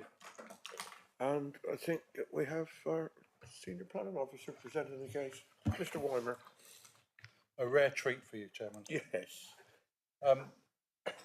Members, this is an outline application for with all matters reserved, for a new SEMH 120 place SEMH school in Ivybridge.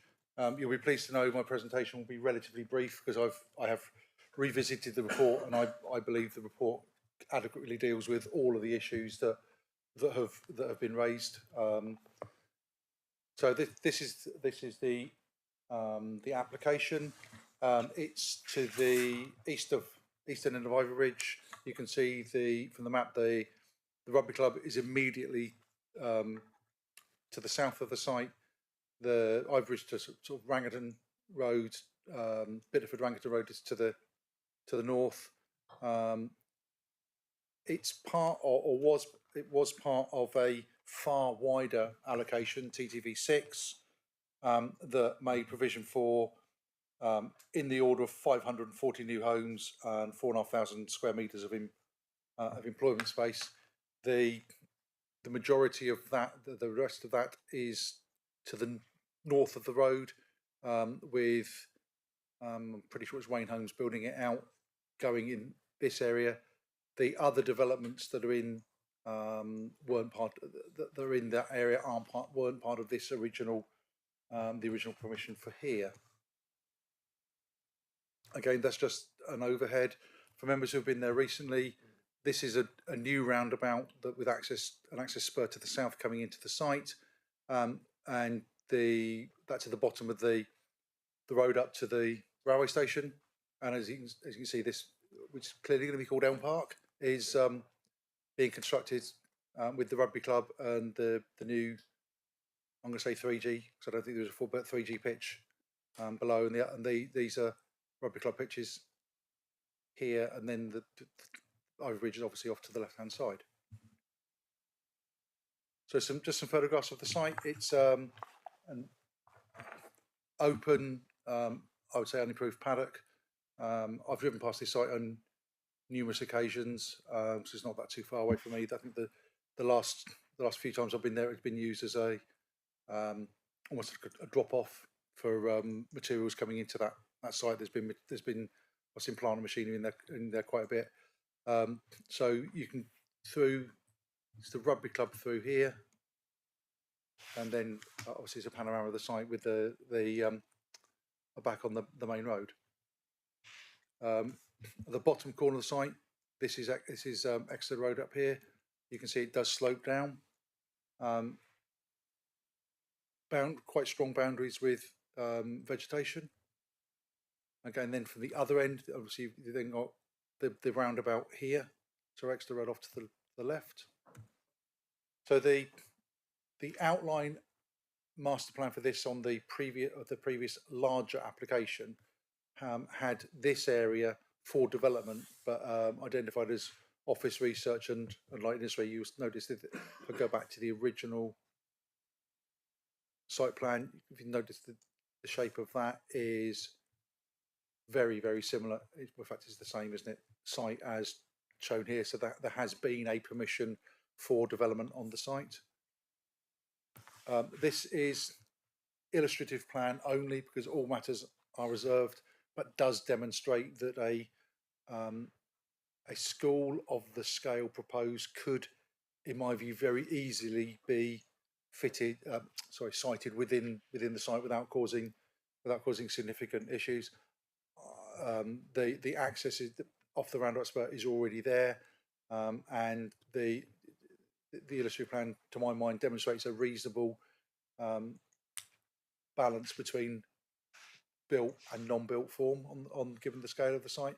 So just again, this is purely illustrative, but so what it's showing is the access could come. Well, the access would come off this spur of the roundabout, there's no doubt, but could go into a parking and drop area there. Two-story school building here with a combination of hard outdoor play area and when I say soft outdoor, I'm assuming grass. So the key issues are I've touched on most of these. The use proposes an employment. It does generate employment. It's not. I get it's a school, but from the application form, the applicant is suggesting there's the equivalent of 50 FTE, 50 full-time equivalent employment provided. Without having the comparison there, I would suggest that's the equivalent to what you would get depending on the uses on an employment site of that size. And we don't see, officers don't see it as a significant change from the approved land use. Planning conditions can effectively mitigate any potential issues. The site is in a sustainable location. One of the issues, well, probably one of the key issues, and I'm sure Councillor Abbott will touch on this in a little while, is around cycling provision, because there've been a number of objections, one from a particular group around cycling. We have one of the reasons why we asked Richard Jackson to be here today is we've looked at this, and there is the residential developments that have got permission around that site have already funded a cycle route or improvements to cycle provision, and there is already a cycle link from this site into Overbridge itself, and this shows other improvements that already have been funded. And if this is I'm sure Richard will correct me wrong, this is the Blore Home site, which is further to, well, what's happened there? That's the Blore Home site further to the east. This is the North Filham cottages with the site being here. So there is already cycle provision provided or in plan and funded further past the site. So in conclusion, we consider that the use is in accordance with the adopted spatial strategy.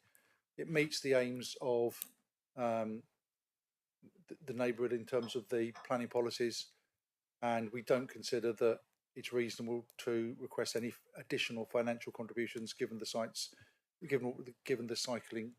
cycle routes that are already there and what's being proposed. Thank you. Thank you, Mr. Warner. Members, you got any questions? Yes, Councillor Taylor. Yeah, Patrick, is there a definite need for this type of school in the area then? Because it looks to me as if it's. Councillor, you'll note from the speakers list, there is a representative from the applicants going to speak in a minute. I think that gentleman would have far more information on terms of the need than I'd be able to give you. Thank you. Yeah, Councillor Hodgson. I just wondered why this isn't being considered by Devon County Council themselves, because often, I'm on their planning committee and we quite often get applications for schools. I just wondered why it'd come here rather than there. I thought they dealt with it. Potluck, okay.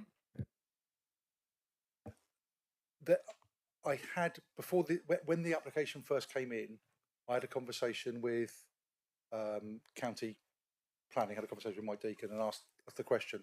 And I can't remember precisely, but there was a reason why it had to come to district rather than county. And I can't remember exactly what the reason was. Again, I think that the representative from county would be able to answer that question. But it is something we looked into. But I think it's to do with how it's procured or who owns the land at the time. There's a reason why county couldn't deal with it themselves. Why it's come to us.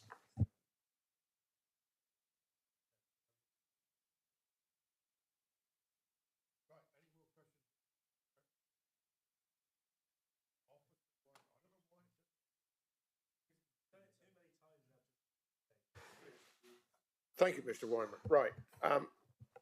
Next, we haven't got an objector, but we have got a Mr. Neil Pateman. Pateman. If you'd like to come and have your 3 minutes, sir.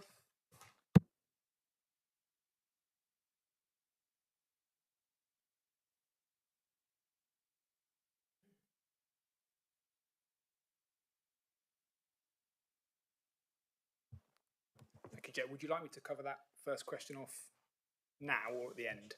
I would suggest he does his 3 minutes, then. You do your 3 minutes, and I think you'll probably be sat there for a little while after that, okay? I'll look forward to With that. questions. Thank you, Chair. As Patrick identified, this is an outline application with all matters reserved. Should the application be approved, just to provide some context, the delivery of the school and subsequent reserved matters application will be brought forward by the Department for Education, because this school will be delivered as part of the National Free School Programme. So why do we need the school? There is a large shortfall of SEM places across the county. It's a significant number. And there's a particular challenge around social, emotional, mental health and autism. And the southwest of the county is, again, a particular hotspot where there's a shortage of provision. This does lead to, some of our most vulnerable young children travelling, some distance to access their education from their home. Just to provide some examples of that, we did a little bit of analysis. So there's currently 59 children who live within the Ivory Community College catchment area who have social, emotional, mental health issues or autism. 4 of those are travelling over 60 miles a day as the crow flies, so significantly further than that in reality. 9 of those between 40 and 60 miles, 23 of those between 20 and 40 miles every day to access provision. If you took that as an example, this site, the furthest those young people would be travelling would be 15 miles. And likewise, 22 of those 59 come within the Ivory Town Council area. So 1 of those is travelling over 60 miles, 1 between 40 and 60 miles, and 13 of those between 20 and 40 miles. The furthest from the site, these children program is 3.5 miles, would be the furthest distance. These are vulnerable young people, and the vast majority of them, sadly, will be transported to the site. It is not practical for them to travel to the site by any other means. It would be nice if they could, but the reality is those people are very vulnerable and are not able to do so. And that is evidenced by similar provision elsewhere in the county. In terms of staff, there is more an opportunity for sustainable travel around staff. And I think, it is a sustainable site. The proximity of the railway station, proximity of bus stops, cycle links into Ivory Bridge town, would meet the needs or the needs generated from the provision that we're proposing on the site. In terms of the site itself, I do note it is a departure from the local plan in terms of the mixed use development and the employment land. As Patrick highlighted earlier, the school will generate a large number of employment opportunities, both teaching, non-teaching, support, and ancillary staff that that support the function of a school. The building itself, is going to take an awful lot of investment. It's going to be 10 to 50 million pounds worth of investment into Ivory Bridge town, which will have knock-on benefits to the wider economy. Was that my cut-off? Well, yeah. No, I was only going to.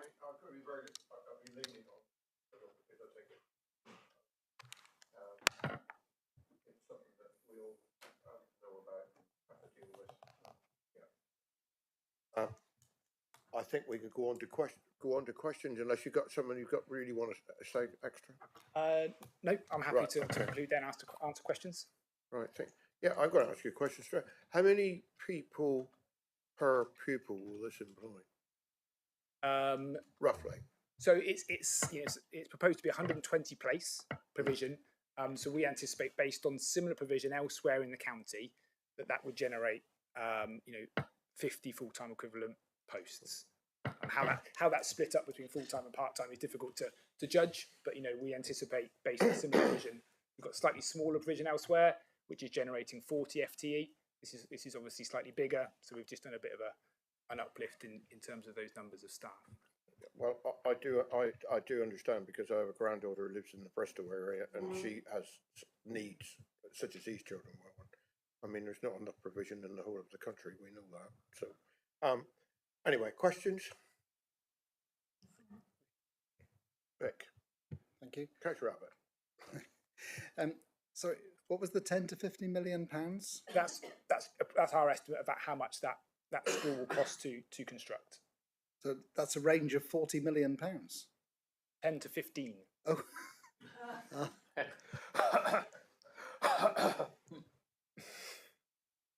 Sorry, I should have been. I'll work on my diction. We'll get him to bring. We will get him to bring his ear trumpet. Any other questions, members? No. Would you like me to cover off Councillor Hodgson's question from earlier as to why it hasn't gone to Devon County Council? Yes, please. I mean, it's essentially because the intention isn't for Devon County Council to deliver the project, because it's going to be delivered by the Department for Education, funded by the Department for Education. The Reserve Matters application will be dealt with by the Department for Education. It needs to come to the District Council. We sought advice from Mike Deaton and from Patrick. Well, Mike sought confirmation from Patrick that was okay. Okay, thank you very much. All right, thank you. Yes.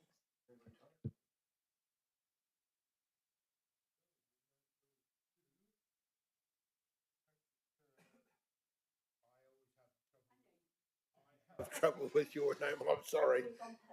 Can you just pronounce it correctly? So Polansky. right. Okay. Chairman, we'll test you.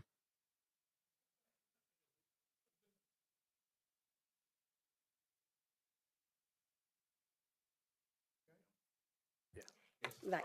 Okay. Good afternoon, members. I'm here to speak on behalf of Ivybridge Town Council. We support this application as it is per se, because we recognise the need for such a school. I do have a little concern about the number of students who are going to be applicable from the Ivybridge area itself, because obviously anybody coming in, Ivybridge Community College has a huge catchment area, which isn't necessarily in Ivybridge itself, and also where the employment needs are going to come from, because this is a special school which needs specialised staff who are not necessarily going to be found in Ivybridge. However, because we recognise the need for such a school and the location of it, that's why we originally supported it. However, I do have a few considerations I would ask the members to take into account. I know that Patrick's just said that about the cycle routes are all in place and everything. I feel that that's taking advantage of the housing associations, the housing developments, which have given this money, therefore given us 106. The cycle routes do need some more work on them still, and I feel that if we're going to be bringing extra people in from either end of Ivybridge and Bitterford, that this needs to be considered in a bit more depth. Also, we need some crossings. A toucan crossing has been proposed. Ivybridge would like it in one situation. Ugborough, I believe, would like it further up. I feel that there's a need for two crossings because of the number of young people and people who cross this road, and there is obviously going to be more traffic generated by teaching staff and ancillary staff at the school. So this is what we are just asking for, please, that some more money could be put into Ivybridge, because also it is going to have an impact on the town. And at the moment, we just feel that it's all very well to say, oh, well, there's cycle paths en route, which has been funded by the developments. And sadly, we find it sadly, these developments come under Ugborough, so they get all the precept, and Ivybridge doesn't, but funds all the facilities for them. So this is just a plea that some consideration could please be given to some more funding to allow this to happen, and for Ivybridge town itself to be a welcoming, sustainable place for this school. Thank you. Thank you very much. Councillor Hodgson. Thank you. Yeah, thanks for what you said. I just wondered, you raised a question about whether or not there was actually a need of the scale that was suggested earlier for in the immediate area. but there is still housing development going on in your area, isn't there? And people do There tend is. to move to where the facility is. There is. So I think I'd just suggest that you may find that there's another. that actually it supports itself, and the same as with the teaching staff. Possibly, if they're wanting to do that specialist work, we'll see a new school and and maybe move to the area. So it may well be that there may be, you know, less of kind of people coming in from long distances, but maybe actually moving to be there for either their youngsters or their job. Well, I was about to say, would you know, has that been discussed by Ivybridge Town Council? Yes, I agree. And it's a very valid point. Do you want me to put something which I have a concern about? Is a resident was talking to me the other day, and they were quite excited because they thought that, you know, their young person would be able to act, but actually the needs of their particular young person do not come under these specific needs. I didn't like to disillusion them actually, but I'm aware that this is a specific need. What you say, I think, I take on board. That is very valid, and I think people will move into the area. All the more reason for us to be able to have some additional funding to be able to assist our town, and put some crossings in, please, because it's quite a distance and people use it. There we go. Thank you. Questions? No? Right. I wouldn't mind making a comment while the town council is still there. You're. It's just that I can't remember the exact wording, but it was along the lines of, I think, you're relying on the housing developers to provide the money, or something like. And absolutely right, and that's absolutely right and proper. If someone's coming in with a large housing scheme, absolutely they need to be funding the infrastructure that it goes. So if by way that they provide, for example, the cycle routes, then I think something like a school or some other social non-housing development should be able to piggyback off the back of that, because I think the funding should be coming from the housing developers rather than something like a school. So I think I would absolutely agree with you on that basis, but perhaps for a slightly different reason. Yes, I still feel that that's almost passing the buck, shall I say, really. I know that money's obviously short, and the housing developments are almost completed on the east side of Ivybridge. Yeah. Yes. So I'm not sure if that's going to facilitate the crossings that really would be needed to facilitate it. Yep. Unfortunately, that is not within our gift, and I'm in very great trepidation at the moment as to when we can bring in. If there's no more questions from the town council, we move on. Then I think it would be appropriate to ask Mr. Jackson to comment on both cycle revision. Thank you very much. Yeah, I know he has. Do I do that before I allow Victor? He could speak as board member first, or if you want to come in. I don't know whether having Mr. Jackson's comments first would help before you speak, or whether you want it afterwards. Okay. Right.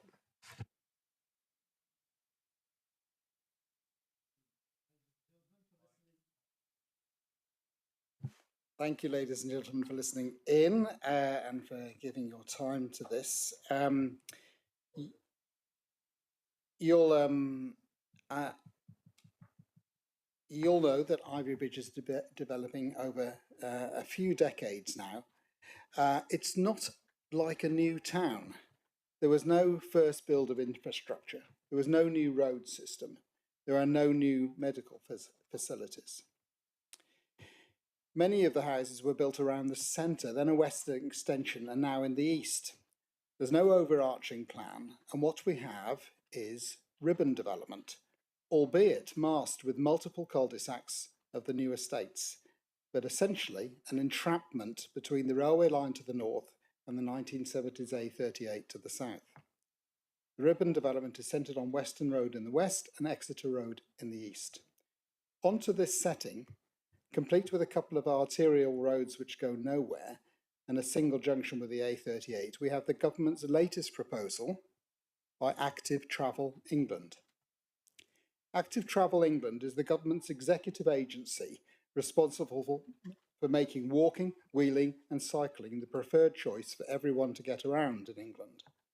It is the government's objective to have 50% of trips in England's towns and cities to be walked, wheeled or cycled by 2030. If we do not build appropriately now and over the next 7 years, we will not attain this aim. And can I say that although Mr. Weimer says about the complete cycle routes, they're not complete. They have gaps in them. And on funding, Devon County Council has offered this scheme £20,000 towards transport improvements. I have yet to understand what exactly that is and the provision, but I'm going to offer you a calculation in contrast. A typical housing site requires 30% of the housing to be sold at an affordable price, i.e. 80% of the current market site price. On this site of 2 hectares, there could be 70 houses. I know, I've done the trace around on Google Earth for the adjacent housing site. A 20% discount on a £200,000 house would be £40,000 per house. For 20 houses then, which is 30% of those that would fit, for 20 houses, £800,000. That's the economies of building. Not 20,000, but 800,000. And actually, we've just heard that the school is going to cost 10 million. I'm not proposing we take this money away from poor children who need a special education. I'm proposing the Devon County Council pays the right whack. The scheme Ivybridge really needs to make traffic flow properly is a Southern Relief Road. I'm not asking for a Southern Relief Road, not this time. I'm asking for some small improvements for active travel. And I ask not for 4, 5, but for 4 conditions. The Devon County Council support government and Active Travel England in their proposals by providing, this sentence is not making sense, Amelia, so I'm going to start that sentence again. Yeah, thanks. I'll try. Number 1, that Devon County Council support government and Active Travel England proposals by providing suitable infrastructure at this point of the build to ensure compliance by 2030. 2, the Devon County Council and South Hams agree with a local travel support group PL21 a master plan of all existing and proposed traffic-free routes for the local area. 3, that Devon County Council contribute to the local improvements in this particular area by providing suitable crossings. There's an example from Plymouth, and here is an example from Chester,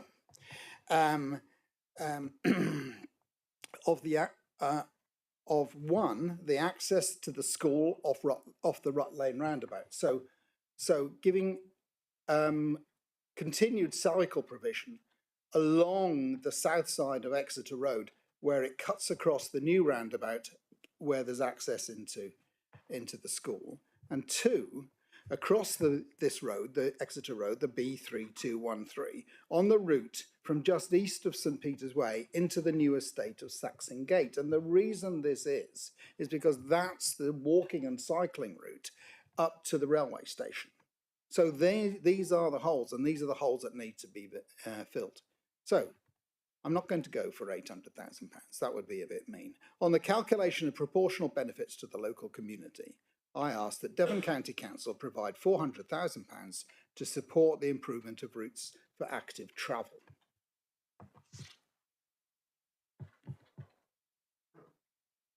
That's it. That's it. Right. You got all that down? I'd like to ask a question if I can. Of course you can.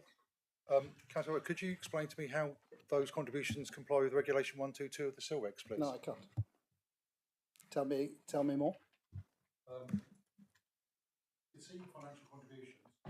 To seek financial contributions, the obligation should be necessary to make the development acceptable in planning terms, not the wider, but that development. It should be directly related to that development, and it should be fairly and reasonably related in scale and kind to that development. There is nothing in our SPD that talks about community facilities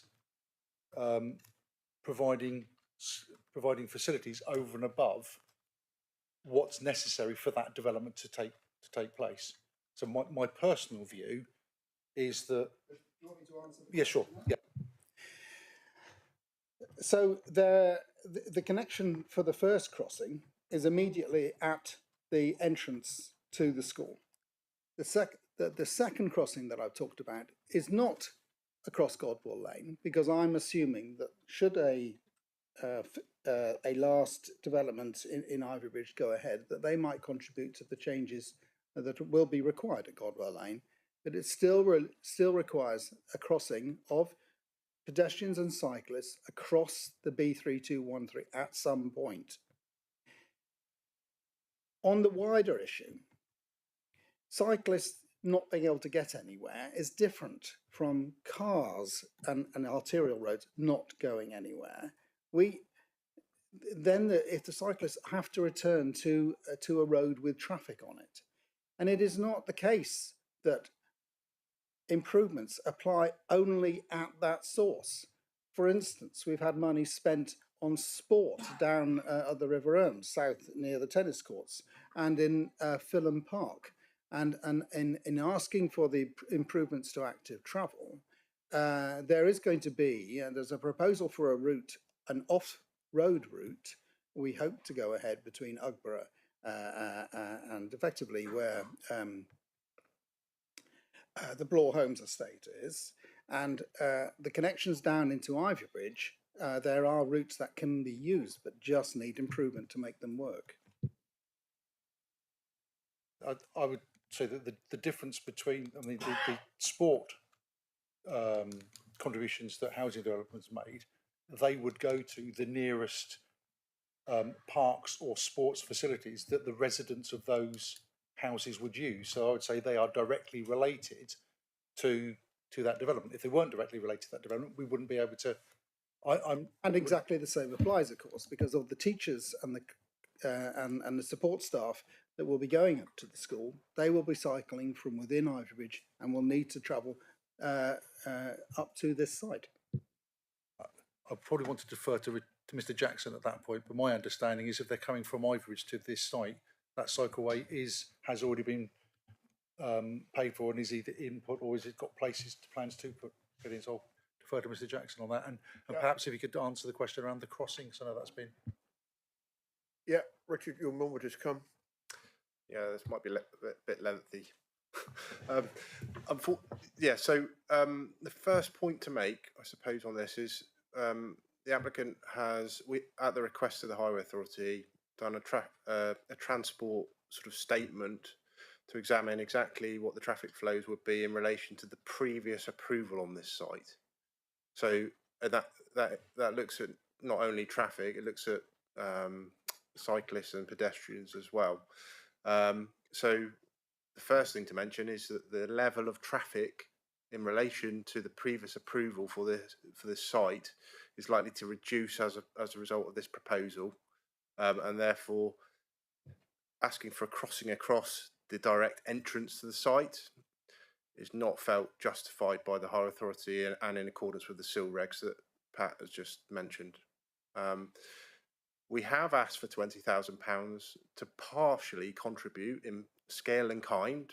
As just referring back to that SIL reg, it does say you must only request in scale and kind to section 106 for a toucan crossing across the B road to be sited on the desire line for the route that is going to best serve the residential development in the area, and also at the same time provide a crossing point near enough to the school in our minds that would allow people from the school to get to the train station. There is a link that's been approved, a cycle link through the Wayne Home site at the Rut Lane side of the road, that goes through the hedge right at the point at where we're trying to put this toucan crossing.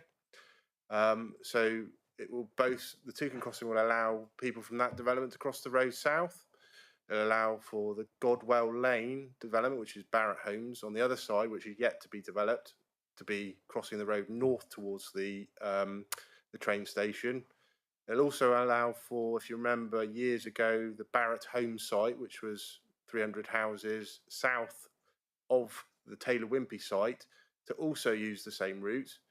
It's felt that anybody coming from the main built-up of area of Ivory Bridge heading towards the school, such as staff that might work in the facility, will also be able to utilise that crossing if they're coming from the northern side of the road as well. So we think the crossing is in the right place.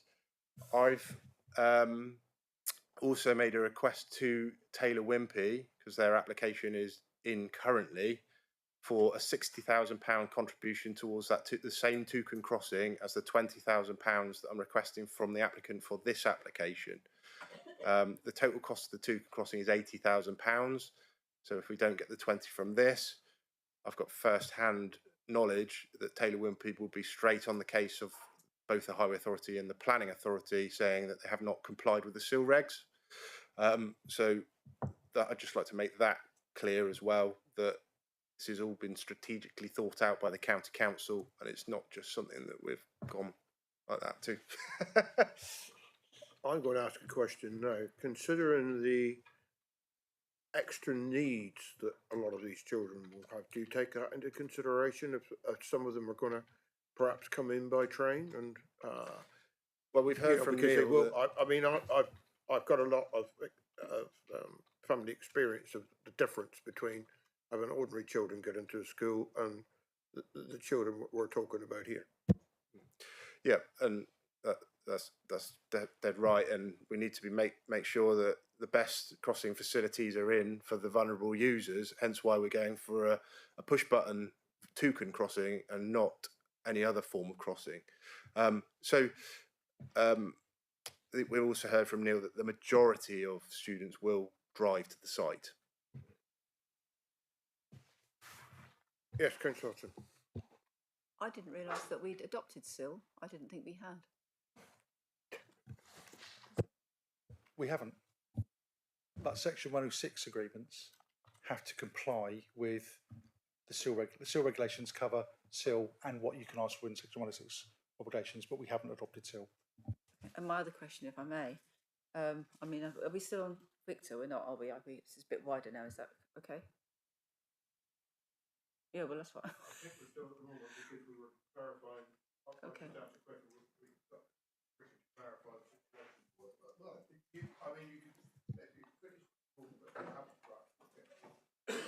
I haven't, in as much as Richard has commented and Patrick has commented, and Richard's interpretation and statement of strategic review.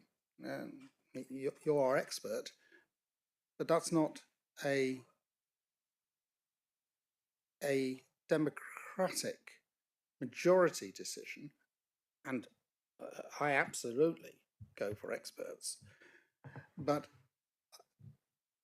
for the people of Ivory Bridge, it's much more than that, and this is an opportunity where we should be supporting cycling and pedestrian, which could be lost if we don't press this.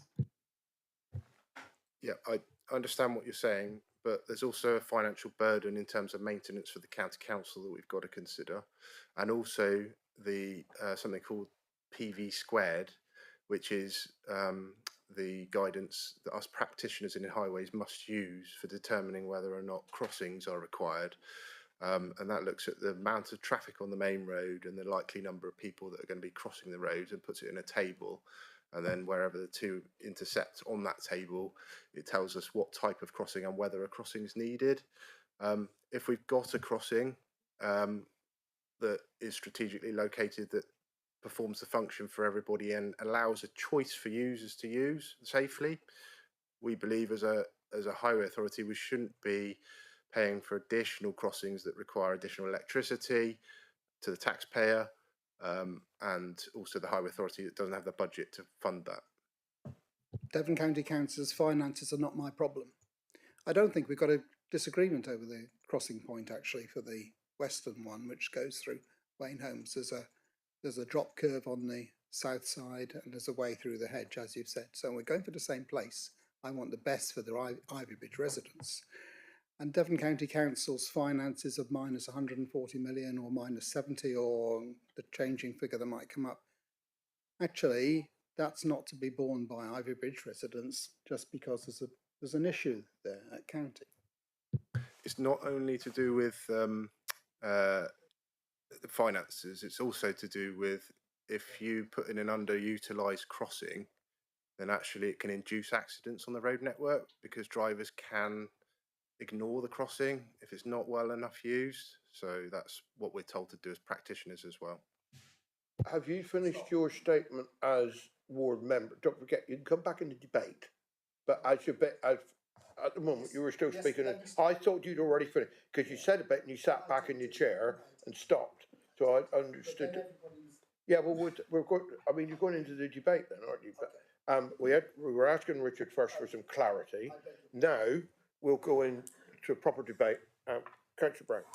Thank you, Chairman. As we have begun the proper debate, I think it's also important to consider what we are being asked to consider here, which is whether or not we wish to grant outline consent for this specialist school in Ivybridge. And I'm also guided by, I should be guided by officers as to what we can and cannot ask for in terms of how that impacts the decision that we make. Because if there is something that we cannot legally ask for, which is not legally justifiable for us to ask for, as a result of granting this, then there is, though it would be nice, there is not a huge amount of point in pursuing that on the basis of the decision that we're going to make. So, having heard what everybody has said on this, I think the proposal itself is perfectly reasonable, and though I don't consider it personally a planning matter, it does sound like there is a need for it, and it is probably a good use of space. And as a result, I am happy to propose the officer's recommendation of conditional approval. Thank you, Councillor Brown. Councillor Hodgson. Thank you. I wanted to tease out a few things, if I may, on active travel. My understanding of active travel is it's about routes that are familiarly used between areas, residential areas, places that people go to, for example, bus stops, places that people go to like schools. And so I would have thought that active travel was really appropriate for a new school coming in. I also understand that there are green travel plans required of schools. And I can't understand really why, as much as I hear what's being said and suggested about Devon County Council funding this, I mean, the actual application is being put forward by the government for this provision, and I see no reason why they can't make sure that it has good active travel as part of it, because we have Active Travel England, which is a new national body, and it seems if this is at national level, they should be doing that. And as you quite rightly say, that looking at how it can actually work well in the local new community, so there's lots of benefits. Why wouldn't there be? And it obviously will benefit the young people going there and the new staff that go there too. And there's nothing like having everything on there ready when people move to a new area or start a new job, because then they will more likely to use the local transport or whatever's a better option rather than just their car, because it gets rid of the traffic problem. So I would have thought we could realistically ask the national body that's funding this to actually look at adding that into their funding, because if they've got between 10 and 15 or 11 and 15 million project. The bit between that is a variable there. I would have thought the travel routes that we're talking about, which are much cheaper than normal highways things. But the other thing I would say about is your comments about the equation for how to estimate where and what kind of crossing is required. I remember there was a conversation in Dartington some years ago, and you're going to hate me for this now. When an application was made, which is now going in with one of these new applications, and nothing's changed except much more traffic. But at the time, it was tuned into what vehicle speed was it being assessed against? Because I gather that's quite important. So I'm asking you, what vehicle speed is your calculation being measured against for the B3213, where you're proposing? I think I'm right in saying that's where you're proposing this Toucan crossing, and where it's located, and not suggesting there should be more than one, which I hear what the the Ivybridge representative, town council representative suggested, and I think the more crossings the merrier when you've got a lot of people around. The difference between Dartington and here is we were considering a zebra crossing rather than a toucan crossing. Zebra crossings, the national guidelines stipulate that you shouldn't really put them in where the 85th percentile speed of traffic, which is slightly higher than the average, is greater than 35. With a toucan crossing, that guidance doesn't apply. The equation is based on a different situation then. No, the PV squared equation is pedestrian movements versus vehicle movements. It's nothing to do with speed. Is this relevant in your for this application?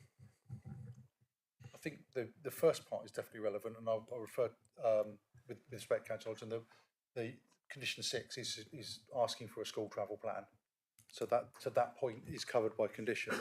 I think what's in front of us at the moment is, and Richard, if you can correct me if I'm wrong here, my understanding is that it's for a contribution towards a crossing. I think it's somewhere about here.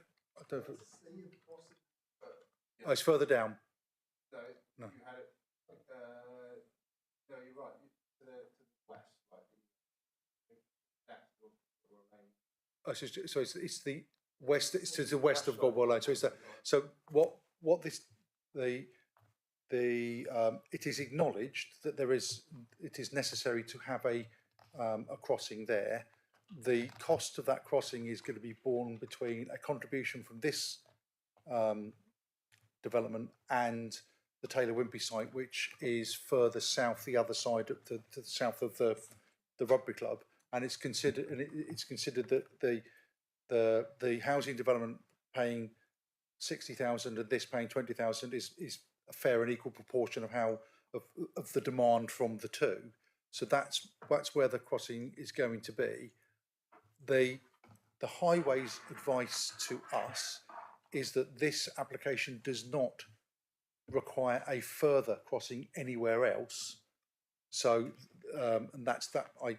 I can't see any reason to disagree with that in terms of the relationship with this particular development.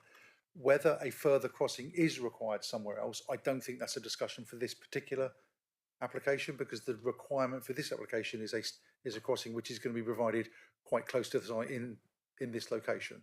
Does that help, Councillor?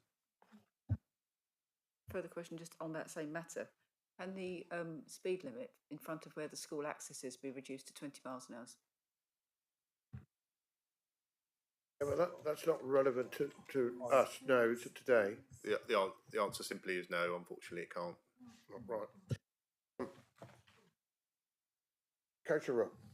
Thank you, Chairman. Well, I go back to where Councillor Brown was. He moved approval, and I'd like to second approval, because if we read what's before us, it is for the outline application for the provision of special school, which will be children who have special needs, and very many of them will not actually be being dropped off outside school and coming willy-nilly. They will be brought into school by taxi or minibus from quite some distance away, and like they do at Dartington, because I know there at Bidwell Brook they come even as far as out of Cornwall to school there, and they have to be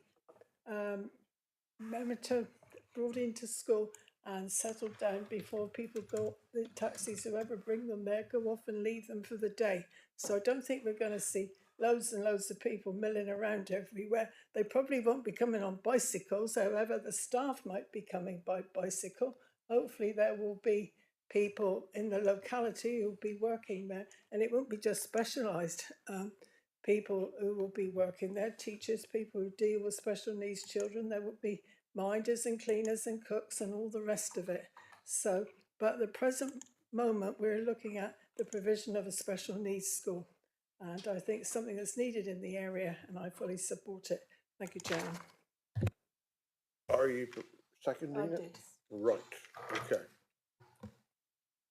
Anybody else got anything to say? Yes?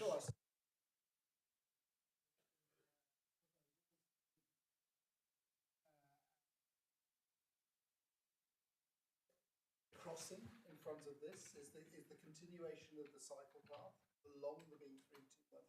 That's why on that roundabout it needs this cycle crossing and pedestrian crossing to help people across there. So if you're happy that the conditions I mentioned are incorporated, then I'm quite content. In moving approval, Councillor Abbott, I said that I was happy with the recommendations that the officer was recommending, as opposed to what you had necessarily said what you said directly, and I suggested that I would be guided by what it is that we are legally and in accordance with this element of our jurisdiction can demand in respect of the application. If that's something we can do, then fine. But from what I gather, it isn't directly linked with it, given what we've already been told. So I'm sorry, but if that's the case, then I can't accept your additional recommendation personally. Okay, so we'll go to the vote then. You've heard it. Yes, Councillor Olsen. I want to go home too. No, it's not that. I'm No, not I wasn't making a comment. I was just wondering whether Mr. Vine would like to just comment on the conditions that Councillor Abbott has proposed. I thought he roughly explained already what we couldn't. Notes on the first three. I apologise. I didn't make a note on the fourth one. But my professional view is that the 4 additional conditions seek for contributions or works that are not directly related to the application in front of us, and that I personally could not support those additional conditions. That was my understanding. That's why I was. I mean, it's only just 20 to 5. We're doing very well. I would also just add that in terms of securing financial contributions, you can't achieve that through conditions. It would have to be through a Section 106 agreement. And as Mr. Weimer explained earlier, in terms of Regulation 122 of the SIL regulations, proposals you made for those contributions would be unlikely to meet the tests and therefore be lawful. Okay. I know, Councillor Abbott, you're not happy, but we have given you the opportunity to say what you wanted to say, and we've listened. But we have got a proposition and a seconder for. Members might agree with Councillor Abbott, yeah. Members might agree with Councillor Abbott, yeah. But we can't achieve what you want to achieve. It's not within our gift. It's like I said earlier on about the lady over there. We can't give some. It's higher authority than we are.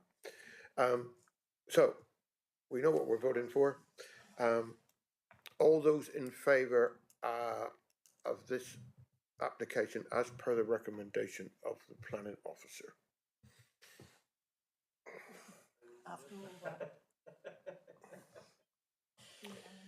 Unanimous.